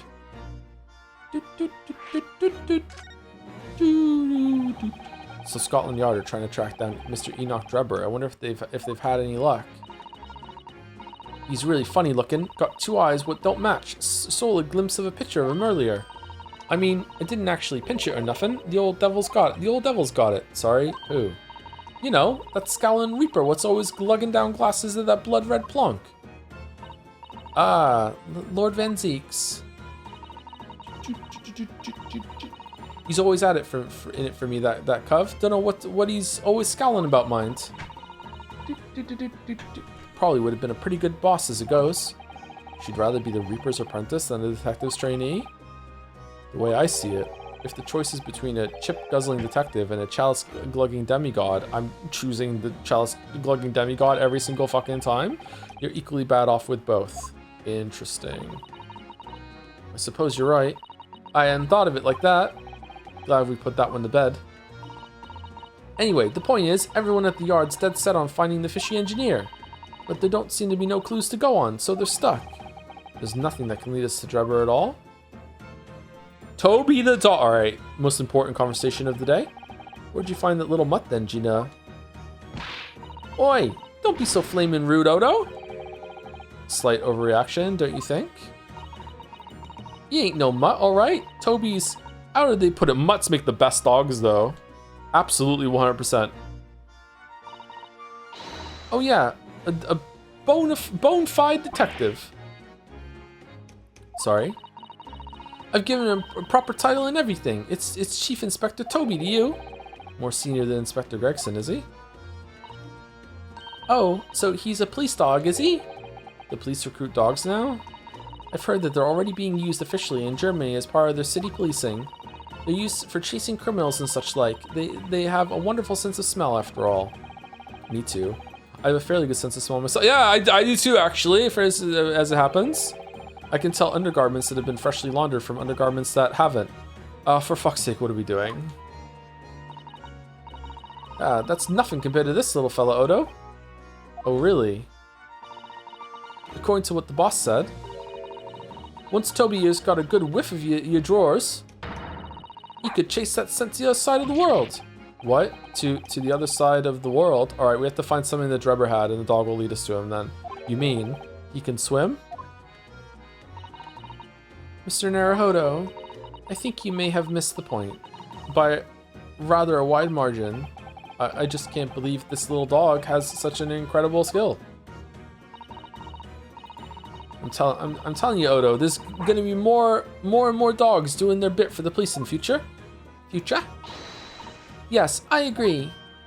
Right, one of these days they'll be barking orders at us lot, not the other way around. Oh dear. Sorry, Gina. What's the oh dear counter at? 4? I don't think I agree with your vision quite that much. Well, anyway, whatever you think about that, Toby here is Britain's first police dog. Really? found him down the East End the other day. Someone had just chucked him out on the street. There you go. I knew she lifted him from somewhere. Oh, Genie, you're such a kind-hearted soul, aren't you? To children and to animals, but not to lawyers. That's based, actually. That's based. I keep forgetting that Ryu is a lawyer. Yeah, we hate lawyers. Okay. I guess we're leaving?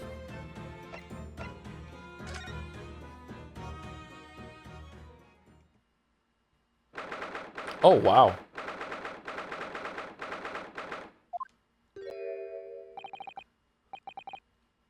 What's he doing? He's... Oh my, the whole wall of the cell is covered in mathematical equations. And he's still writing more now. Professor, sorry to interrupt. Uh-oh. Do you know that Sir Thomas More is his patron saint of lawyers? Is he really? What did he do again? Oh, Mr. Naruhodo. And who is this young lady? She was in court yesterday, you didn't see? Or earlier today? Earlier today. My name is Susato Mikatoba. I'm Mr. Naruhodo's judicial assistant. It's a pleasure to meet you, Professor. Oh, if only I met a refined young woman like you sooner. None of this would have happened. No, that's not logical. That makes no sense at all. Oh dear. I'm sorry if my presence here upsets you. I owe you an apology too, Professor. I didn't manage to deliver what I promised you I would in the court this morning. Oh no. No.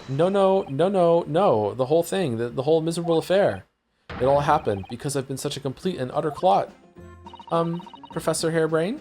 What the fuck are you talking about? Ooh, the zoom in! What have you been working on in your cell?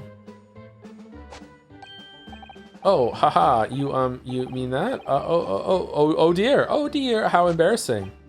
I was suddenly struck by an idea, you see, and I simply had to write it down. The wall was all I had to hand. Oh, is it some new hypothesis? Something that surpassed super high voltage instantaneous kinesis, maybe?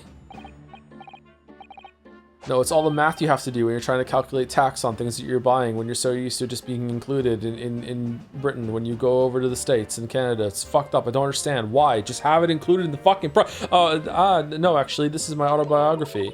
Your autobiography? How I was diddled and fiddled by Albert Hairbrain. What? What are we doing? I found I can represent my odd fortunes with only odd numbers in an ambitious set of simultaneous equations. Really? I'm going to have to pay back all the loans I took for the kinesis machine, you see? So it's going to be a new serial publication from next month. Part 1, an odd birth, an odd upbringing. You can't beat the man's optimism, that's for sure. I see. Well, for now, would you mind if we talked a little more about the case?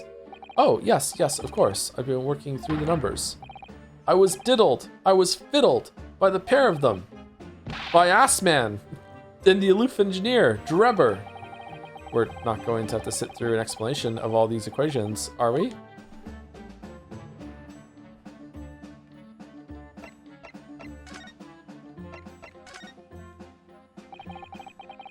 Everything I believed in has been turned on its head. My research, Mr. Assman, the kinesis machine, my hypothesis even. I'm sorry it's come to this. There was really no other way. No, it's not your fault. I wanted to protect my work, but in the end, there was nothing worth protecting.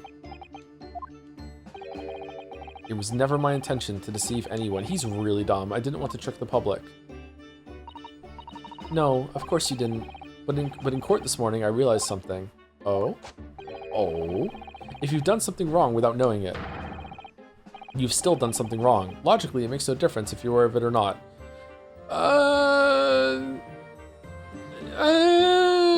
Okay, like in some circumstances, yes, in others,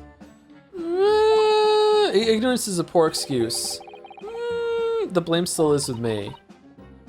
Oh, Professor. He believed in me this morning, you know. Barak did. He believed in my hypothesis.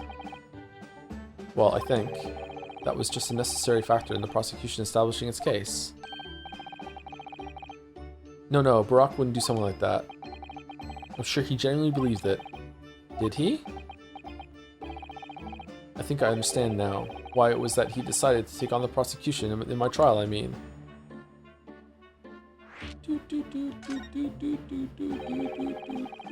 After the terrible accident happened, nobody would believe in my hypothesis anymore.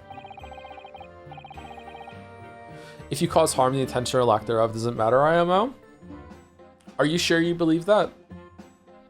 What's an example? How can we talk about this? Is it worth it to talk about this? If you're in a baseball field and you're practicing your swing with someone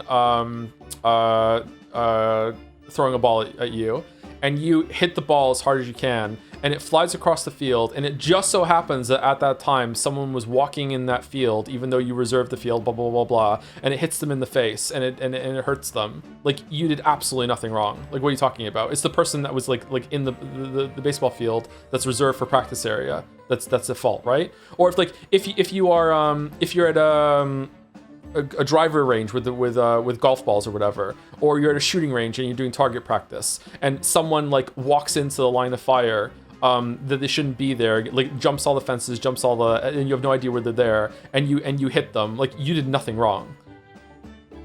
Someone on a comment on the previous VOD, but I didn't, is I love how Barack isn't written as usual. Oh, you really thought we were friends, you imbecile? Because that'd be such an easy thing for the writers to do with the brooding serious characters. But no, I love that Barack generally acknowledges that Elder's. Yeah, I like it too. Yeah, it's refreshing. I wonder where they're going with Barack, to be honest. Will you be happy if I say not in all cases on my own? Was everyone jumping down my throat? I think it's because the way you said it was pretty extreme. I think you said it sounded like it was in all cases to you, like it doesn't matter. Breaking the law without knowing is just as legal as breaking it knowingly. I don't think that's true either. I think there are different terms of breaking the law, right? In some cases, it might not even come down as a crime if you can prove that there was an intent or it was a complete accident. No, I think it's because you read aloud. If you don't want the streamer to read your chat messages aloud, you probably shouldn't chat chatters. Sorry, not the police, not the prosecution service, not any lawyers either. I feel like I dealt some kind of finishing blow there. If any other prosecutor had taken the case, if it was anyone other than Barack, I'm sure the prosecution would have declared my hypothesis a complete and utter nonsense. In that case, you would have to be declared a fraud yourself, Professor. Exactly, which would have been a fate worse than death for me. But Brock insisted that I was a proper man of science from start to finish. You think that's why he... I know him very well indeed. He's an extremely kind-hearted soul.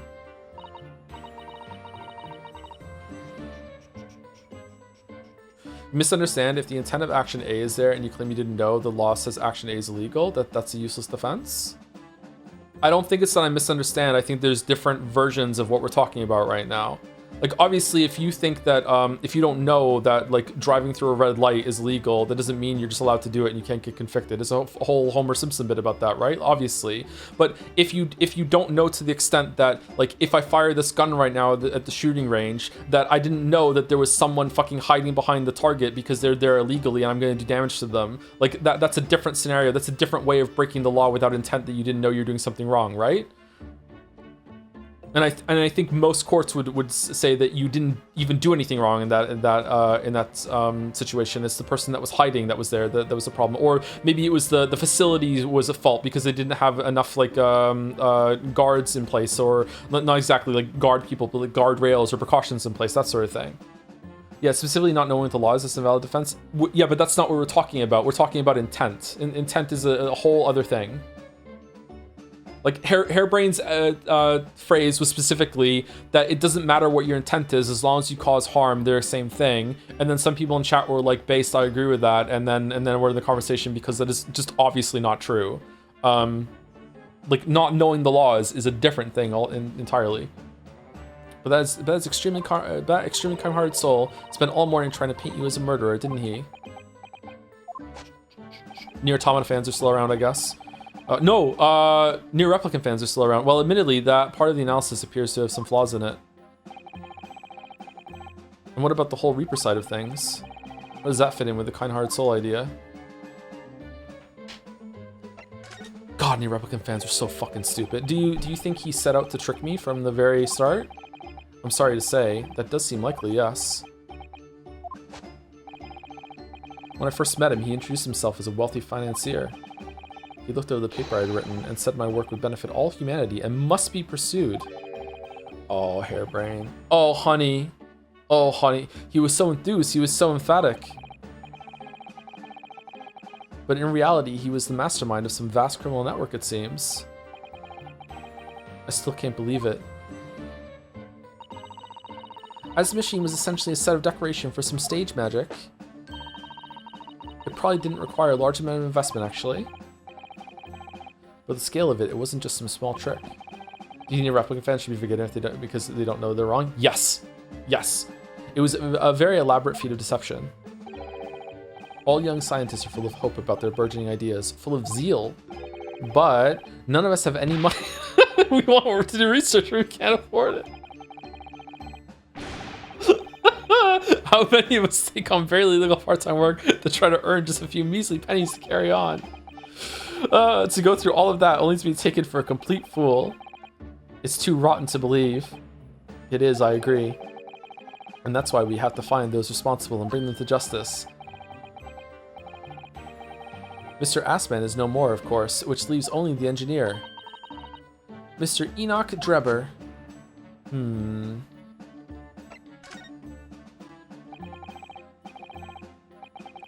Is he an engineer or a magician or a swindler?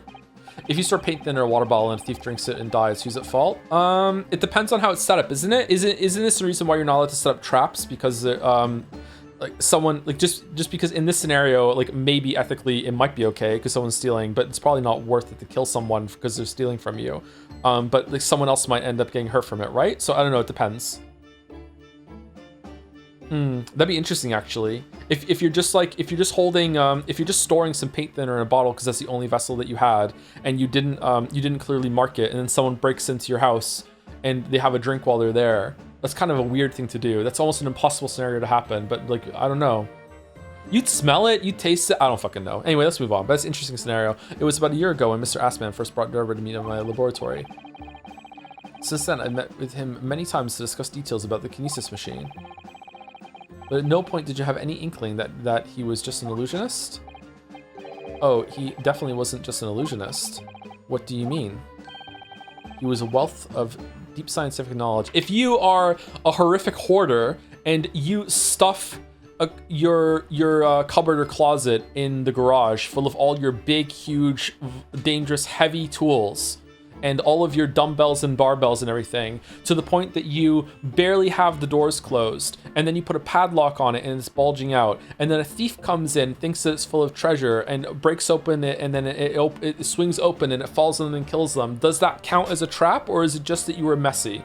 What would happen there? Huh. Also a cartoon bowling ball was on top of the cupboard as well, and it fell off. Like, does that count?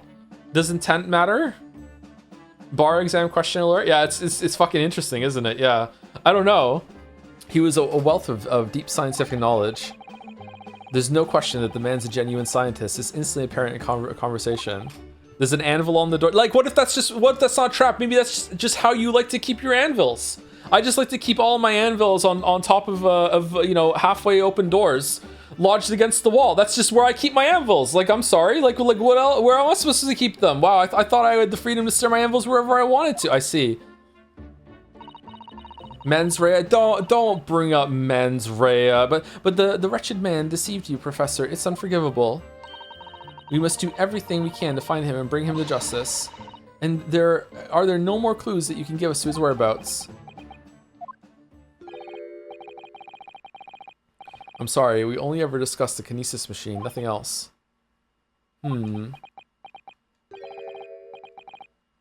Although, just once.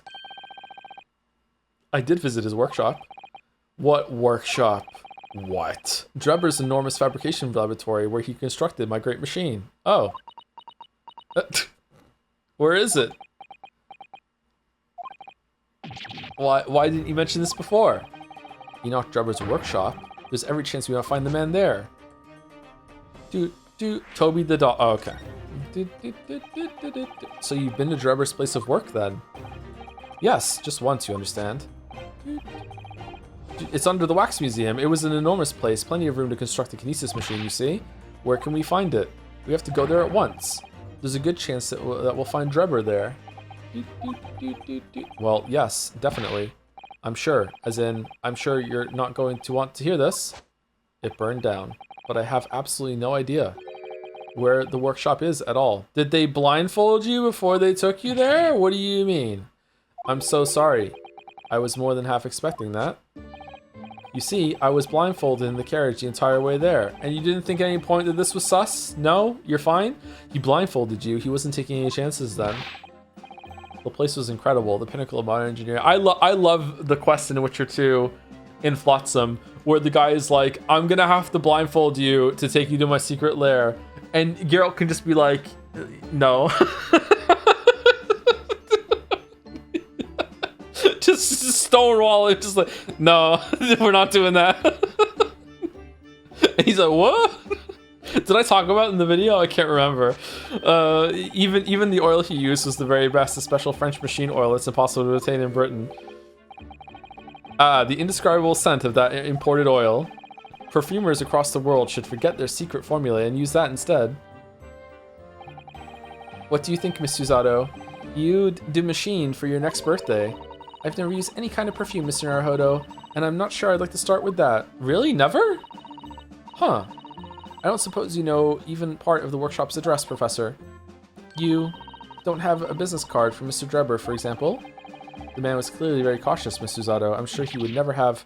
Haha! Yes, I do! He gave me his business card once. It's right here. Look, they even let me keep it in fucking prison. Let me see that.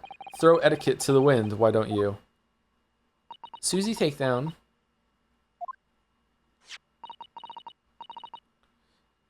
E. Drebber, engineer. I'm afraid that's all it says. There's no address. No. Oh well, I can't say I'm surprised. Okay, so the smell is going to be, that we just described, is going to be we give to the dog, and the dog is going to lead us there. Okay, alright. Still, this could be useful. Mr. Enoch Drebber's business card, though only knows the man's name, there is no address.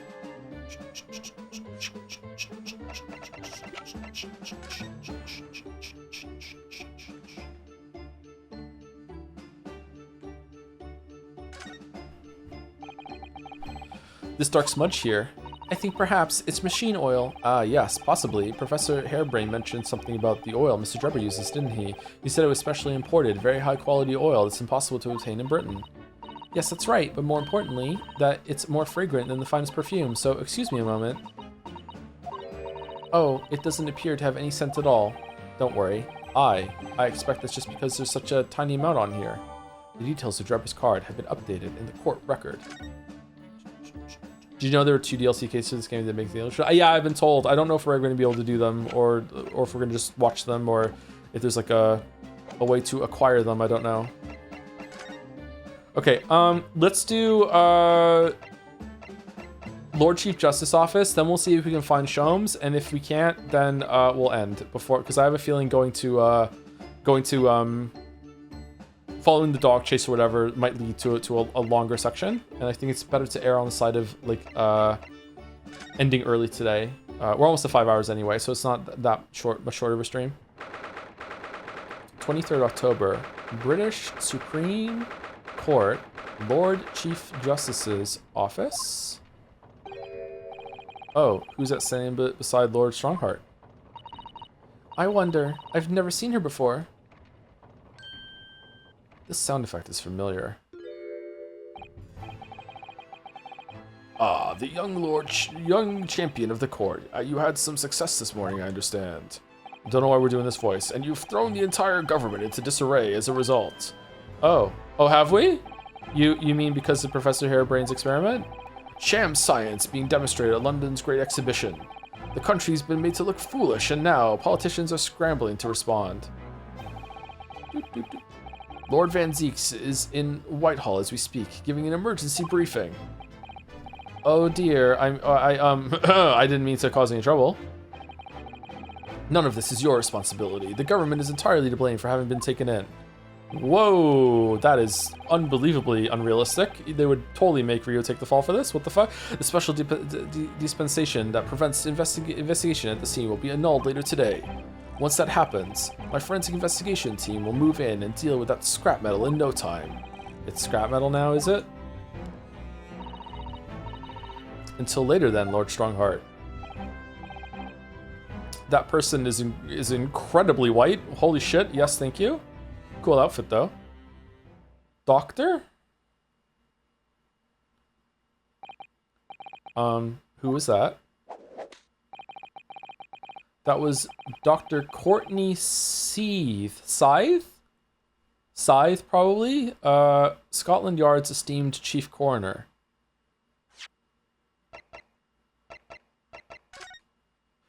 Oh! Okay. Court scythe? Like a scythe that's gonna cut the court down? Huh. She's leading the forensic investigation team's handling of this case. She was just delivering her report about the victim, in fact. Oh, I see. About Mr. Assman. Turns out he wasn't an Assman at all. Following the outcome of the trial earlier, I asked the coroner's office to reevaluate his findings. Updated autopsy report? I don't have time to tell you what she concluded. If you want to know, you'll have to ask her directly. You can find her in the forensics laboratory. Do we get it and Van Zieks won't have it? Oh, I would love it if they had like an updated autopsy report that we can pull on Van Zieks. That would be fucking amazing. All right. Now, what were you here to see me about? I can give you 7 minutes and 39 seconds of my time. So he's not running quite so spectacularly late anymore. Oh no, he is.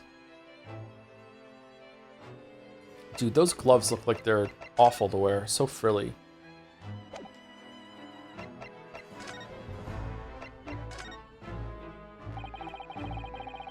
What exactly is the forensic investigation team that you mentioned before? The British Empire's police force must become the most exemplary in the world. For that to happen, it's imperative that we embrace forensic science and everything it has to offer. I first created the forensic investigation team a year ago now, unofficially of course, to pave the way. Goodness, a year ago? At next month's symposium, I intend to present the results of their work to the world. Once I do that, the House of Lords will be powerless to oppose the creation of a full-scale forensics division. And once that happens, the position of Attorney General will be mine, and criminals will suffer dearly. Ooh, what do you mean? For too long, those scoundrels have made a mockery of our legal system with false evidence and bribes. But London's scum is about to be rounded up and burnt in the fires of hell. Holy shit. Okay. Seems like a good dude, actually. You know what? Maybe he's not the main villain behind everything that's going on. I intend to see to it personally. By creating the finest police force the world has ever known to protect our honor and our future. Look at those eyes. He means every word. This world is imperfect. Dr. Scythe is an extremely reliable coroner. When I officially establish the forensics division at Scotland Yard, she will run it as my right-hand woman. Now then, speaking of the symposium, Miss Mikotoba. Oh, yes, my lord. Your father should be on the high seas as we speak, making his way here to represent the Empire of Japan. Yes, that's right. I understand he will arrive at the beginning of next month. Are you acquainted, Lord Strongheart? With Professor Mikotoba, I mean. It was many years ago now, but yes.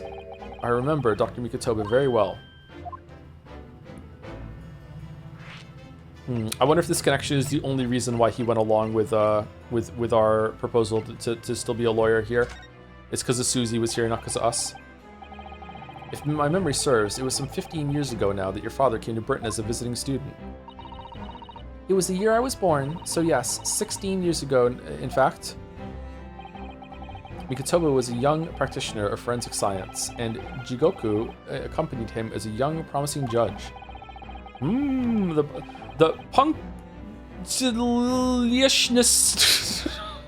punctiliousness and politeness of the Japanese at the time impressed us greatly. Is it just being punctual? No, it's more than that. It's rules and formalities and stuff like that. I think I've seen punctilious before, but not ness at the end of it. Punctilious. Punctilious, yeah. Punctiliousness, yeah.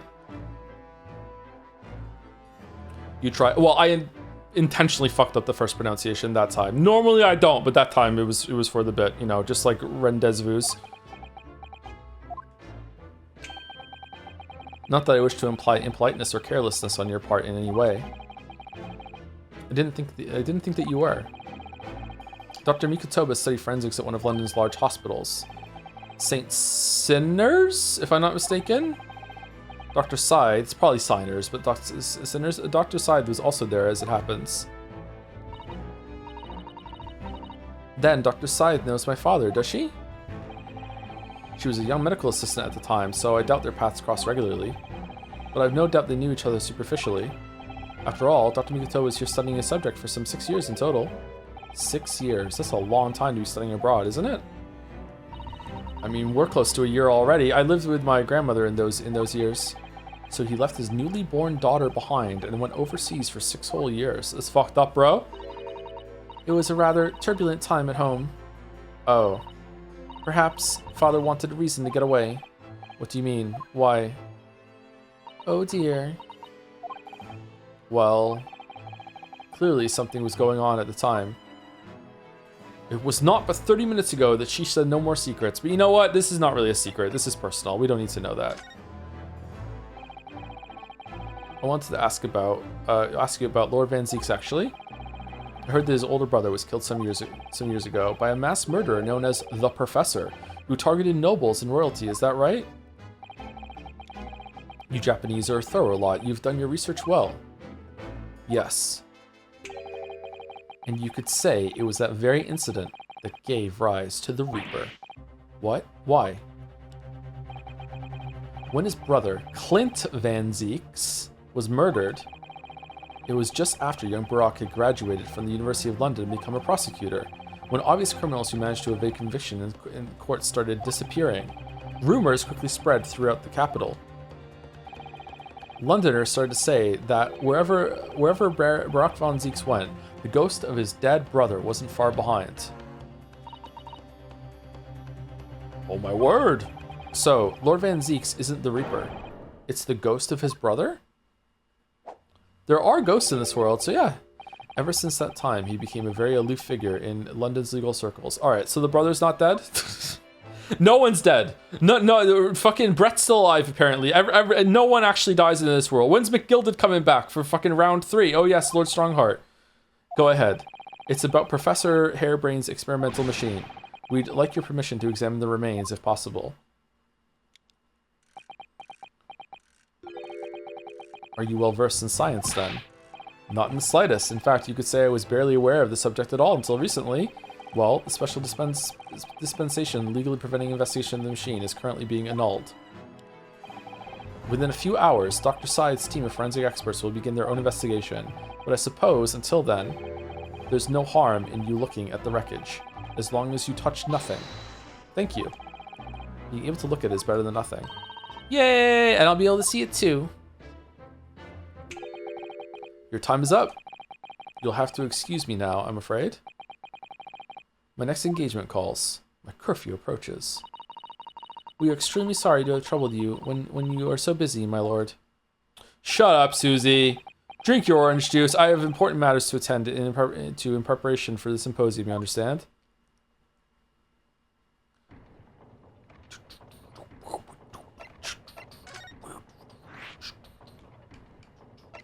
Okay, let's see if Shomes is there, and then we'll go see the new character, and then we'll call it.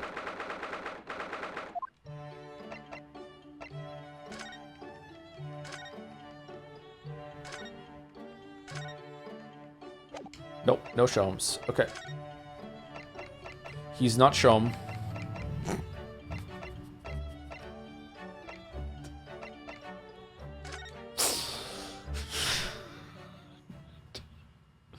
Oh, gorgeous. Wow. 23rd of October, Forensics Laboratory. I believe this is it, Dr. Sai's laboratory. That chemical smell really assaults the nose, and there's plenty to assault the eyes in here too. It looks as though the doctor isn't here, but we're here now, so we may as well do some sightseeing, don't you think? What a seasoned tourist you've become, Miss Susato. They just let us in? We could have just a little look around, being careful not to upset any restless souls. Look at all the bottles on the shelves in these cabinets. What an assortment of chemicals. These ones here are labeled highly toxic. Ugh, that's worrying, because there are also things that look like salt and pepper shakers in there. What if one of them's paint thinner, we drink it? Oh yes, they actually say salt and pepper on them. Doctor probably spends a lot of time in this room, I suppose. Perhaps she has meals here sometimes. That's fucking dangerous as hell. I don't even eat in front of the computer. Life goes on, even when you're surrounded by death. A table and a set of sharp tools. When you consider each in isolation, it all looks quite innocent. So why is it that when you put them side by side, they seem so horribly disturbing? It might be best not to ponder it too deeply. Seeing the large tome that's open on the desk does make me wonder, though. How can anybody concentrate on bookwork with this acrid odor of chemicals in the air? You'd either have to have cast iron constitution, like a 20, or a really terrible sense of smell. Terrible sense of smell? I, no joke, have a very sensitive nose, I think. I wish I had less of a sense of smell. Those large jars seem to have pale things floating around inside them. I suppose they're fruit liquors or something. Or like the pickled umiboshi plums that we make back home. Father had jars like that in his laboratory as well. I expect they're human organs in a preserving solution. Probably as examples of some rare medical condition. Miss Susato, there are some things in the world that's perfectly fine never to know about. Ever. Oh. So, as I said, I'm sure they're fruit liquors or imboshi, aren't they?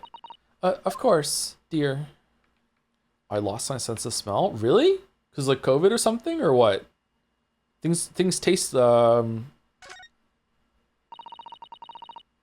a lot less potent when you lose your sense of smell, right? I'm sorry you lost your sense of smell. I suppose this is Dr. Sai's desk. Ugh. I would not like to work in a place like this. It's very tidy though, isn't it, Mr. Naruhodo? Imagine how efficiently she must work. The lighting is poor, which is bad for the eyes, and the chemical smell can't be good for you. Not to mention the skeleton watching over you as you work, which is definitely bad for the nerves.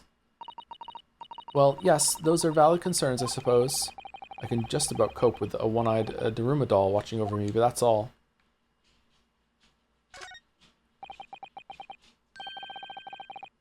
Getting some big yeek vibes from the top of the skeleton case here. Well, look at this, what a magnificent display case. And cherry wood has been polished to a high sheen, and the intricate carving is a joy to behold. Western cabinet makers really are very skilled, aren't they? Do you have nothing to say about the skeleton inside, Mr. Naruhodo? What skeleton? Miss Susato, can't you tell that I'm trying very hard to avoid talking about the terrifying contents of the case? It's how I cope. I'll be sure to remember that from now on. Do you know that most dinosaur bones in museums aren't dinosaur bones? They're like replicas set up. It's fucking bullshit. What a scam. I wanted to go see real dinosaur bones, and instead it's just like some dinosaur bones, and the rest are just fucking casts that are set up to make it look like they have a whole skeleton. Fucking bullshit. Nothing particular. No. What do you mean? It was blue.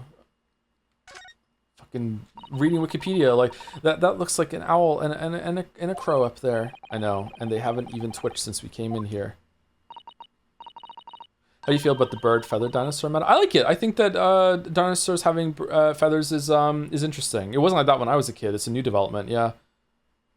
Well, no, they wouldn't have. They're taxidermy mounts, Mr. Naruhodo.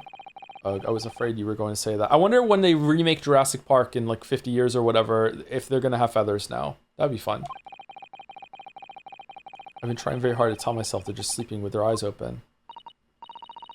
Yes, I think perhaps you were wise to put something like your Daruma doll on display in the office instead. But you don't believe all birds are dinosaurs? In fact, the only living dinosaurs? No, dinosaurs are all gone. Like that's like saying that we're monkeys. No, we're different now. This is a whole different thing. No. I'm fine with saying birds are descendant from dinosaurs. That's fine, but they're not the same thing. Crocodile. I don't know enough about crocodiles to talk about this. As opposed to everything else, where I'll run my mouth. For whatever reason, I won't run my mouth about crocodiles. Too much respect. We are apes, though. No, we're not. No, we're not. We come from a common ancestor. We're not. You're missing. Am I really missing a spot? Shit. Where is it? You just derailed us for I don't know how long, chatter. Oh, you're right. It is the book. I thought the book was the same thing. Shit. Oh, was sharks the same sharks as millions of years ago, eh? Haven't sharks, like... Aren't they, like, notorious for having not changed in that time? Like yeah, kinda. Obviously, they're different, but... Nature just, like, evolved sharks and was like, fuck it, that's probably as good as they're gonna get. Look at this big, thick book here. Ah, it appears to be an accounting ledger. It's a record of the forensic investigation team spending, I think. Oh, what is it? It's clear that the team purchases various equipment and supplies on a monthly basis, but, well, one entry seems rather strange. Why are we snooping? Really? In what way? They're buying 500 scalpels every month. Okay, so they're playing Pathologic too? Okay, 500? They must be working really hard on dissecting corpses. I don't know. Judicial autopsies are only carried out in certain special circumstances. And scalpel blades can be sharpened too. It does seem a bit strange. You're right. Okay. Well, it is London, and what is a scalpel except like the ultimate knife? So I think maybe that's what it, 500 scalpels a month. What could they possibly be using all of them for?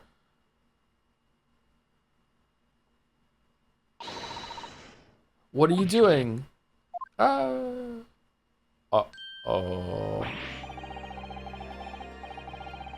What is going on with the hair on the back here? What's going on? Sorry, we had something we wanted to ask you, but you weren't here, so we started snooping. Bunch of snakes? So you thought you'd snoop around. That's acceptable to you people from the east, is it? Well, what do you want? Yusuke, apparently. Lord Strongheart told us, you see, that it was you who examined the victim's body. Mr. Assman's body, I mean. Is Scythe hot? I'm not feeling it, actually. I don't know why. Maybe I'll change my mind. We'll see. So we came to ask you about your findings. Oh, Lord Strongheart's advice.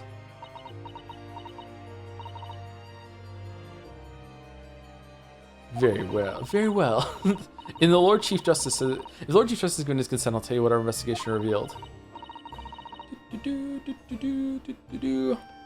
Yeah, she's pretty hot. I think maybe I don't like the outfit all that much in terms of attractiveness. I feel like the outfit is stylish, like it's a cool outfit, but I don't think it's a hot outfit. Does that make sense? Maybe it's like the lab coat thing over like whatever the fuck this suit is underneath. I don't know. Is she in your age bracket? I don't know, let's see. Exactly on. Damn, 39. Scotland Yard coroner, leader of the forensic investigation team, and one of Lord Strongheart's most trusted allies. But when we're done, you must leave immediately.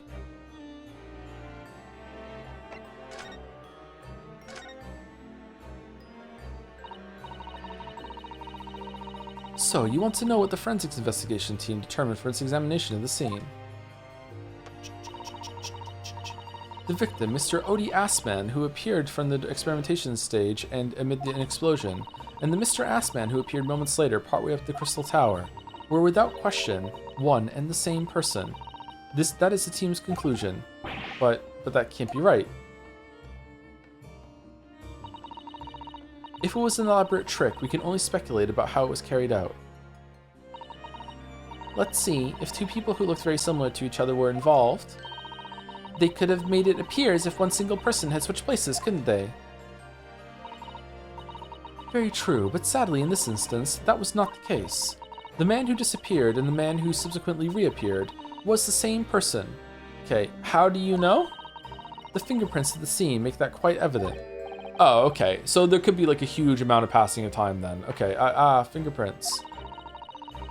They're not yet officially recognized as forensic evidence in the British justice system, but one day, they will be used as an investigative aid as a matter of course. Oh my, but that would mean that the instantaneous kinesis actually took place. So, where does that leave us?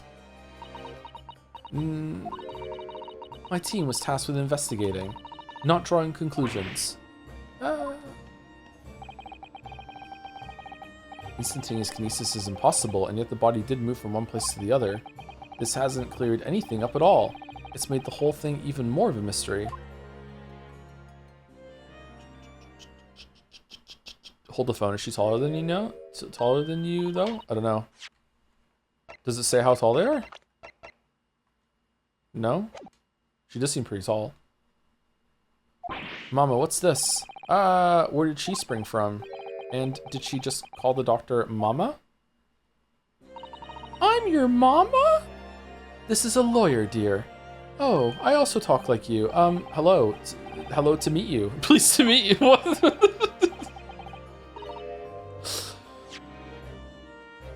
Are you from Brazil? Pleased to meet you. I'm a defense lawyer. Ryunosuke Naruhodo. Mama. Yes. Can I cut this one up? What? I've never seen inside an Eastern person before. I want to know what it looks like. Of course you can. It's a live specimen, as you can very well see. Huh, nothing sus going on here. It's fine. Humph. Boring. This is a Danganronpa character. I think. I just had a near-death experience. Oh dear, Mr. Naruhodo, you're as pale as a corpse. Uh-oh, gonna cut into you. Then let's leave before I'm mistaken for what. Yeah, there we go.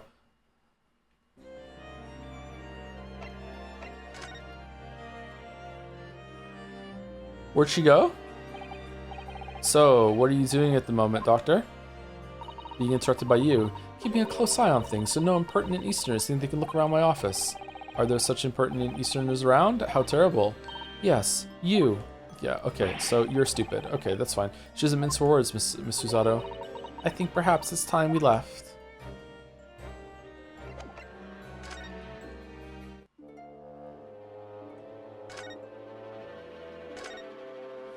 Okay, so there's no Sherlock. Okay, is this a decent place to stop, Errol, or like, is there going to be a much better place if we go 10 more minutes? Because right now I would like to stop here.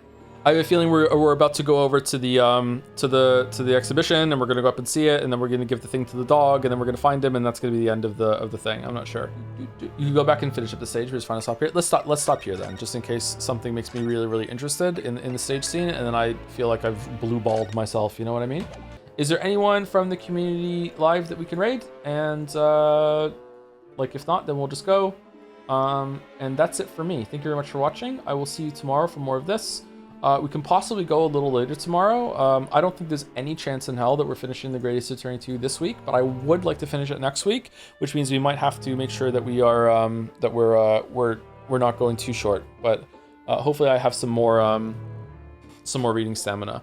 I don't know what we're streaming on Saturday, so Saturday might be just like I'm just gonna play Hunt Showdown or another round of Slay the Spire 2. We haven't played Slay the Spire 2 in ages, or I don't know what the fuck we're doing. It might be Marble Nest, I don't know. Pathologic 2 Marble Nest, I don't know, but we'll see how it goes. But then I do know, as of now, that like my understanding is that Walrus and I are starting Road to Empress 2 on Saturday. So if I don't stream, then that'll still be happening. But ideally, I'd like to stream a little bit before that and then raid into Walrus when we start Road to Empress 2. So that's what we're doing. Small Ant is live. All right, Small Ant. Is it just Small Ant? That's it? Small Ant? That's Small Ant? I like Small Ant. I haven't watched his content in a while. I liked a bunch of his Pokemon videos. They were fun. Maybe you could slot on Final Fantasy 7 for Saturday slot? Yeah. Meh.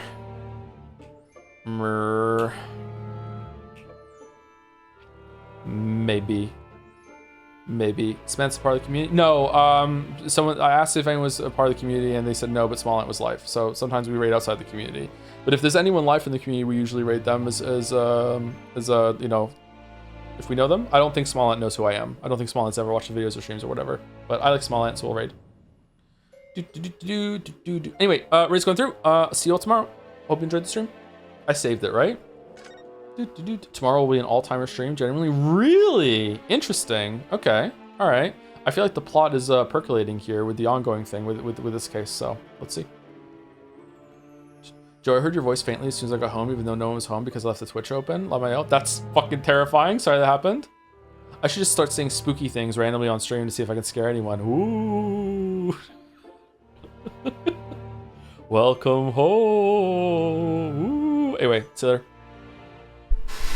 And see you later, anyone who's on the VOD or stuck around and didn't go to the raid. See you later.